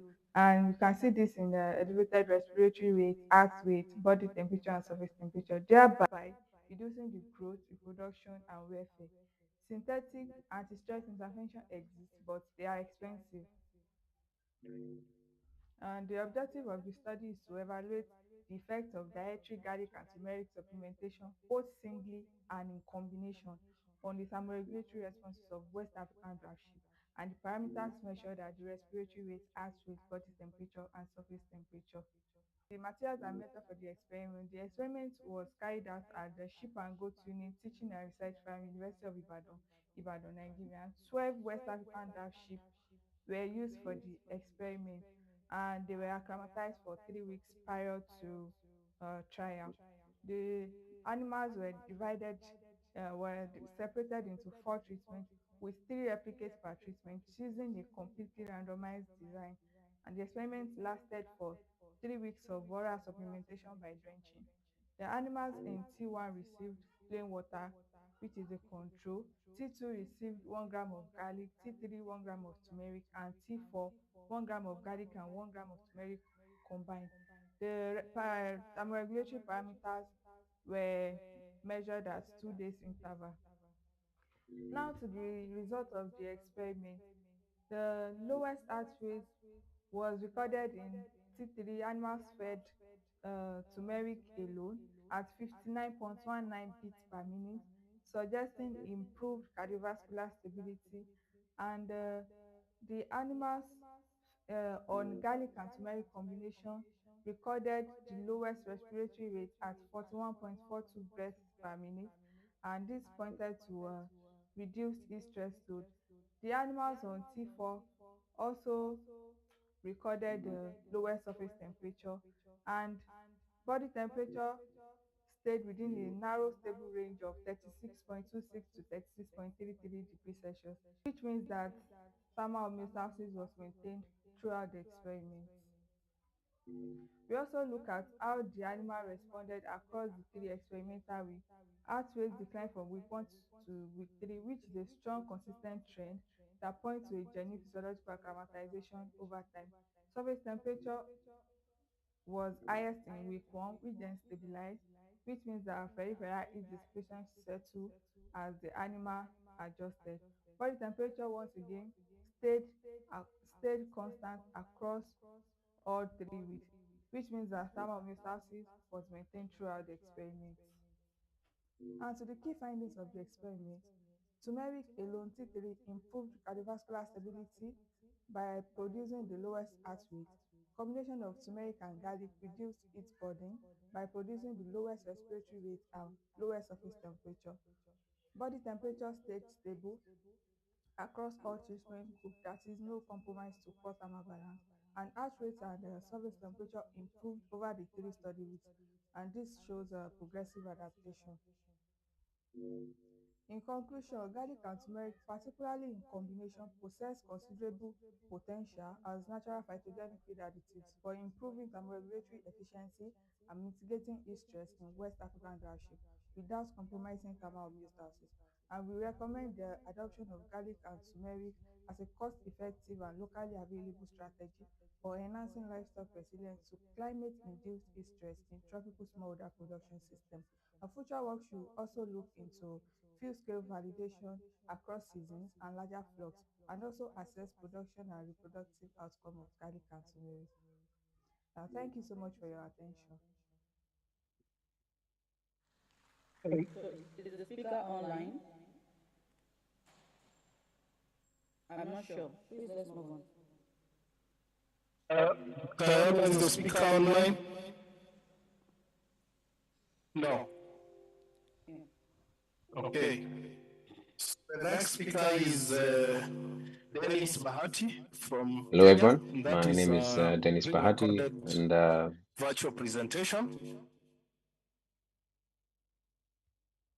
hello everyone, my name is Dennis Bahati, and I work at African Network for Animal Warfare, It's not audible, Ayola. veterinarian, as well as Okay, the. good.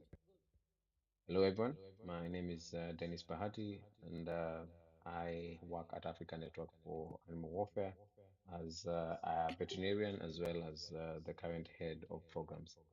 My presentation today will be focusing on tackling intensified animal agriculture through strengthened policy and legal frameworks across Africa. A small background in terms of the work that my organization does. We are non-profit based in Nairobi, Kenya, and our focus is on advocating for animal welfare best practices. So my presentation will be highlighting basically the work that we have been doing in the recent 4 or 5 years on issues of intensive chicken production through use of battery cages, and trying to see how can we resolve that specific issue across the continent. So you are all aware that Africa has one of the fastest growing human population, and it's projected by the 2100 will have a population spiked to around 3.8 billion.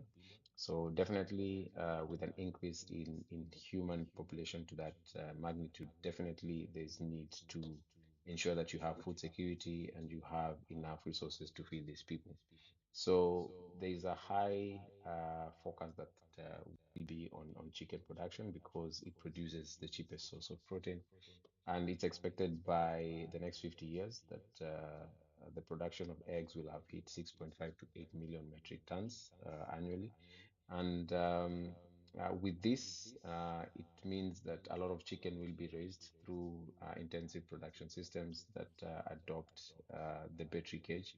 And we are all aware in terms of some of the key welfare issues and concerns that are associated with these birds, these specific production systems, where you have birds being confined in tight spaces and they are not able to express their normal behavior. And that leads to quite a number of other welfare issues and concerns associated with this specific production system. So, as an organization, we said it would be good to at least understand the dynamics across Africa, because one of the biggest issues that we had is that there was very, very scanty data in terms of what's happening across Africa with the use and adoption of battery cages. So we at least wanted to have some baseline data that would inform any interventions that we wanted to propose. So the focus of the study had three main areas. Number one was just to understand the prevalence, distribution, as well as the extent of use of battery cages in different African countries. And then the other one, we wanted also to review and analyze any existing national policies, legislation, and regulatory framework that touch specifically on intensive chicken production and whether they give any directions when it comes to use of conventional battery cages. And then finally, we also wanted to understand what's what consumers and generally the public view is when it comes to animal warfare, and whether they are aware of the different chicken production systems that are there, and whether that influences their purchasing decisions. So we did this in 11 African countries, touching on the different regional blocks. So we started in East Africa, we went to East Africa, we started in East Africa, and then we went to West Africa, and then we did some work in Central and Northern, as well as Southern Africa. So at least we also be in a position to understand the dynamics from different regional blocks in Africa. So in terms of the key findings that came out for the first research question that we had, we realized that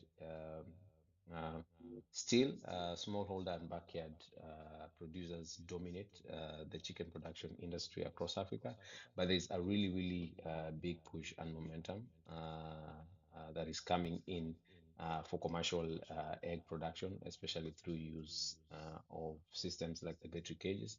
And then when it comes to policies and legislative frameworks, we also realize that we have very weak and outdated laws, and they're they're not specific in terms of addressing the different welfare concerns and issues that are affecting, whether it's chicken, whether it's pigs, and any other farm animals. And then finally, on consumer perception and preferences, we realize that majority of the consumers are not aware of what's happening, and they don't care in terms of which production system is being adopted. The most key things that they focus on is majorly on price, availability, and freshness, as well as other factors when it comes to determining their purchasing pattern. So in terms of some of the recommendations, specifically on policy and legal, that came out of our study, is that there's need to establish a progressive transition away from conventional battery cages, something similar to what we saw in the European Union when they came up with a directive in 1999 to phase out battery cages. It's something that as Africa we can also adopt and take heed, and see how we can also have that slow transition into more sustainable and welfare-friendly practices. And then there's also need to integrate animal welfare into our national poultry and livestock policies. This is also a very big gap that we also realized in quite a number of policies in different countries. And then there's also need to develop standards not only on spacing, but generally across the whole value chain affecting chicken. So whether it's production, transportation, marketing, as well as slaughter. And then there's also need to also follow up and do a lot of work when it comes to strengthening enforcement and institutional coordination once we have this in place. So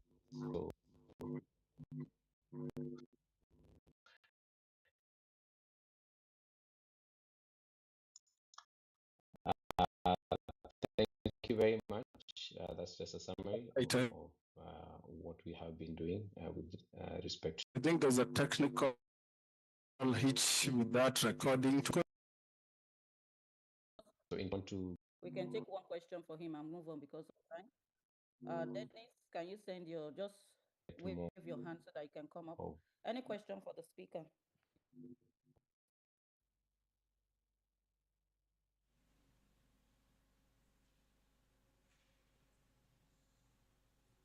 If there's no question, we continue with the next presentation.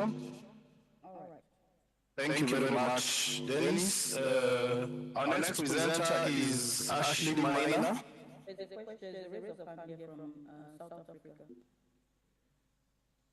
No, I was just curious how you get the estimates of backyard chicken, how accurate are those numbers of chicken owners across? Is it just a national agricultural survey? And within what range of accuracy can you estimate that? Dennis, do you want to respond to that? Please be fast. Thank you. Thank you very much. Maybe soon you can repeat the question. I didn't get it clearly. I think you said, how did you get the number of chicken in the backyard stuff? That was what I was able to pick. I don't know if that. Do you want to repeat the question, Esther? Can I ask a question that you can hear? So we would like to know how accurate numbers are for backyard chickens. How did you go about collecting the data? So how accurate is the data for the backyard chicken? How did you get it? So the data that we collected, we engaged the experts within the different countries that we are working, and we used the national statistics for livestock that guided some of the data that we obtained. I hope that answers the question. Yes. Yep. Thank you. Okay. Thank you. Thank you.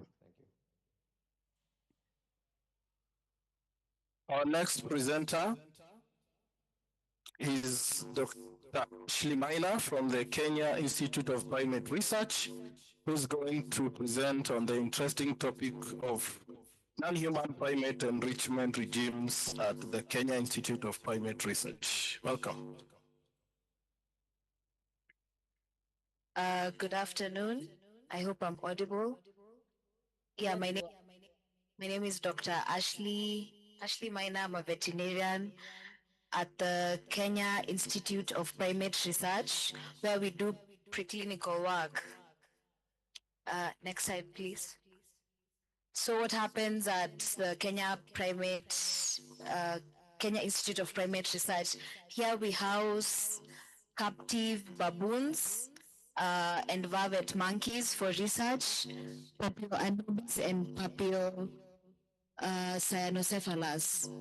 So what we do for them in terms of enrichment includes structural enrichment, sensory enrichment, cognitive enrichment, food enrichment, social enrichment, and positive reinforcement training. Next slide, please.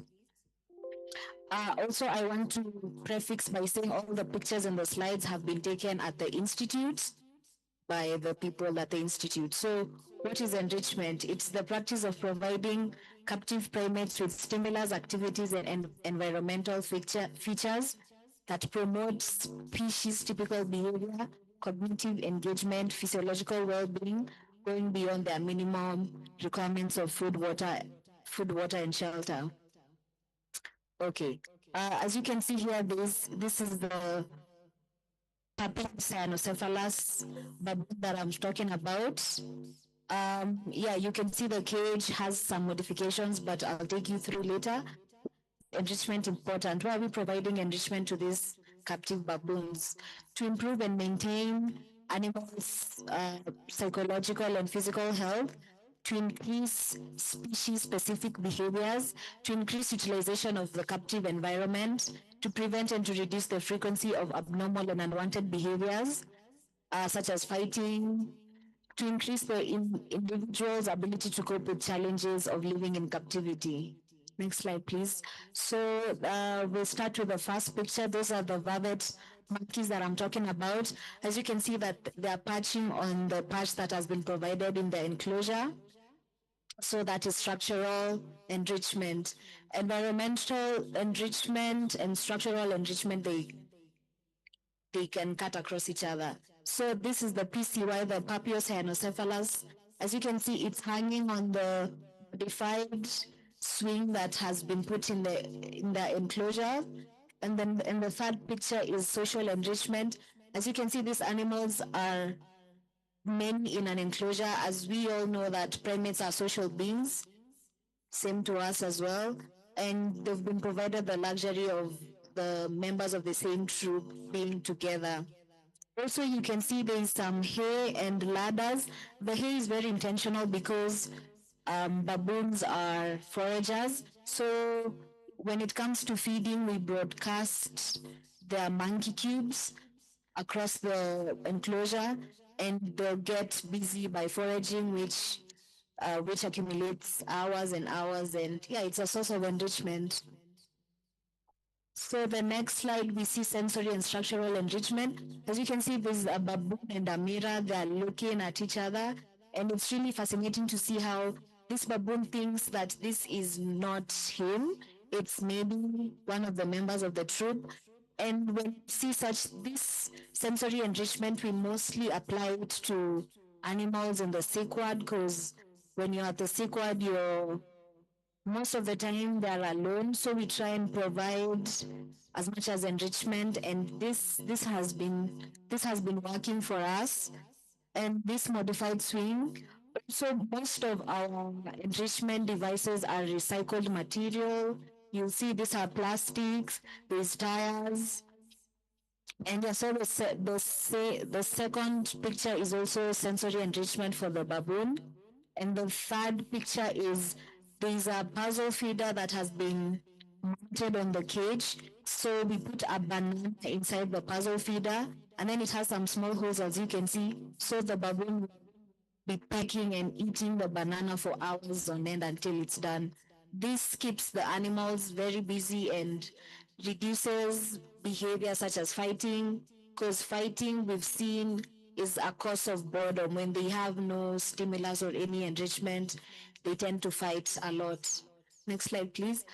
We also have this picture with a drum. This is a recycled drum that was broken underneath, so we cut holes and put a rope to hang it in the enclosure as a form of enrichment. So you'll see, especially the juvenile baboons, they like to get there and swim. They play with each other, they swim and they get out. As you can see, there's also ladders and tires. These are also sources of patching for them. They really like to hang out in such areas. And the second picture is a foraging mat. As I've said, baboons are foragers. So sometimes we put sunflower seeds, groundnuts, and we give the animals to forage for hours on end as a source of entertainment. Here we see balls. These are balls that we have recycled from that we have recycled. So as you can see, they are brightly colored. This colors is to give them like a source of sensory enrichment. The juveniles like this a lot, so we provide for the juveniles such balls, and they enjoy it. Yeah, the next slide, please. I've talked about food enrichment. We provide food enrichment for them on a weekly basis. This is on top of their diet. We give them monkey cubes and water is ad libitum. We also provide fruits that are in season. So if it's mango season, we provide mangoes, carrots, vegetables, bananas provided to them. And this is palatable, so it helps the animals that have not been eating. This is a source of also, it's a supplementation. It does not cut the cost of providing food for these animals. This other picture is an enclosure at the institution. As you can see, it has a tree bark. It's trying to sort of make the baboon's natural habitat, which is the forest. So we try as much as we can to make their habitat and bring them to their captive enclosures.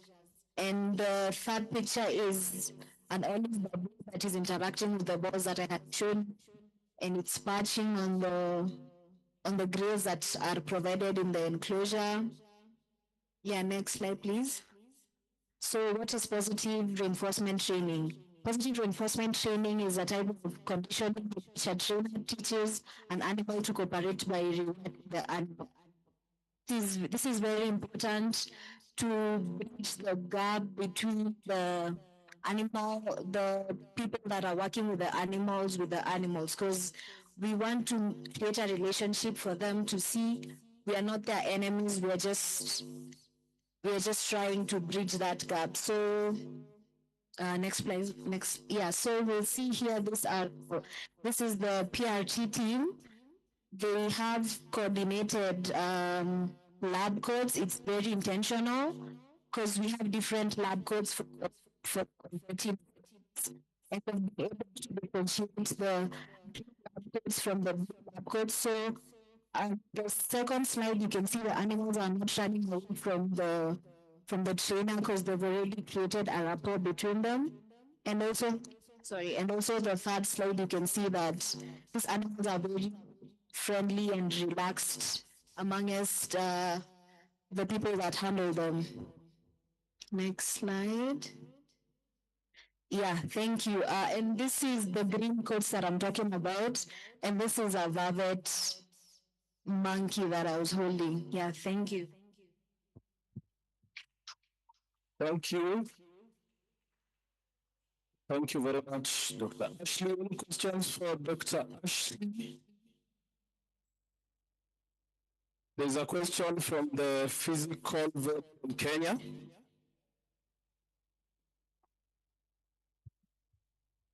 So, Kimani Augusta, my question would be, would you kindly help me understand why this type of research would have been done in the animal's natural habitat? Thank you. Thank you for your question, but this is not like a study that was done. This is the practices that we have at the Kenya Institute of Primate Research for the captive animals that we already have. These captive animals are used for research, so we try as much as we can to mimic their natural habitat because they're in the institution for purposes of research. Thank you. Take Dr. Ansel, question. No question, please. No question. Question from the physical vet in Kenya, and then we'll proceed. I think we move on. Yeah. This is a question, but just in addition to answer the question he asked. I think the reason why is because these are wild animals, and it's really hard to bat them and immobilize them. And you can't be batting the animal every day to try and do research on it. So it will be much easier to be dealt with in captive. Yeah. Right. Thank you very much, Dr. Ashley, for that very interesting presentation.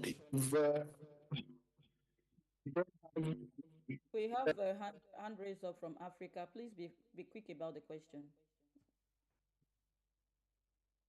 Thank you. I just wanted to find out where they get the primates from. Do they breed them at the facility, or how do they obtain the primates? Okay, thank you.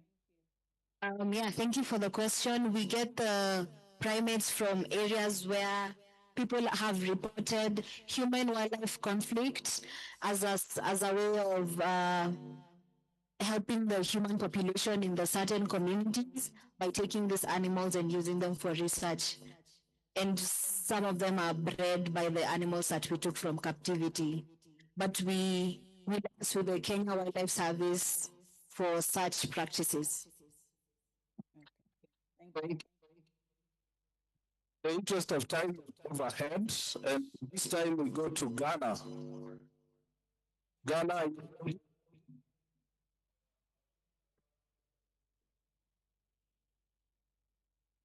Please unmute from your venue, Ghana. 5 minutes is 5 minutes, please, so we can take. Okay. Yeah, thank you. You will share from here. Come. We can start. Just minimize this.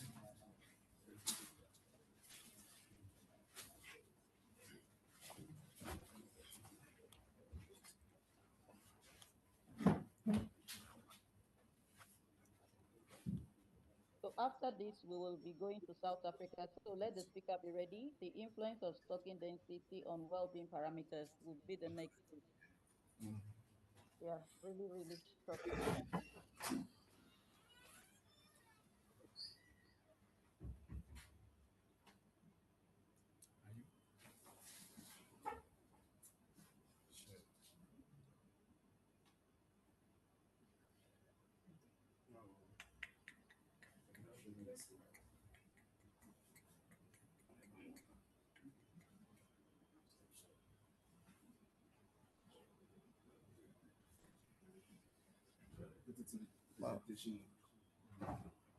For them, they won't see for now.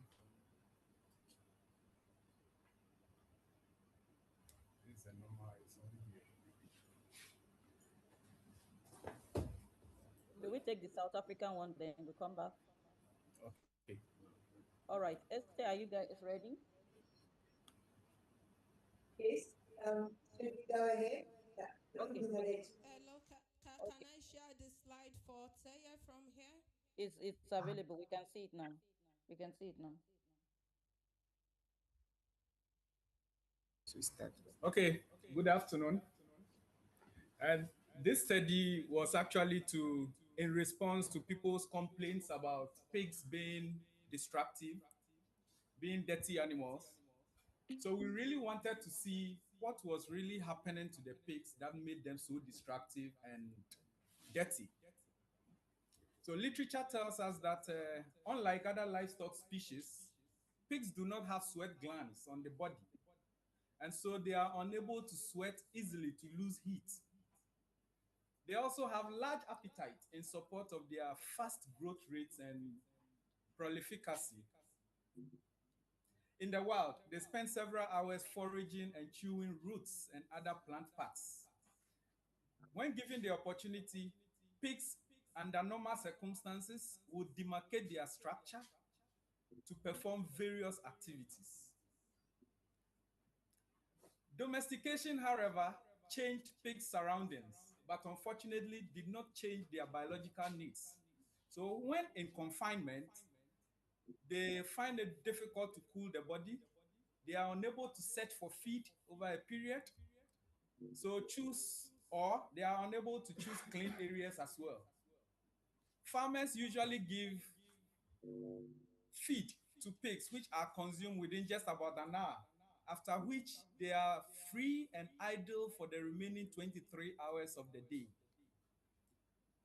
So we realize heat stress, hunger, and boredom were the major issues affecting their characteristics, which people describe as destructive and dirty. So we saw madding of pigs. Pigs will usually lie in muddy environments when they want to respond to high temperature conditions.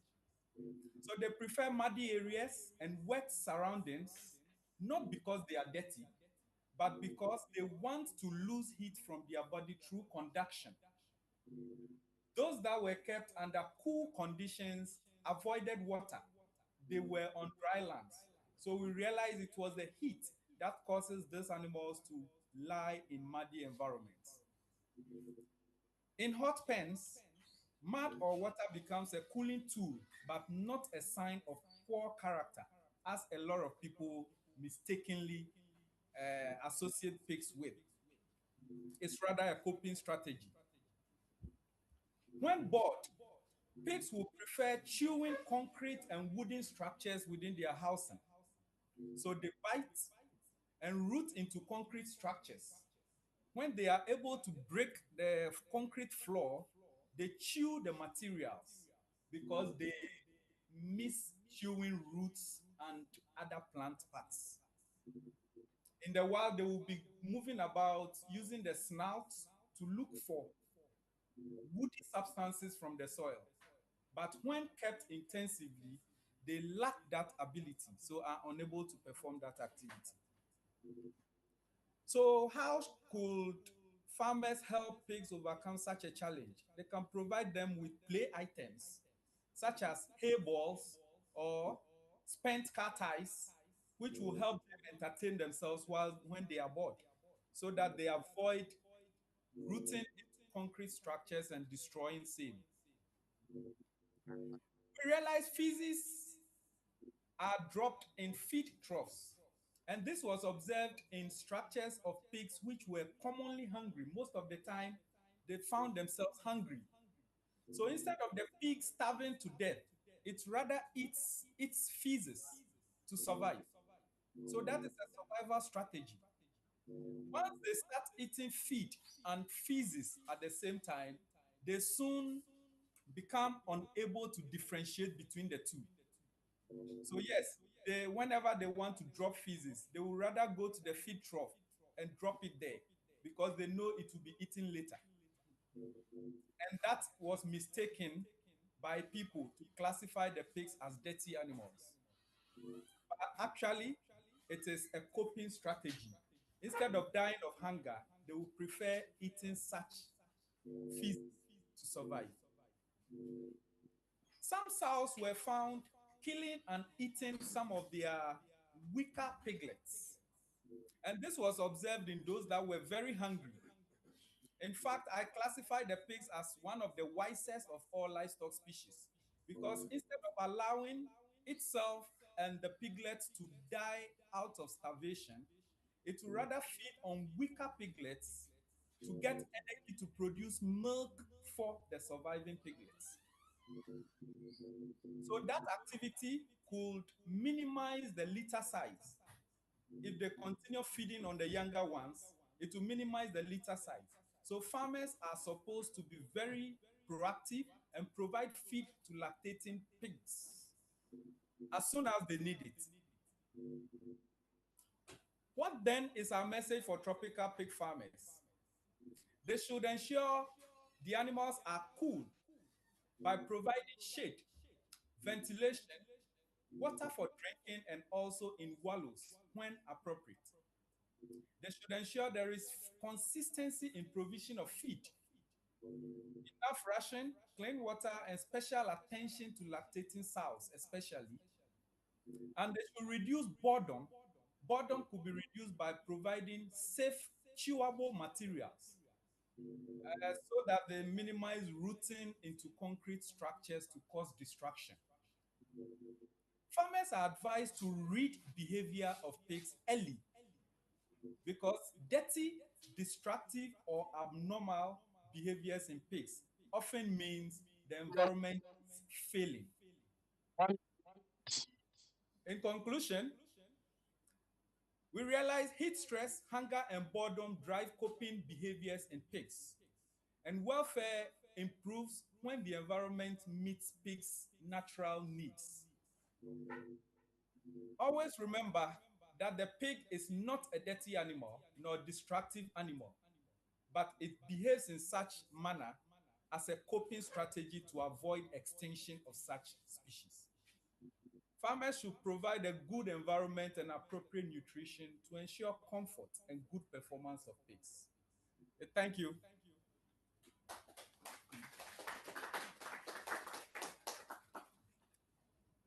Much.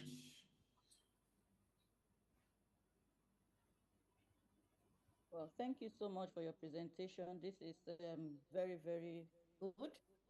If you have questions, drop it in the chat and we'll forward it to the presenter. Unfortunately, we are far behind schedule and we can't really do much. You can please, I think I want to suggest that we consider those who have physical presentations because of the time. There is no way we can catch up as we are going. And the South African venue, they have this time limitation. So I would suggest we take those who are physically present because most of those who are virtually are not even available to take questions. So I just hand over to the moderators to sort it out. So let's go on. Thank you so much, sir. I really appreciate the fact that you've made us understand that this is the natural behavior of the pig. Thank you. Thank you, Dr. I think from Kenya we don't have any other physical presentation. Dr. Ayola, you can, do you have any physical presentation? Or maybe we sort out all South Africans because they are time keen for now and I don't know how to sort it. So maybe we'll take all South Africa for now and get them sorted. Yeah, so the South African presentations are next, and these are running from Dr. Ayola's side, I understand. Yes, it's being played now. Please share that and The influence of restrict it stocking to density on 5 the minutes. well-being parameters of lambs. With constant meat demand, the solution might sound simple. However, intensification of livestock production poses the risk. No global recommendation. The influence of stocking density on the well-being parameters of lambs. With a constant increase in the global meat demand, the solution might sound simple. However, intensification of livestock production poses the risk to negatively affect animal welfare if not done correctly. Overstocking can lead to increased instances of aggressive behavior, resulting in decreased feeding behavior and thus lower weight gain. Stressful instances, such as overstocking, will trigger a response by the HPA axis, leading to increased glucocorticoid production, which can negatively influence the workings of the immune system while also decreasing meat quality in the process. There is no global recommendation for stocking density in indoor sheep feedlot systems. Currently in South Africa, recommendations range from 1 square meter per sheep to 2 square meters per sheep, as set out by the South African national standards, but no clear indication are given of the well-being of animals housed in such systems. The current study therefore investigated the influence of stocking density on the growth, well-being and meat quality of two different sheep breeds maintained under feedlot conditions in order to advise the South African industry on the optimal stocking density. Today I will only discuss the well-being portion of the study. The experiment took place on the Welgevallen Experimental Farm of Stellenbosch University in the Western Cape province of South Africa. Animals were kept in an indoor housing facility equipped with slatted flooring. 30 Dorper and 30 Duni Merino castrated ram lambs were randomly allocated to a stocking density treatment. After an adaptation period of 2 weeks at a standard density of 1.7 square meters per animal, the sheep were exposed to the respective treatments and finished over a period of 6 weeks in order to simulate a commercial feedlot environment. The low stocking density groups were kept at 1 square meters per animal, the medium stocking density groups at 0.75 square meters per animal, and the high stocking density groups at 0.5 square meters per animal. In 1993, Fraser conceptualized animal well-being and defined it as the biological functioning, emotional response, and behavioral reaction of the animal. We closely followed this approach and investigated the neutrophil to lymphocyte ratio to determine immune system activation and the fecal glucocorticoid metabolite concentration as a measure of adrenocortical activity on a weekly basis. Temperament assessment, as done by the isolation box method, was executed at arrival, after adaptation, and at completion of the study, while individual and group behavioral observations were carried out over a period of 21 hours per week. Dorper sheep displayed more reactive behavior than their Duni Merino counterparts. Except for the slightly more vocal medium stocking density groups, no other differences between the stocking densities could be observed.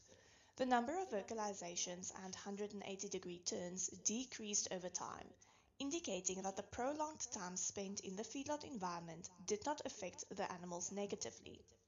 In 2024, Atkinson published a study stating that vocalization and locomotory behavior are rather responses to isolation and removal from the flock than a good indicator of sheep temperament, and conclusions cannot be made on these two parameters alone.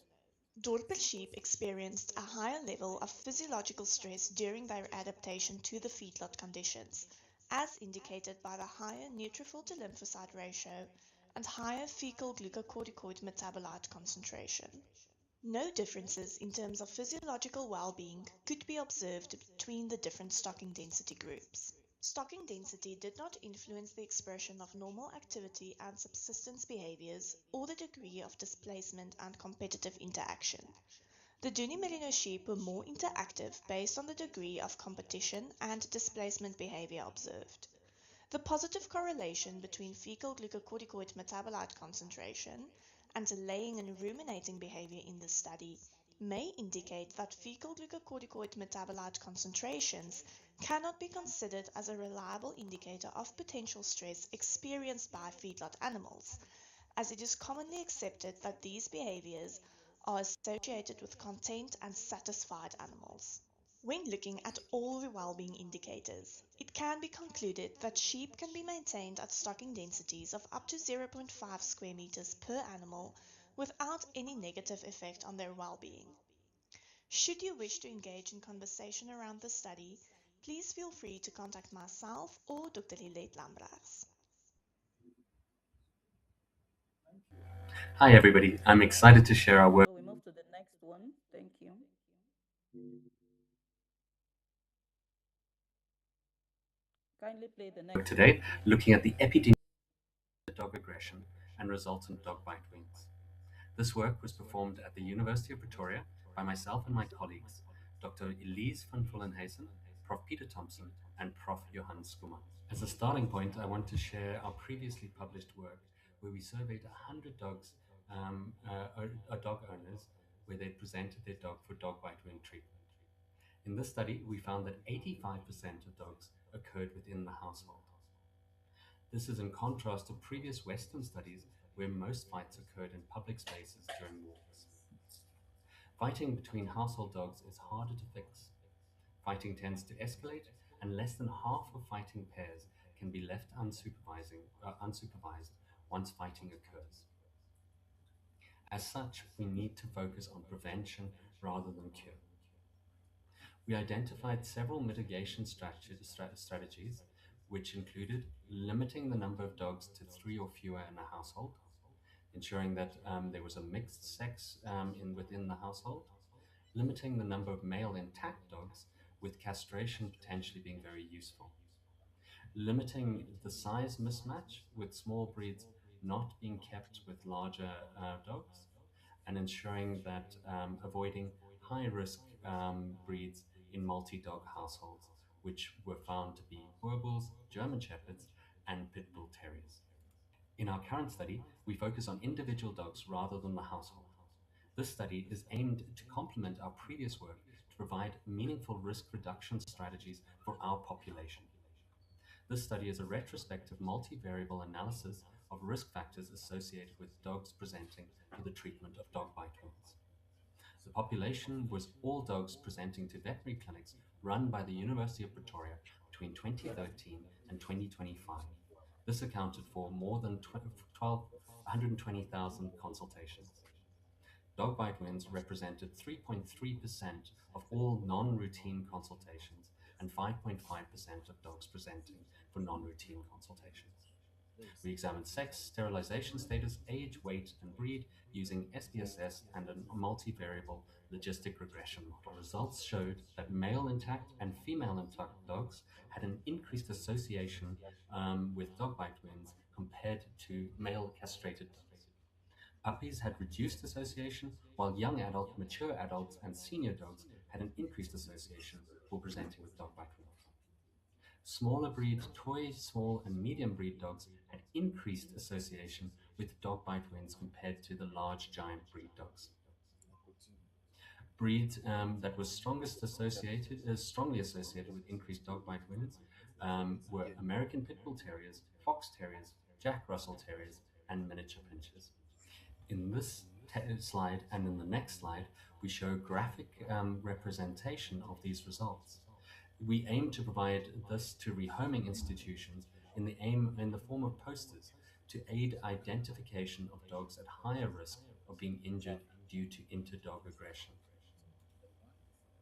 In this table, we include breed but not weight, and we show that American Pit Bulls, Jack Russell Terriers, Fox Terriers, male intact, and young adults and mature adults have the highest risk, while large breed Rottweiler dogs that are geriatric and male castrated have the lowest risk. One major limitation of this study is that we are testing the presentation of dog bite wound for veterinary treatment rather than inter-dog aggression. This leads to potential confounding with owner-related factors and the severity of the wounds. With regards to the severity of the wounds, this may explain our increase in the smaller breed dogs and the smaller sizes. In summary, we identify male intact dogs, female intact dogs, young adults, mature adults, and senior dogs, toy, small, and medium breed dogs, small terriers, the Jack Russell Terrier, Fox Terriers, miniature pinschers, Dachshunds, Pit Bull Terriers, Bull Terriers, Staffordshire Terriers, and Boer Bulls as having an increased risk of presenting for dog bite wounds. Dogs with these characteristics should be considered at higher risk of inter-dog aggression within the household and presenting for dog bite wound injuries. Combining this information with household-level risk factors can be used to mitigate the risk factors of inter-dog aggression resulting in dog bite wounds. For more information, please scan the below QR code or feel free to contact me. Any questions? Okay, do we have the speaker available in South Africa? Yes. Yeah? All right. Just a quick question. This dog fighting stuff, is it between dogs that are inside a particular house, or do you have this occurrence where a dog from one household fights with a dog from another household? What we found was 85% happened within the household, and 68% were between dogs owned by the one owner. So you had the occasional fight where a dog exited a property or a dog entered a property, but most fights happened at home. So, and that's completely converse to what happens in the European setting, where all of the fights are happening in public settings, where on walks and things like that. And one of the big thrusts of my study was to say that our local factors that we need must be relevant to ourselves. So we can't institute leash laws and expect it to work in a South African setting, where that would work incredibly well in the UK, where it only happens on public spaces. So in our setting, prevention is far more important than cure and prevent and in trying to prevent it on that side. So yeah, that's the answer. Thank you so much. It's quite an interesting study. Thank you. Do we have any more questions? I'm not sure. Nothing in the chat still. Okay. You think we own more dogs than the Europeans? That we have more problems? 100%. So South African dog owners had on average, I think, 3.5 dogs, as opposed to all of the other previous studies where it's usually less than 2 dogs. So we own more dogs, and one of the risk factors was having the households with fighting had 4.1 dogs versus households without fighting had 3.4 dogs. So the more dogs we have, the more fighting we get, it seems. And I think it's competing for resources within that.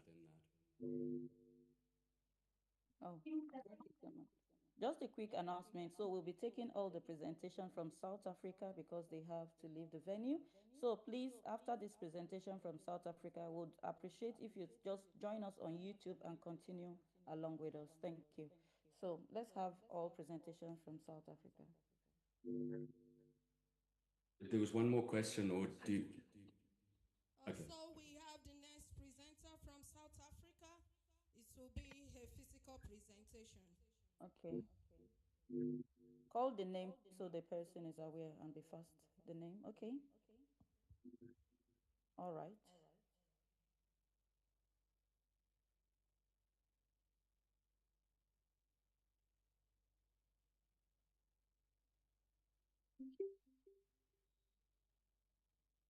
So is it Megan presenting now, or is it Etze? Okay, Etze.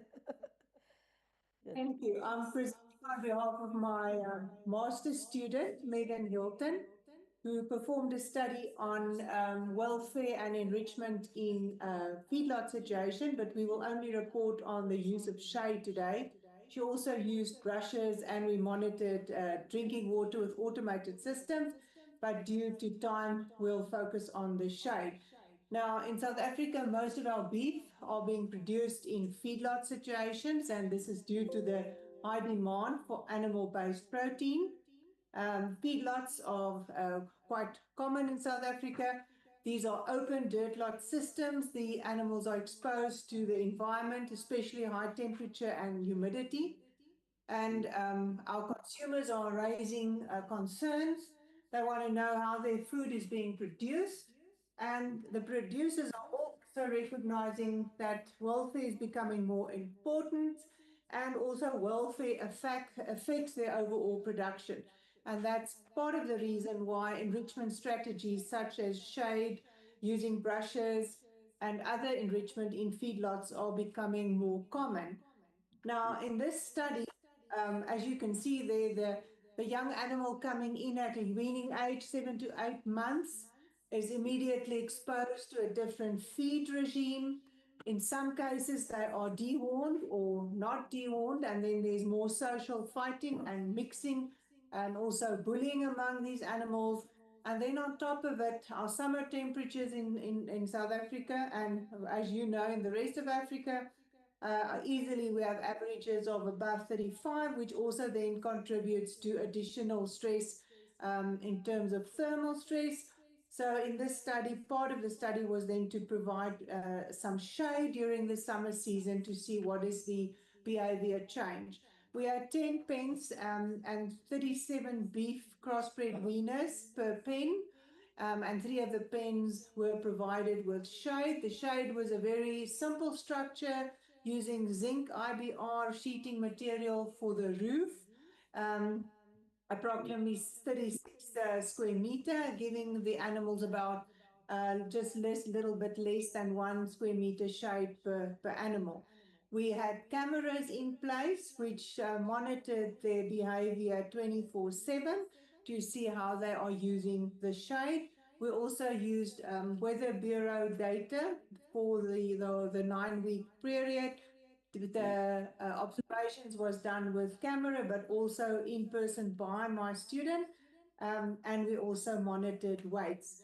Now, weights was only done at the beginning and the start because we also did cortisol analysis from fecal material, and we didn't want to add to the stress by putting them weekly over the scale. But just with regard to the results for shade use, you can see there that in the morning, shade use was rather low, and as the day increased, there were more use of shade. So there's definitely shade-seeking behavior in these animals, and this definitely corresponded with the temperatures. As the midday temperature increased, more shade use, and also late afternoon. And late afternoon often goes hand in hand with higher relative humidity, and then they start looking for a cooler area. So overall, the shade use had a positive effect. I think the big challenge for us is that these structures cost a lot of money. And we have to convince our feedlot owners that this cost is going to have an economic impact. So due to the different weight groups, we can't say that just based on weight, there was not a significant difference, but we did see between the pens where animals had shade, the average daily gain was actually better compared to the without shade. So I think we need to do more of these studies and also test other types of structures. This is IBR sheeting, but there are other structures like you could use, but for example, shade netting. Also look at the orientation and how the sun moves, so how much shade you're actually going to provide to the animals. And then one of the other quite interesting questions would be is if one should look at maybe a shade over the problem is possible. You also don't want the feet wet. So it would be quite interesting to see what happens if we actually provide shade across the feeding areas as well. But we're busy with a publication where we will add the drinking water, the brushes, and all the results that we gain from this study. But definitely in our hot environment, shade does make a difference. Thank you very much. Well, thank you so much for that presentation. Samuel, please, can you help with moderating the questions? There are no questions online yet for Ethel. No question here online. Any question from the physical venue for our speaker? At least one question, yes? Okay, go on, Kenya. From the venue, standing in for Samuel for some short time, he'll be back. But there's no question in the physical venue. Okay, no question. Those are actually. So, if there's no question for the speaker, can we move on to the next presenter?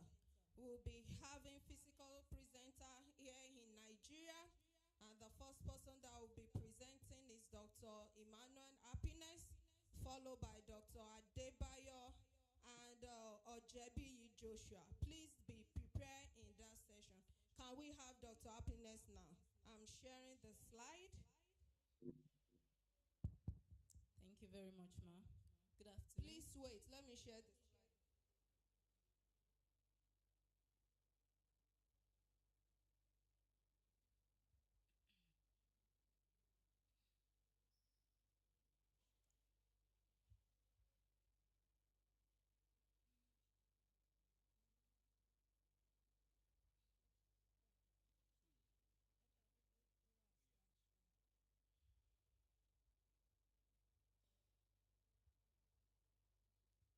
You have 5 minutes.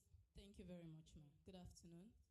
I'm here to present a paper on the health status of rabbit box in 2 housing types and on varying levels of oyster mushroom extract in water. The rapidly expanding population in Nigeria has made it necessary to increase livestock production in order to meet protein requirements of the populace. And beef and cattle production alone is not sufficient to bridge the existing protein gap, which has made it imperative for researchers or livestock producers to look into micro livestock production, such as rabbit production. Rabbit is a monogastric animal whose meat is very high in protein and contains majority of the vitamins required in the human body. It has a short generation interval and short maturing time, which makes it an ideal candidate for bridging the protein gap. Management systems in rabbits is heavily dependent on antibiotics, which has been discouraged due to residual presence in animal tissue and the emergence of antimicrobial resistance, and also the transmission of drug-resistant bacteria from animals to human beings. The presence of antimicrobial resistance has made it imperative to look into safe, cost-effective, and organic agricultural-friendly alternatives to treat bacterial infections. Oyster mushroom is an ideal candidate for this, as it is known as a health food, and it possesses medicinal qualities. It has antimicrobial properties, antiviral properties, and immune boosting properties, and lipid reducing effects. It also contains pleuromucilin, which is an antibiotic, a naturally existing antibiotic that works on a wide strain of bacteria. The study was therefore conducted to determine the health status of rabbit box in 2 housing types, administered varying levels of oyster mushroom extract in water. The specific objective of the study is to determine the hematological indices of rabbit box, while the specific objectives of the study is to determine the serum biochemistry indices of rabbit box and to evaluate the white blood cell differentials of rabbit box in 2 housing types, administered varying levels of oyster mushroom extract in water. The location of the experiment was carried out at the Rabbit Unit, Directorate of University Farms, Federal University of Agriculture, Abeokuta. The duration was for 10 weeks, and 48 6 to 8 weeks old rabbits were used.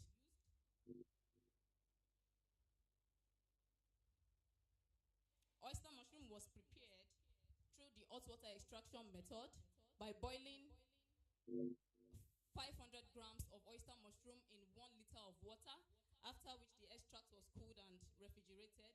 Then the extract was administered to the rabbits every day by adding them at the extract levels displayed above. At the end of the experiment, blood samples were collected from the rabbits, and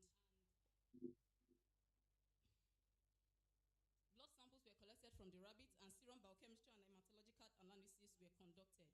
Data obtained were subjected to one-way ANOVA in A completely randomized design and significant differences among variables were separated using Duncan's multiple range test in SAS 2010. So the results,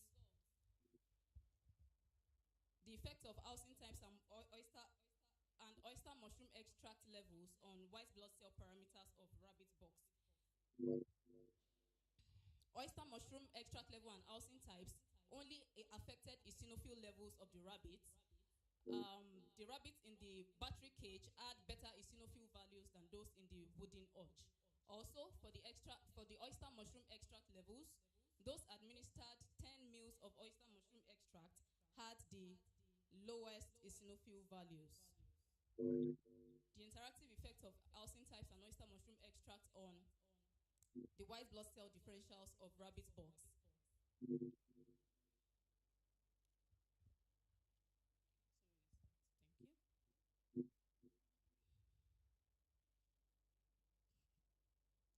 All white blood cell differentials were within normal range, and no significant difference were noticed, except for the eosinophil and monocyte count of rabbit box, rabbits in the wooden hutch, and on 15 mils of extra oyster mushroom extract at the best eosinophil values, while those in the wooden cage and on 10 mils of oyster mushroom extract, 15 mils of oyster mushroom extract at the highest monocyte count and eosinophil count. For the serum biochemistry, housing types did not significantly affect serum biochemistry indices, but oyster mushroom level extract affected serum biochemistry indices. The rabbits that were placed under 10 mils of oyster mushroom extract had the highest high-density cholesterol amongst all the rabbits. Interactive effects, housing types and oyster mushroom extract only affected triglyceride levels and high-density lipocholesterol levels. And we can see, okay, please let's move because of time. From the study, we can conclude that the battery cage is better for the rabbit box, as rabbits bred in battery cages had the lowest eosinophil values, and eosinophil is indicative of stress and parasitic infection and allergy, meaning that battery cage rearing in the tropics is better for rabbit production. Eosinophil can also be indicative of stress levels. So for the tropics, from this study, battery cage is better for rabbit production. Also, administration of oyster mushroom extract at 10 mils per liter of water recorded the lowest eosinophil content compared to those on antibiotics and other levels of inclusion. And it is recommended that for improved immunity and stress reduction in rabbits, battery cage rearing, as well as administration of oyster mushroom at 10 mils per liter is recommended. Thank you for listening. Okay, thank you so much for your presentation. Probably your recommendation is based on your nutritional studies. However, I want to ask, when you look at the battery cage and the wooden hutch, which of these housing systems actually gave the rabbits the opportunity to express their normal behavior? And did you even think of providing any form of enrichment to these rabbits?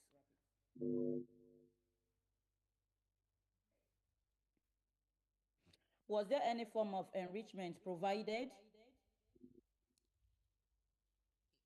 Not at all, ma. The focus was not on enrichment. It was on the use of organic. Yeah, I understand. Your studies is a nutritional study. I'm just trying to look at the welfare aspects. Thank you so much for your presentation. Thank you. Thank you, ma'am. You're welcome. So we are moving on to the next presenter, and that will be from Dr. Adebayo. Please wait, let me share the slides.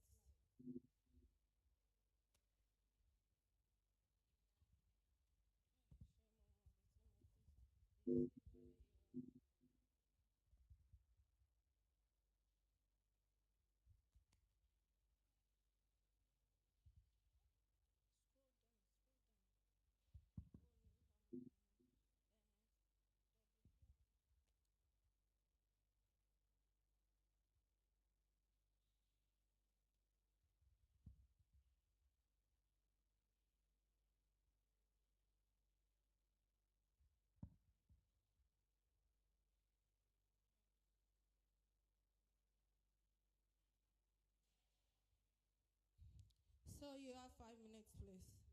Okay, thank you. My name is Dr. Adebayo Elbi, and I'm here to present a paper titled Chromium Propionate and Vitamin B, Safeguarding Organ Development in Heat-Stress Poultry. Heat-stress can impair physiological homeostasis and visceral organ functions in broilers. Thermal challenge increases metabolic strain and oxidative damage. Hence, chromium propionate supports metabolic regulation and nutrient utilization, as well as vitamin B protects our cellular membranes against oxidative damage. Evidence, therefore, on their combined effects on organ development under heat stress remains limited. The objective of this research, therefore, is to evaluate the individual and interactive effects of chromium propionate and vitamin E on relative organ waste.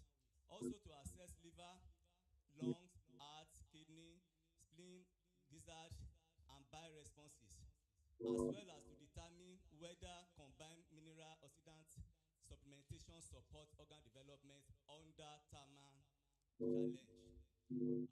For the research, 640 500 broiler chicks were procured from a reputable farm, and they were placed under feeding trial for 42 days.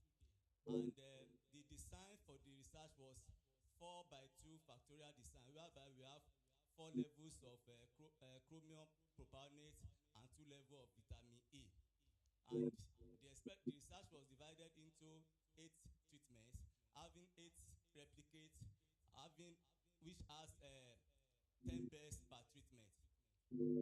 At the end of the 42 days, 4 bears per replicate were sampled for relative organ waste. And the results are as follows. Chromium propionate significantly affected liver, lung, heart, kidney, spleen, gizzard, and bile relative weight. Also, vitamin B significantly affected kidneys and bile weight.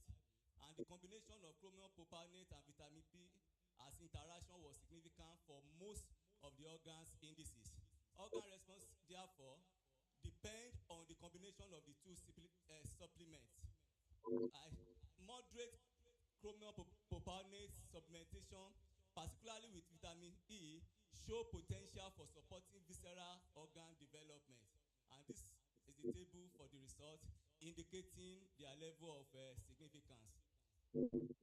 Chromium propionate, as we could see from the result, influence organ development across multiple physiological systems, consistent with a role in metabolic regulation. The liver response is particularly relevant because of its central role in intermediary metabolism and nutrient processing. Significant interactions show that organ response depended on concurrent vitamin E supplementation. This combined response may be important during heat stress when metabolic oxidative demands are elevated. Relative organ weight in an indirect morphological indicator and does not by itself establish improved organ function. Conclusion and recommendation. Chromium propionate and vitamin E significantly influence relative organ development, as we saw even in that result for broiler chicken. Chromium propionate affected organs such as liver, lungs, heart, etc. Combined supplementation of this treatment modify organ responses for most indices under the study condition. Moderate chromium propionate, as we could see at between level 0.4 and 0.8 with vitamin E, is a promising nutritional strategy for visceral organ resilience. This study therefore recommend further studies to investigate, to integrate histopathology, organ function, biomarkers, and molecular indicators of oxidative and metabolic stress, so that we'll be able to determine either this significance is of positive benefit or negative benefit. Thank you. for listening.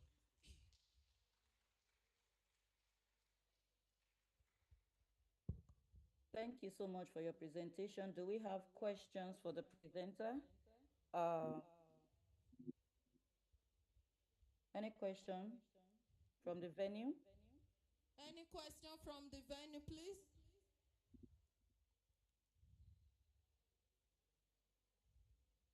I'm not sure if I missed this. I think this is the study on heat stress, right? I'm trying to look for the topic again, but I'm lost here. Is it a study related to heat stress? Please, what's the title of your presentation, sir? The title is Chromium Propionate and Vitamin E Safeguarding Organ Development in Heat Stress Poultry. So was there any condition where you had to simulate heat stress during this study? Maybe I missed that in your presentation. Did you create a situation of heat stress, or was it just the natural environment that induced heat stress here? I can't hear you, Did you induce stress for this animal? Did I? Induce stress. Any stress? Yes, the research took place during the heat season between that was between December and March.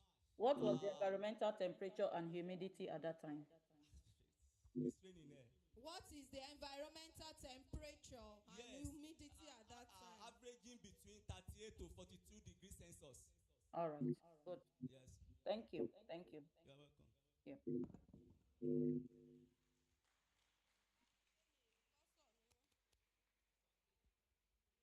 Do we have more physical? We are taking all physical first, and then we continue. This is just a change in the program. We take all the physical presentations here. If there's anybody that sent a virtual and you are here virtually, please let me know. Otherwise, we have to shift it towards the end. So we are taking all physical now, and then we go back to the program, continue, we wrap up, and then we now play all the virtual and just listen to it. All right, go on.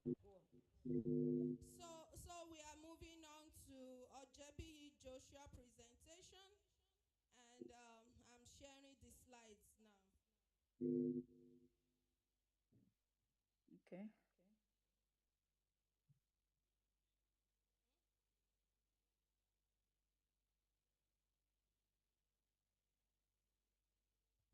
Good day, everybody.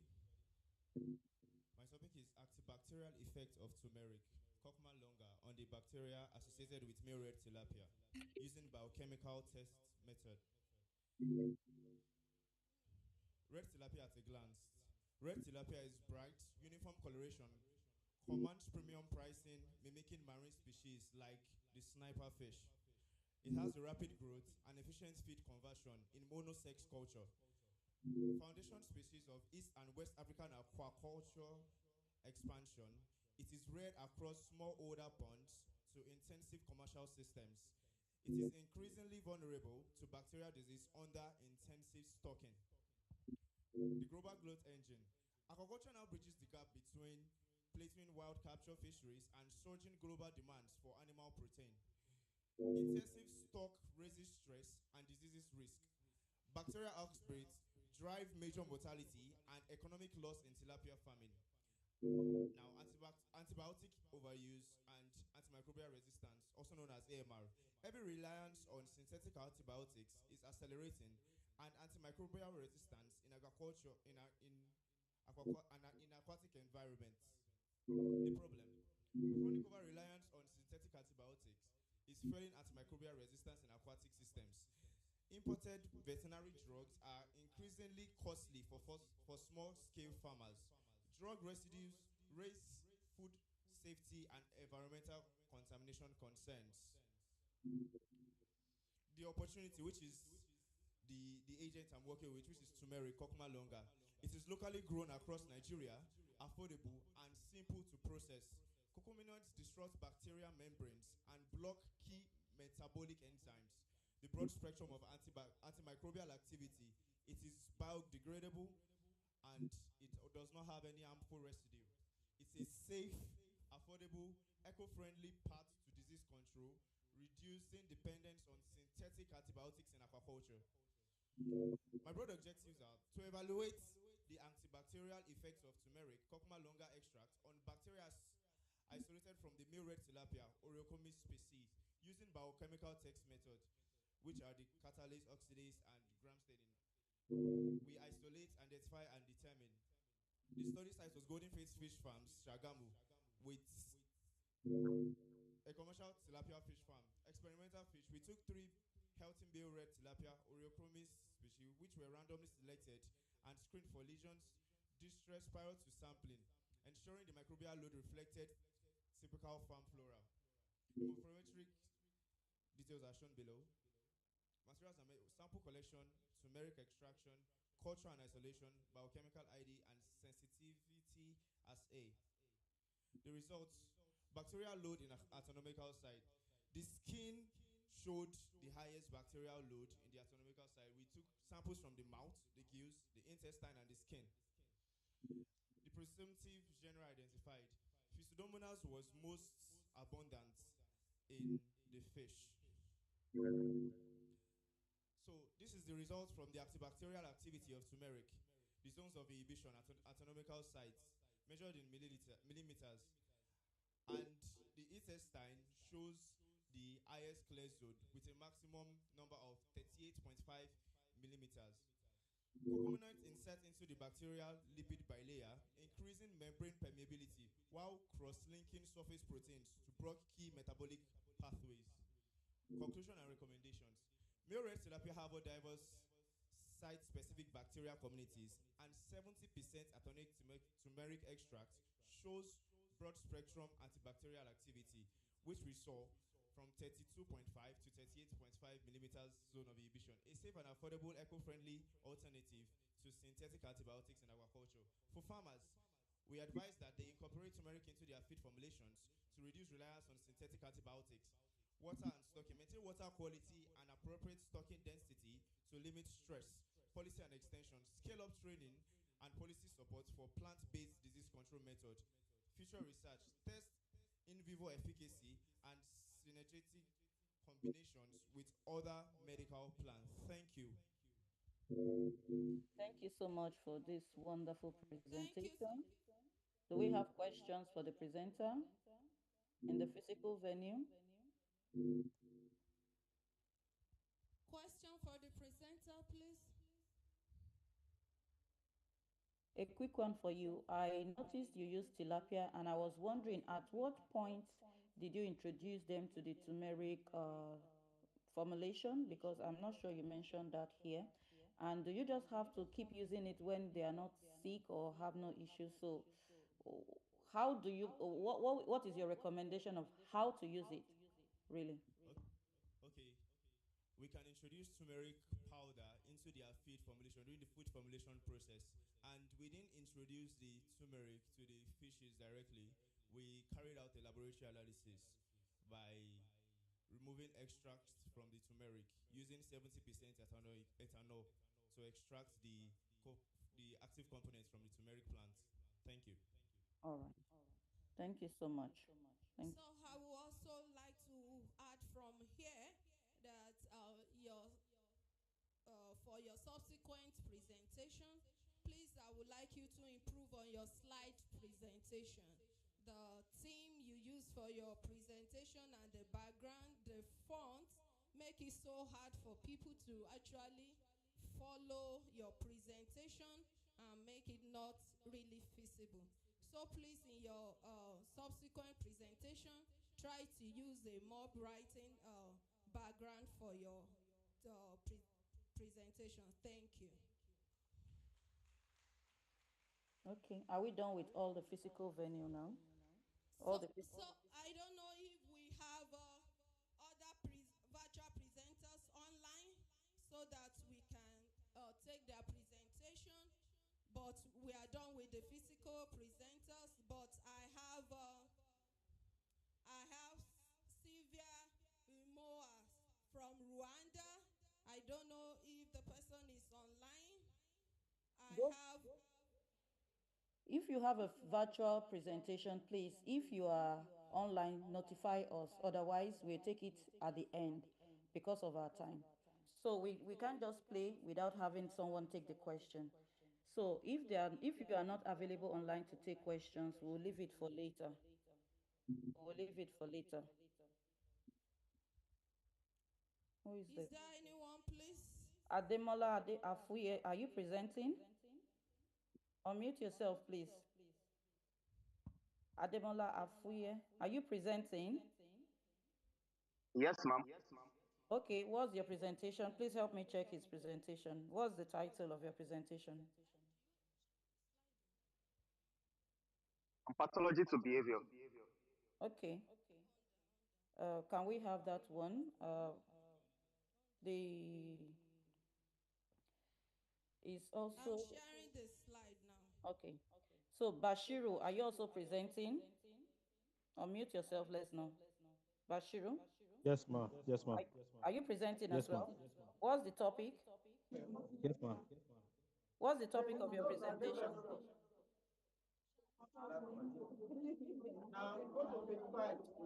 You are in a noisy place now and you want to take questions. Please, let's have Ademola.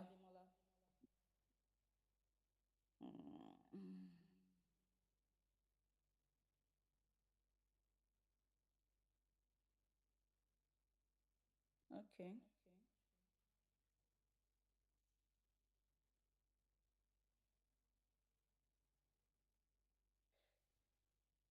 Is it a recorded presentation or you're going to be presenting directly right away?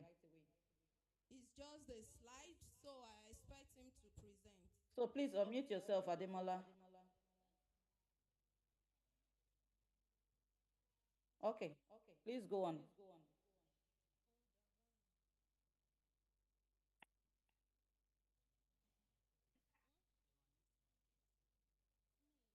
Ademola Afuye.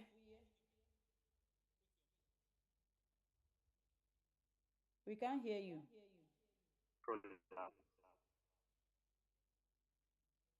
Please go on. Please,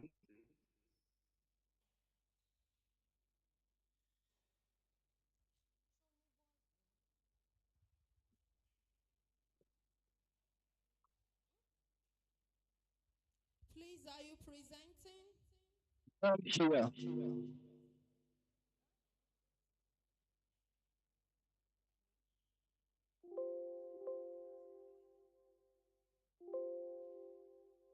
Is it a recorded presentation or not? Okay. Unfortunately, please, you guys need to know mode of presentation. We have to move on with our program, please. So, Yes. So we can't hear from our physical venue here. yeah, he's not. Let's move on. So we move on to the next program, which is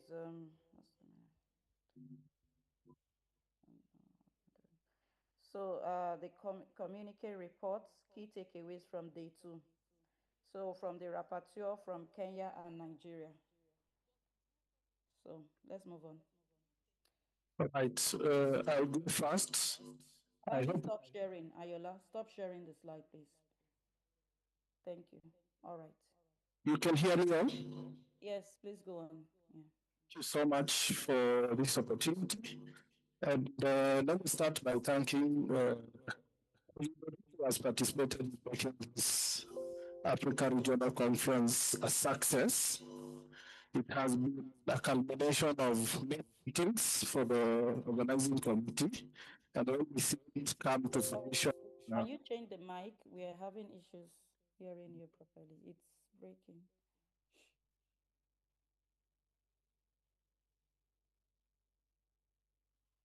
Is that better? Yes, but a little bit of echo is always coming with it. I don't know. Let me try once again. Can you hear me? It's better. It's better. I will manage. Okay, I'll keep it brief. You can't hear me? No, it's breaking. Dr. Ayala can go fast, or the Nigerian team as we sort it out. And I think towards the end now is better. Try again. Try again now. I was going to say, if I'm not audible, then Dr. Yola, am I audible?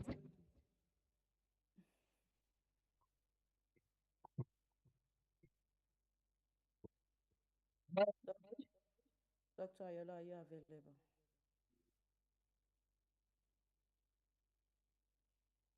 Can we take the communique from Nigeria, please? Who is going to do that? Who is going to help us with that?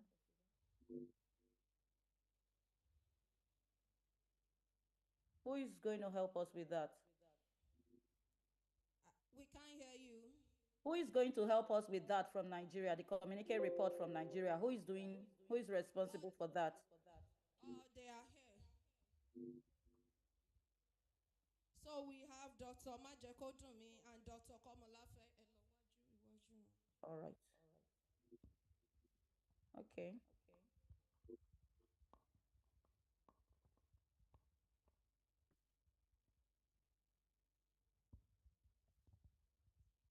Good day, everyone.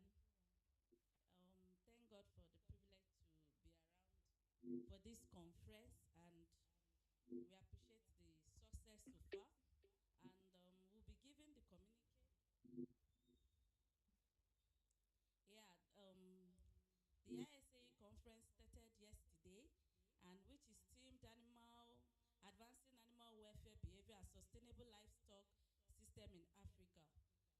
We have a venue here and simultaneously at Kenya, Ghana, and in South Africa. So the opening ceremony started yesterday with the welcoming address by Dr. Seun Oluwaseun Ojelade. The country liaison, Dr. Luyemi, also featured, and we went to the announcement of the guest. The moderation was taken by Dr.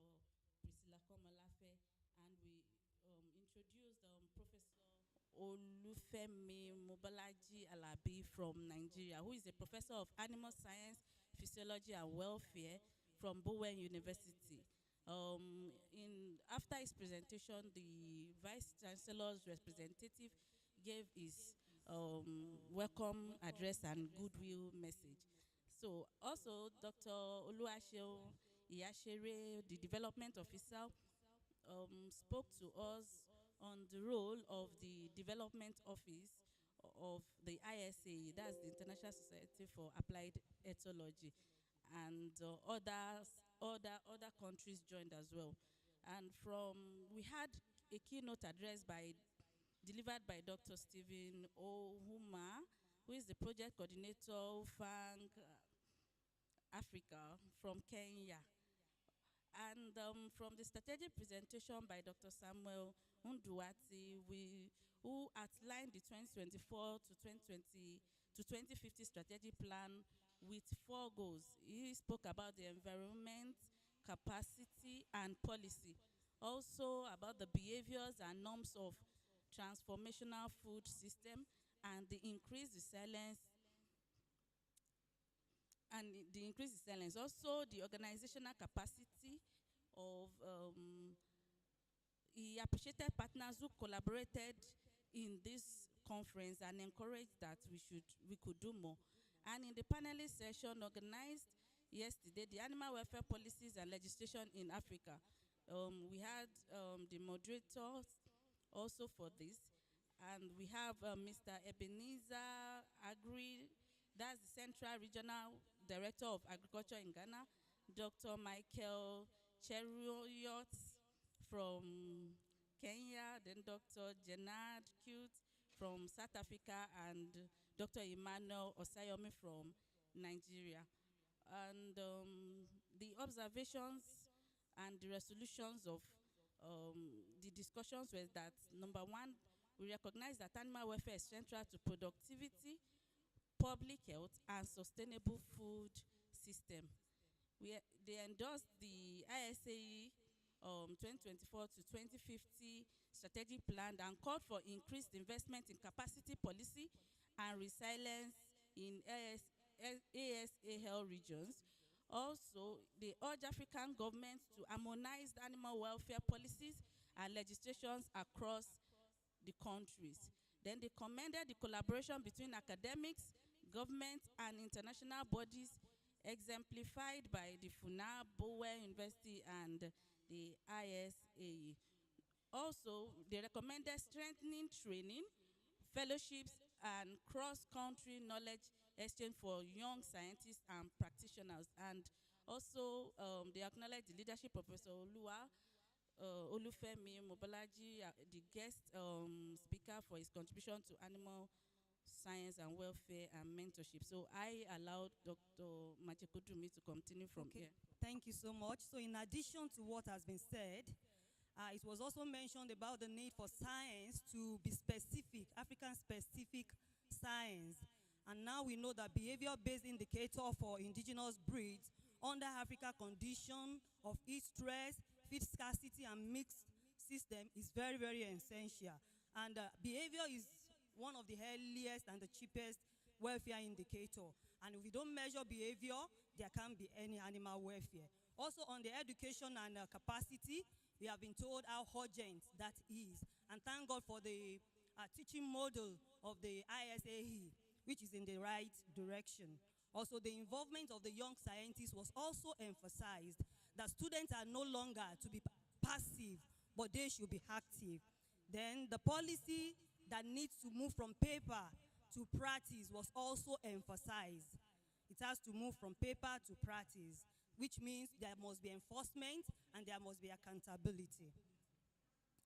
The need for collaboration was also emphasized, and the human-animal interaction and the stock person attitude are major drivers of animal welfare and productivity. All this were emphasized in the course of the conference. And finally, moving from behavior to welfare is possible in Africa. It only requires science that is rooted in our reality, and education that is inclusive, including the students, the young scientists, and action that is well coordinated with accountability. Thank you. Thank you. Oh, that's amazing. That's quite a comprehensive summary of the discussion so far. Thank you, Priscilla and Dr. Majekodunmi. I really appreciate that. So, Kenya, what's your summary? Kenya, are you available now? Yeah. Samuel. Yeah. Yes, we'll manage. Please go on. It's not. Keep it very short. I will not repeat what has been said. I think the key thing that stood out clearly is that it have an implementation gap in terms of animal welfare legislations. So for us in this field, we should think of how can we ensure that it is written on paper is implemented. I think that was a very big challenge to us that I'll carry from this conference. I also think we still have a lot of Africa contexts for us to understand the behaviors of our animals in our individual environments that are prevalent here in Africa. And that was clear from the presentations in terms of looking at hot areas, humid areas, how can we use behavior as a tool to understand how we can treat these animals better. I think from my end, I want to take this opportunity to thank the physical participants and speakers in Kenya and across our different physical venues. We really appreciate your participation, and let's keep the behavior fire burning. ISAE for the opportunity and for the funding. We look forward to hosting the global ISAE in Africa. Thank you. Oh, thank you so much for that. We really appreciate what you're doing as well in Kenya. So next, it should be a remark from the ISAE Development Office. This was supposed to be delivered by the Assistant Development Officer, but he's not, he's not available. So on behalf of the ISAE Development Office, I want to say a very big thank you to everybody for your support. The contribution has been amazing so far, and a lot of information, insightful presentations to go back home with and continue our studies, either in research, collaborations with policymakers and other stakeholders. I want to use this opportunity to thank Coefficient Giving, who is the founder of the regional meetings like this. We really say a big thank you to them for supporting this program, because it has given us the opportunity to be able to spread animal welfare to underrepresented regions like Africa. And I believe that today's meeting, the meeting we started yesterday and today, is going to bring a very drastic change as regarding animal welfare in our different home countries. And I hope that we are also going to see changes in policies, and where there are already policies, we want to start seeing our policies being updated and implemented. And we believe that, this is just the beginning, and we move forward from here. So on behalf of the ISAE Development Office, I appreciate all the organizers, the regional secretary, the country liaison, the organizers in Kenya, in Ghana, and in South Africa. And thank you everybody for showing up and paying attention. It has been an amazing time with you. With that, I would I'd like to say a big thank you to everybody, and I hope to have you also join the society. We want more Africans to be represented in the society as well. I want also to let you know that the ISA Society, because we know that people are from different regions, we have a very strong EDI committee, which was instituted about 4 years ago, which I was also a member. We just finished our term for 4 years with the EDIA committee. So definitely it's an inclusive society, irrespective of who you are, what you believe in. It is an inclusive society as well. All right, with this, I'll be moving on to the closing remark, and I'm going to be calling on five different people, to give the closing remark. Let me start from Kenya. I'll go back to Samuel for the closing remark. I think I already covered my closing remark. All right, that's So, fine. thank All right, then let's go to South Africa. Professor Edse, thank you so much. Where are the South Africans? Oh, they just logged out. Unfortunately. Good. All right, Mr. Abdurrahman Safian from Ghana. Closing remark.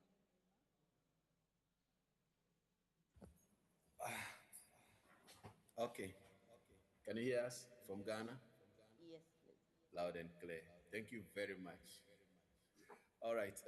From us here in the University of Cape Coast, Ghana, we wish to first of all say a very big and huge thank you to ISAE for organizing this particular conference, and for Coefficient Giving for supporting us with funds to be able to carry out this conference successfully. We also want to say a very big thank you to all our in-person participants who have made it possible for us to have this particular conference, and then for their contribution to enhancing and improving the conference atmosphere. We also want to say a big thank you to Professor Moses Tay for, in fact, playing key role in making sure that this particular conference is held in the university successfully. You realize that Ghana, I believe if we are rated in terms of organization, we are the best. In fact, I will say we are the best. We have very minimal challenge. And so, yes, we want to say a very big thank you. And for everybody who participated in this workshop, we are very grateful. And then we want to encourage you to join the ISAE. In fact, it is a society. I will tell you that it is a family. Amnesty is the new word we have just from India last week. Yes, I will encourage you to participate and also take keen interest in animal welfare, especially research and how you will contribute to the development in Africa. And I believe one day you will find yourself with the woman sitting there. Thank you very much. All right, thank you so much. Thank you so much. A round of applause to him. Now we move to Nigeria. Is it, who is coming first? Yeah, Dr. Ayola. Over Thank you to you. very Okay, much. I don't know. I'll be doing this on behalf of Dr. Ayola Oluyemi with her kind permission. In the Nigeria venue, we don't want to do this alone. We have so many universities and we have their student representative here at this venue today. So please join me as I welcome the president of the Animal Welfare Society for the University of Ilorin, Damilola Adeniro, all the way from Ilorin to come and join us for this. I also went to welcome President of Animal Welfare Student Club, University of Ibadan, Utman Jima. Thank you very much for coming for this. Then also the President of Bamidele Olumila University of Education, Science and Tech, Ademilola Damilola Olua Fisayomi, and also the chief host for the day, the president of Animal Welfare Student Club, Federal University of Agriculture, Abeokuta, Paul Oluwadare. They will be giving the thank you together. Please come on stage, come on stage. Ladies and gentlemen, let's hear an appreciation for each one of them.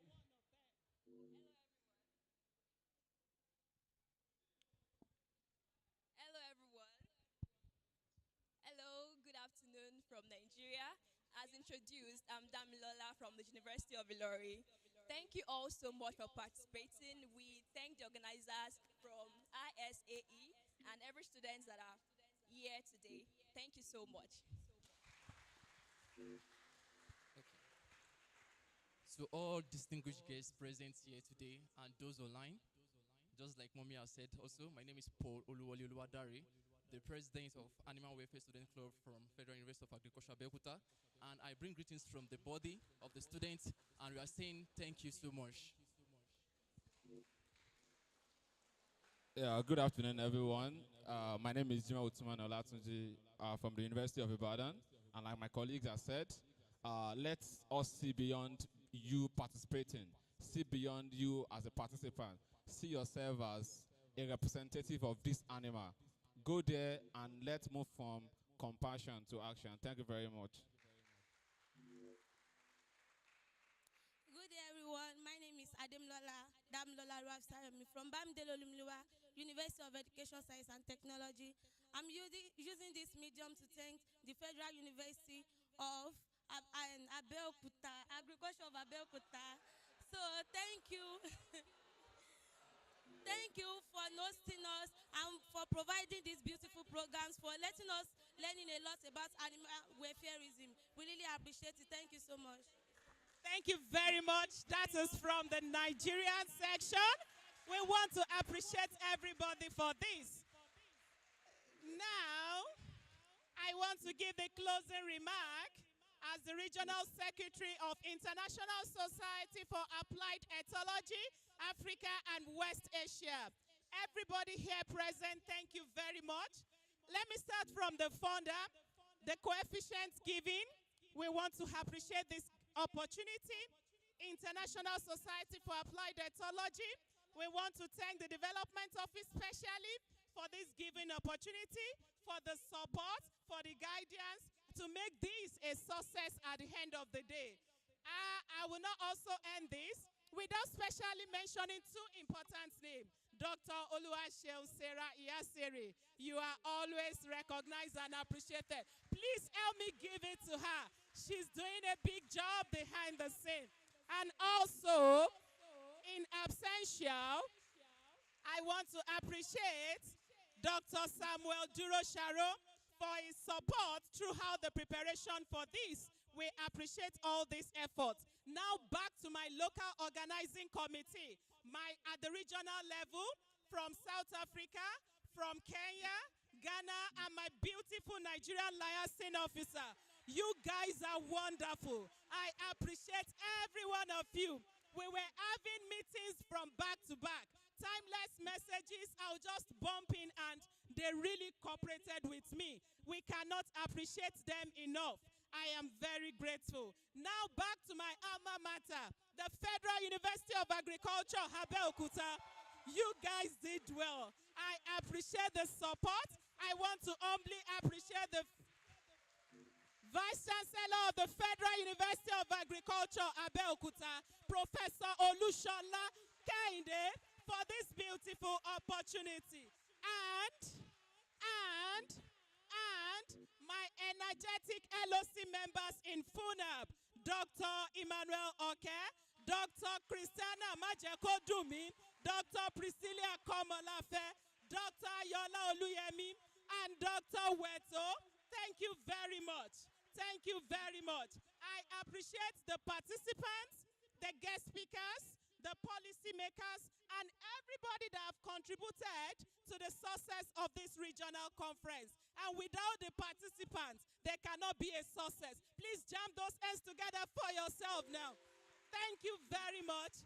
Thank you very much. Thank you very much. We appreciate everybody. So from now, we will continue with the playing of the pre-recorded slides to ensure that everybody is properly captured. Once again, the message remains the same. Keep preaching about this animal welfare until we achieve that desired dream. Thank you very much. Thank you so much from the physical venue and from the organizers. Permit me to use this opportunity to also appreciate all the virtual participants.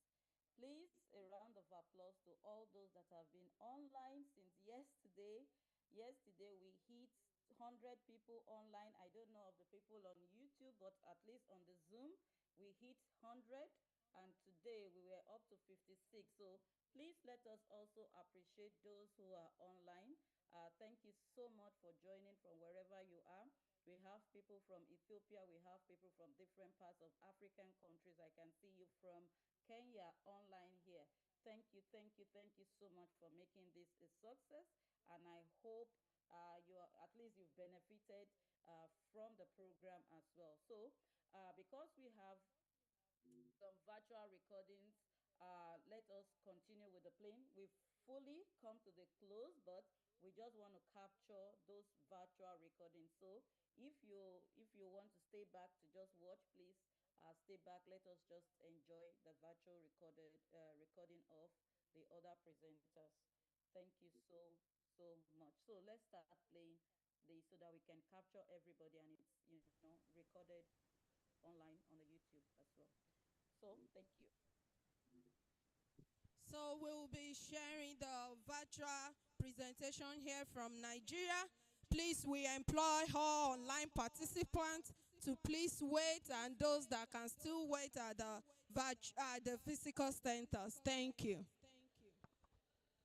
Sorry, just one more announcement. Please, the organizers will send an email with a feedback form from the ISAE Development Office. We would really want to have your feedback, as this would help us to improve future sessions. So please, once you get the email with the feedback link, please try to fill it. It won't take you more than 5 minutes to fill the feedback. We'll be sending it via email. Thank you so much.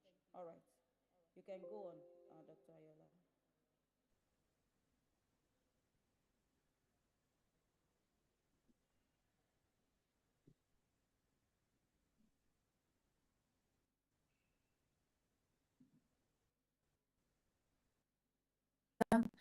I'm a master student in animal husbandry in the faculty of... Okay, please, let's be fast about it.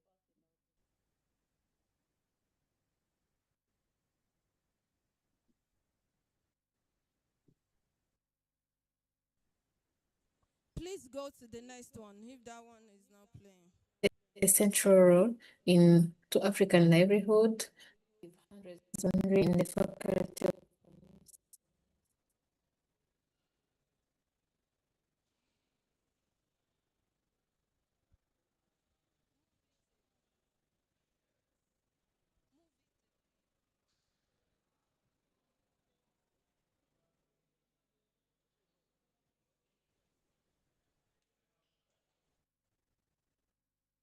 husbandry in the faculty of animal science. This work is simple animal behavior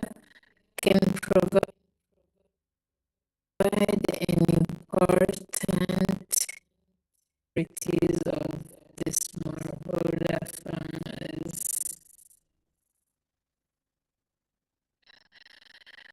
From the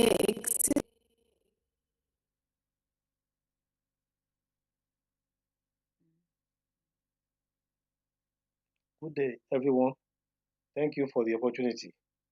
Today, I will be presenting a review of how climate change affects work is Professor Emmanuel O. Ewola, a lecturer.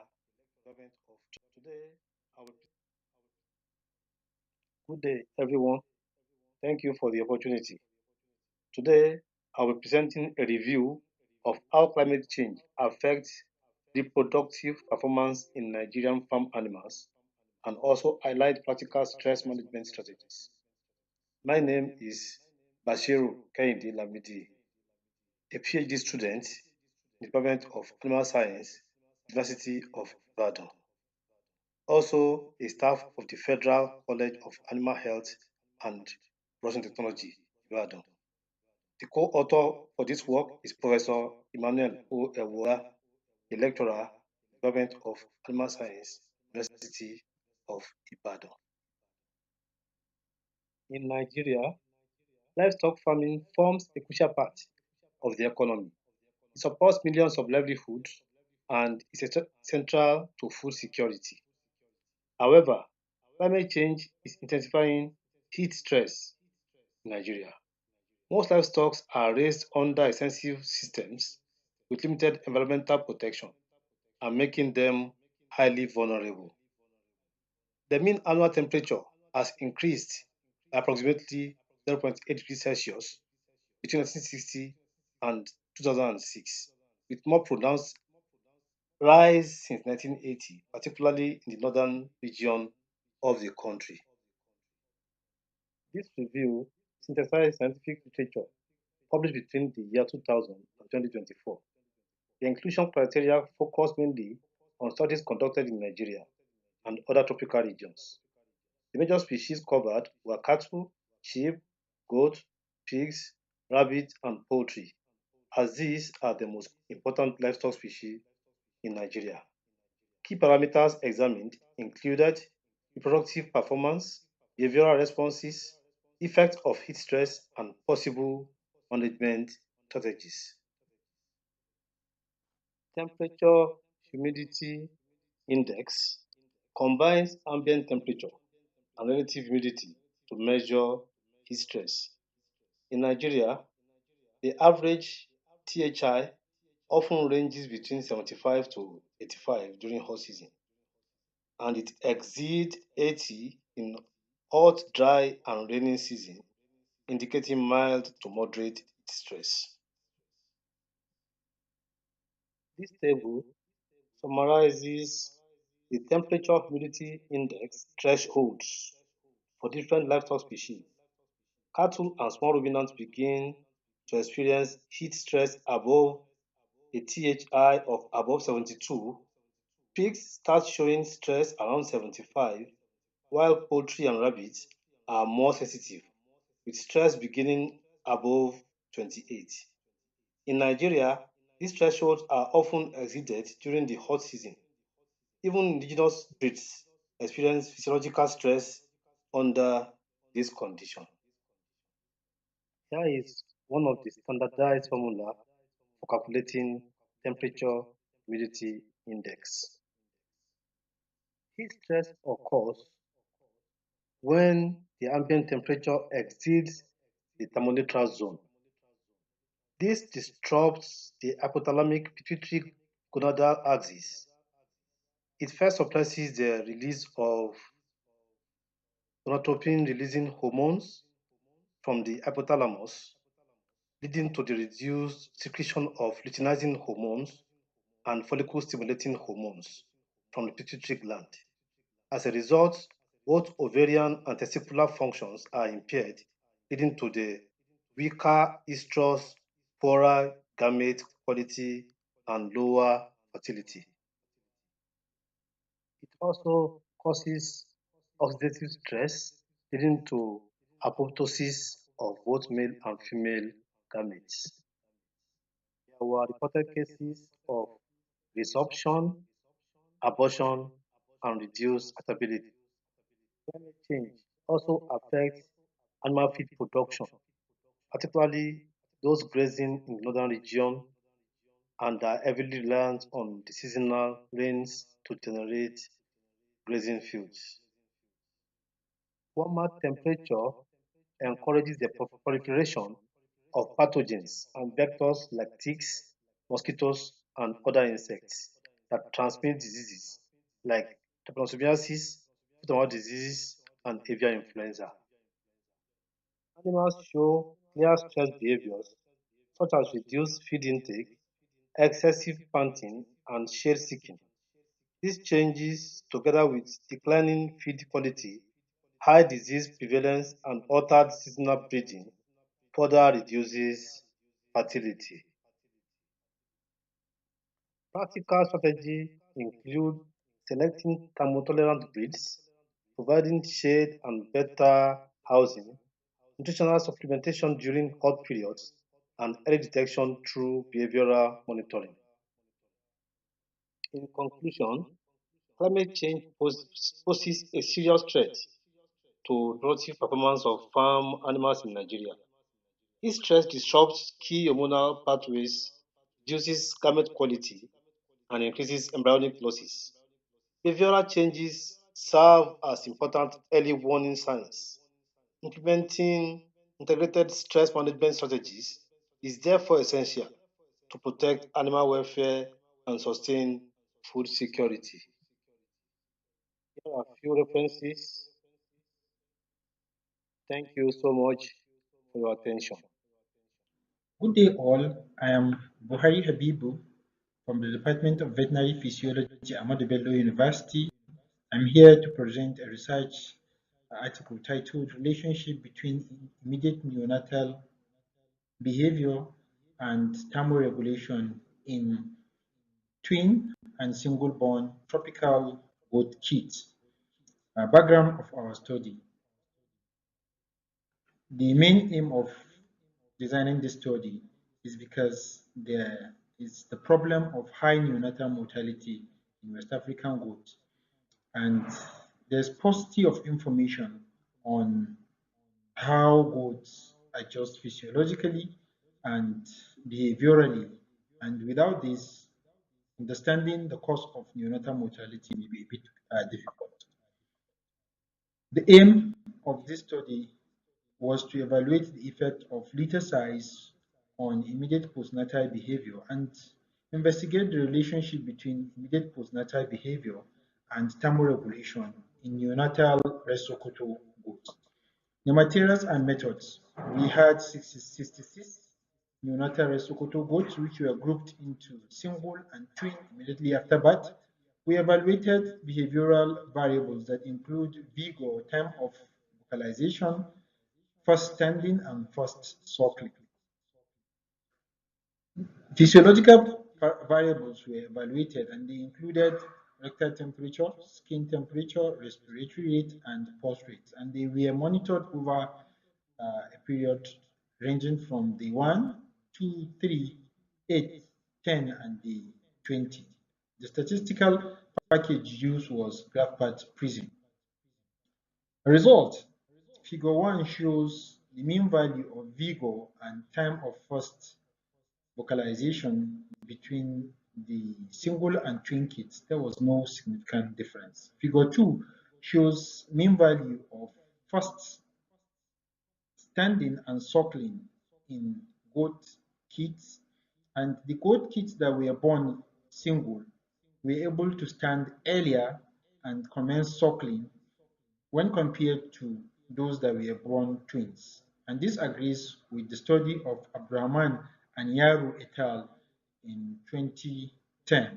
This indicates that the single-born goat kits were able to stand and initiate the development of bonding with their mother earlier. Table 1 and the subsequent tables showed the relationship between thermoregulation and the behavior of goat kits.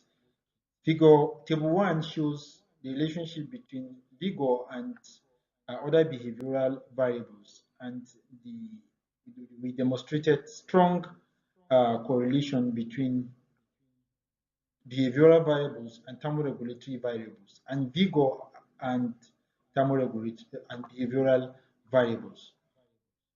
The relationship or correlation was strong as observed in all the tables. This suggests that there's a strong tie between vigor, between behavioral variables and physiological variables. And it suggests that the behavioral variables which can be seen can be used to predict thermoregulation in neonatal goat kits.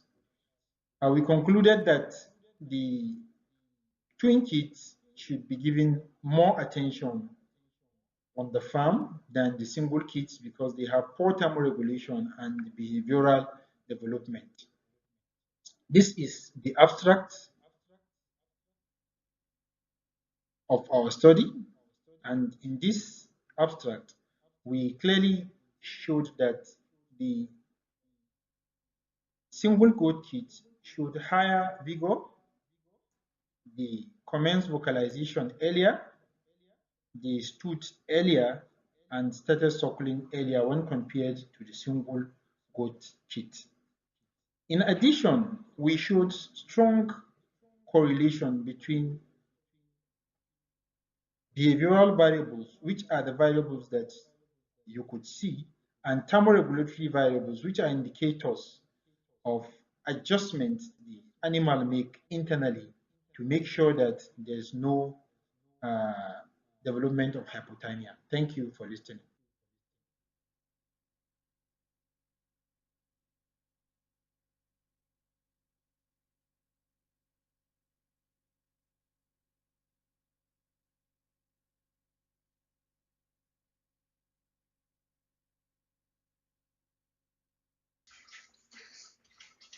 I'm presenting this paper titled Antioxidant Profile of Broiler Chickens Fed Diets with Graded Levels of BDG, that's the brewer's dry grain, supplemented with amylase enzyme.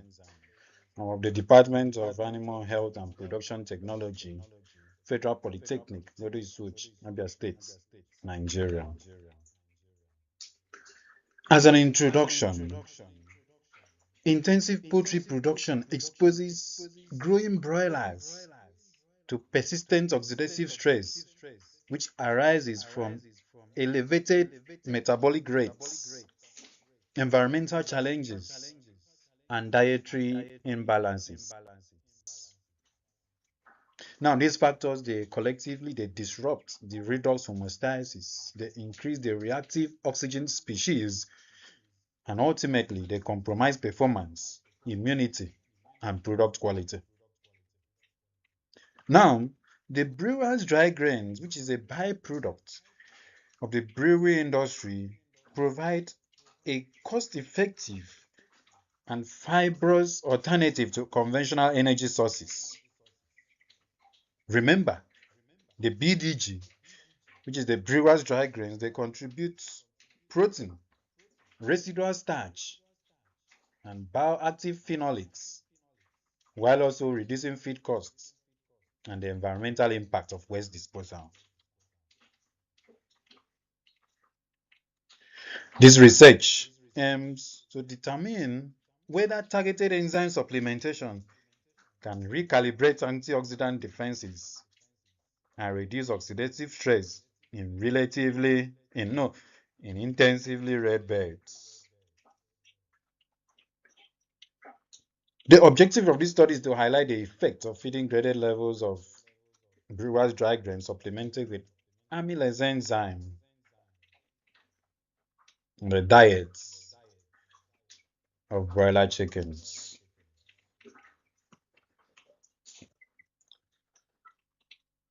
The methodology: sourcing of experimental baits and management. 360-day-old COP 500 broiler chicks. Yes, they were sourced from certified commercial hatchery that had the documented vaccination history and good health status. Birds were randomly allocated into 5 treatments, a completely randomized design. Each of these treatments consisted of 6 replicates with 12 birds per replicate. The birds were managed under a deep litter system using the clean wood shavings as bedding materials. Now, standard brooding, management practices, and hygienic measures were observed, including provision of clean water and feed ad libitum.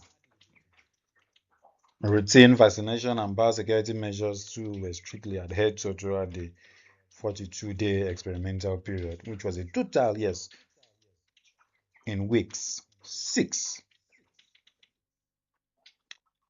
Table 1, though not named, shows the proximate composition of the starter experimental diets on as-fed basis in percentage. Table 2 shows the proximate composition of finisher experimental diets on as-fed basis in percentage. Table 3 goes straight to the effect of feeding these broiler chickens with diet supplemented with amylase enzyme on the antioxidants profile of broiler chickens.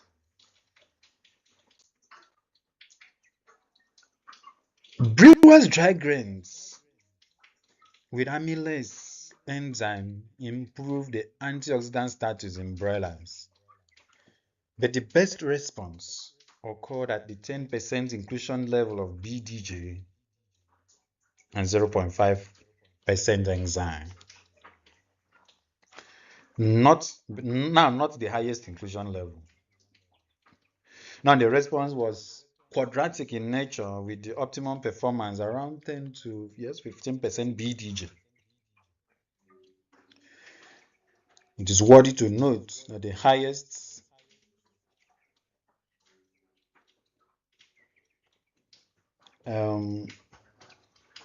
percentage of SOD, CAT, GPX, GSH, and TSC was recorded in treatment 3, which showed a coordinated antioxidant defense. Again, the SOD improved by about 20%, while the catalase increased by about 59.4%. The MDA was lowest in T3, falling from 3.8 nanomoles per milliliter in the control to 2.26. There's a reduction of about 40.8% if you look at it very carefully. Now, this indicates lower lipid pre-oxidation and a better cell protection. The findings agree with the study of reference 9, which reportedly increased GPX and reduced MDA in broilers fed brewers dried grains. It also agrees with studies of reference 10 and 11 respectively, where improved antioxidant enzyme activity was associated with reduced MDA. Reference 12 supports the present results by showing that amylase supplementation can increase GPX and CAT while reducing MDA. However, it also showed that the antioxidant response may differ between blood, liver, and muscle tissues. Remember, BDG contains phenolic compounds such as ferulic acid, comyric acid, which may contribute to free radical scavenging. Amylase 2 may also improve nutrient utilization, helping the birds respond better to oxidative stress. Now, at about 20% BDJ inclusion level, higher fiber and lower digestible carbohydrate may have limited nutrient digestion. This agrees with reference 16 and 17 of the which was cited, which reported that excessive BDG can reduce digestibility and even growth performance. Moderate brewers dry grain inclusion, especially 10% with amylase, improved the antioxidant defense and reduced oxidative damage. However, higher inclusion may reduce the benefit because fiber-related limitations begin to outweigh antioxidant advantages. Conclusion: dietary supplementation with 10% brewers 0.5 grams kg amylase demonstrated the most favorable potential for improving the antioxidant status in broiler chickens, while 15% BDG also produced beneficial antioxidant responses. 20% BDG maintained antioxidant advantages. The reduced antioxidant enzyme activities and increased MDA concentration indicated a decline in the magnitude of the response at higher inclusion levels. Now, these findings suggest that moderate BDG inclusion, particularly when supported with appropriate enzyme supplementation, may enhance oxidative stability and improve the nutritional value of BDG as a sustainable feed ingredient for broiler production. These are some of the cited references from one. Thank you very much for listening. Good day, ladies and gentlemen. My name is Domi Alfred Garba. I'm the lead researcher on the topic Prevalence and Epidemiological Factors of Gastrointestinal Nematodes in Cattle in Ukari, Taraba State, Nigeria. The background of the study. Gastrointestinal nematode is one of the major factors that cause lower productivity in cattle through reduction in meat and meat production, reduction in reproduction, as well as slow growth. The objective of the study is to determine the prevalence and distribution of gastrointestinal nematodes, and as well as examine the prevalence and its association with sex, age, and the breed of cattle in Ukari. The study area is Ukari Metropolis with an average rainfall of 1,205 mm and average annual temperature of 26.8 degrees Celsius. And the study animals were animals of both sexes, different age group, and the same time different breeds.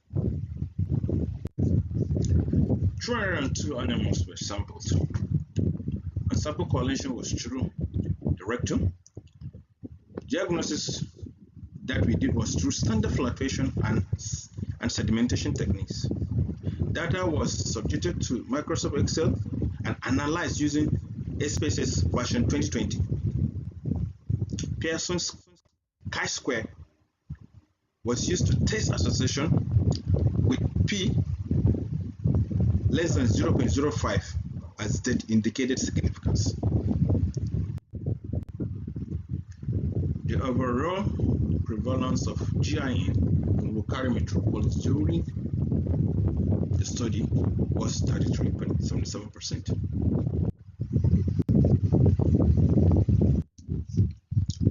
Prevalence by sex. The female animals show slightly higher prevalence than the male with 35.29% and the males with 31.82%, and the p-value stood at 0.48. Prevalence by breed shows that red burrow has 100% prevalence rate, followed by white flying with 34.03%, followed by Sokoto Budali with 33.33%, with Mutru and Smyrna showing no prevalence at 0%, with the p-value at 0.41, showing that there is no any significant association between GIN prevalence and the breed. Although the red burrow is only one breed we're able to sample. The predominant group that we sample were Hemancus, Trichostrongylus and Ostetegia, followed by Nematodyrus and Strongyloides. But the least were Osaphasgonum and Bonustonum. Mixed infections were also common, with many infected cattle harboring more than one nematode genus.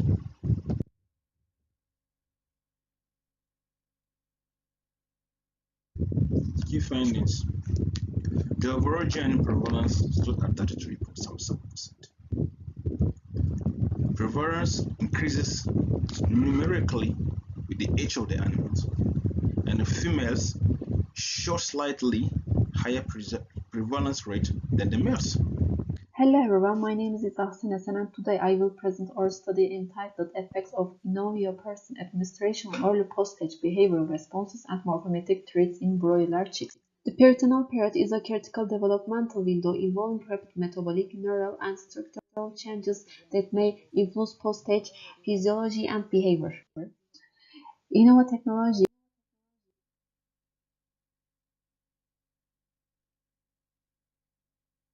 We already got this yesterday. I think we have reached the end. Yeah.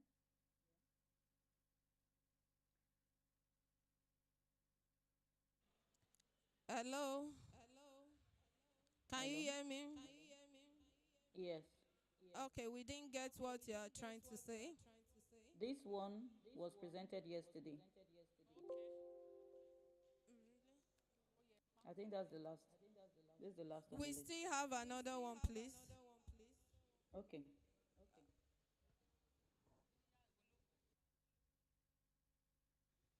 The half-year presentation. Okay.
So while we are waiting for the presentation, this is a link to become a member of ISAE.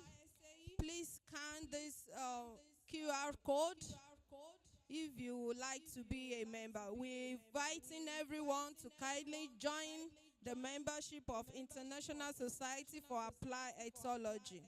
What you have to do is to scan this QR code and follow the link to become a member. Thank you.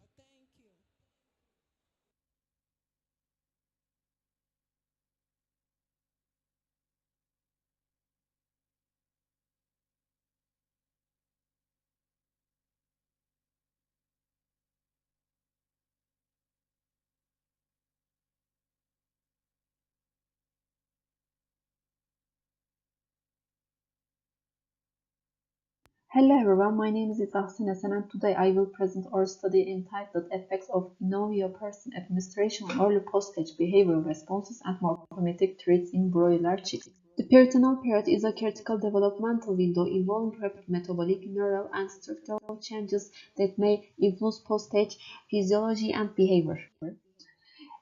Technology was traditionally used for embryonic vaccination in poultry. Its application has expanded to the administration of nutrition, hormones, amino acids, and phytochemicals that might influence embryonic development and chick performance. Person Portulaca oleracea is a member of the Portulacaceae family and is widely recognized as a medicinal plant, often described as a global panacea. As shown on the slide, person is rich in omega-3 fatty acids and flavonoid compounds. These bioactive constituents contribute to its antioxidant, anti-inflammatory, antimicrobial, and neuroprotective properties. Beyond its rich phytochemical composition, another important reason for selecting person was its reported neurobehavioral potential. The aim of the present study was to evaluate the effects of Innovio-Person administration on early postage behavioral responses and morphometric traits in broiler chicks. Now, I would like to briefly describe the materials and method of Our study, as shown on the slide 184, Phytobrawler eggs were randomly assigned to 4 experimental groups, including 2 control groups and 2-person treatment groups. The eggs were baked and incubated until embryonic day 8, when handling was performed to identify fertile eggs. After disinfection with 70% ethanol, 0.2 milliliters of the appropriate solution, prewarmed to 37 degrees Celsius, was injected directly into the amniotic fluid of the PC, PE3, and PE9 groups under sterile conditions using an insulin syringe. The openings were sealed with sterile propane bags, and the eggs were maintained at 37.2 degrees Celsius and 65% relative humidity until hatch. As shown in detail on the slide, 8 randomly selected chicks from each group were individually assessed 24 hours after hatch. In the dark imaging test, latency to emerge from a dark box was measured in the 30-second inverted suspension test. Straggling frequency, duration, call rate, and peak frequency were evaluated immediately after completing the behavioral test. Body, shank, and throat claw lengths were measured using a digital caliper. For the statistical analysis, the tests shown on the slide were used with statistical significance set at p less than 0.05. In the dark emerging test, latency, And I hope next time we'll have a better session. And just to let you know, because this is the first time we're having this regional conference, we actually permitted some presentations which are more of nutrition. However, we want you to let you know that the society is animal behavior based. How animal behavior can be applied to solving welfare issues. That is what the society is about. So in subsequent meetings, if we should have that element of animal behavior before your abstract will be accepted. Please, we are not animal nutrition society, but subsequent meetings we might, just focus on the behavior of the work and the welfare and the behavior. Thank you everybody for joining and contributing to this and making it a success. I really appreciate you all. Have a wonderful day wherever you are. Please don't forget the 2 days were live streamed on YouTube. So in case you missed any session, you can, I'm not sure I can, Dr. Ayola, can you please drop the link for day 1 and day 2 YouTube link so that they can copy it and they can go back to it. Please, if you can quickly drop the YouTube link for day 1 and day 2 in the chat. I will. Thank you. So if you have any other questions before I end, let me give you like 5-10 minutes. If you have any other question, maybe how to become anything, feel free to let me know and then we can take that. In the next 10 minutes, I would like to end the Zoom meeting. So please drop in the chat the YouTube link so they can rewatch it and refer to it at any point in time. All right. Any question? For those of you, next time when you are doing a virtual presentation, this is a lesson we need to learn. Even if you are sending in your recorded presentation, you need to be virtually present to take questions. It's not worth it just playing recordings without having anybody to answer questions. No. Not everybody will have the time to be checking emails and say, I'm going to email this person. No. Even if you're not there, be there virtually to take the questions. Please, it's very important. So any questions so far? I'm waiting for Dr. Ayola to drop, then I end. Can you please help me drop the YouTube link for the 2 days so that people can have it handy?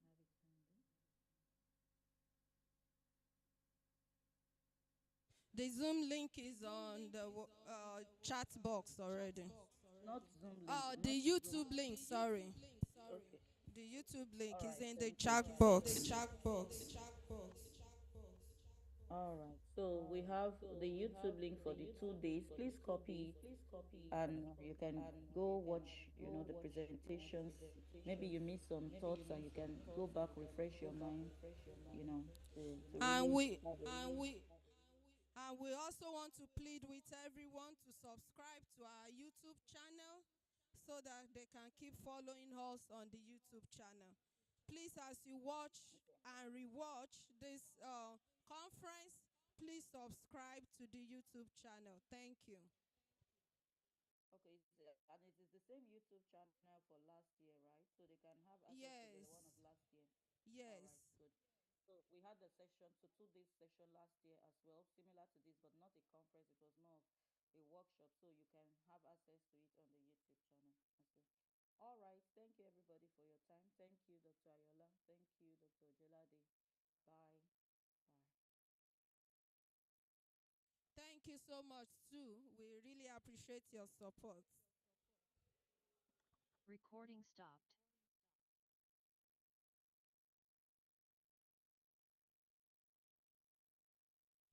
Hello, I invited you and you came. We really want to appreciate you for your support, for coming to the FUNAAB. Thank you for hosting us. And to those that traveled, thank you for coming around.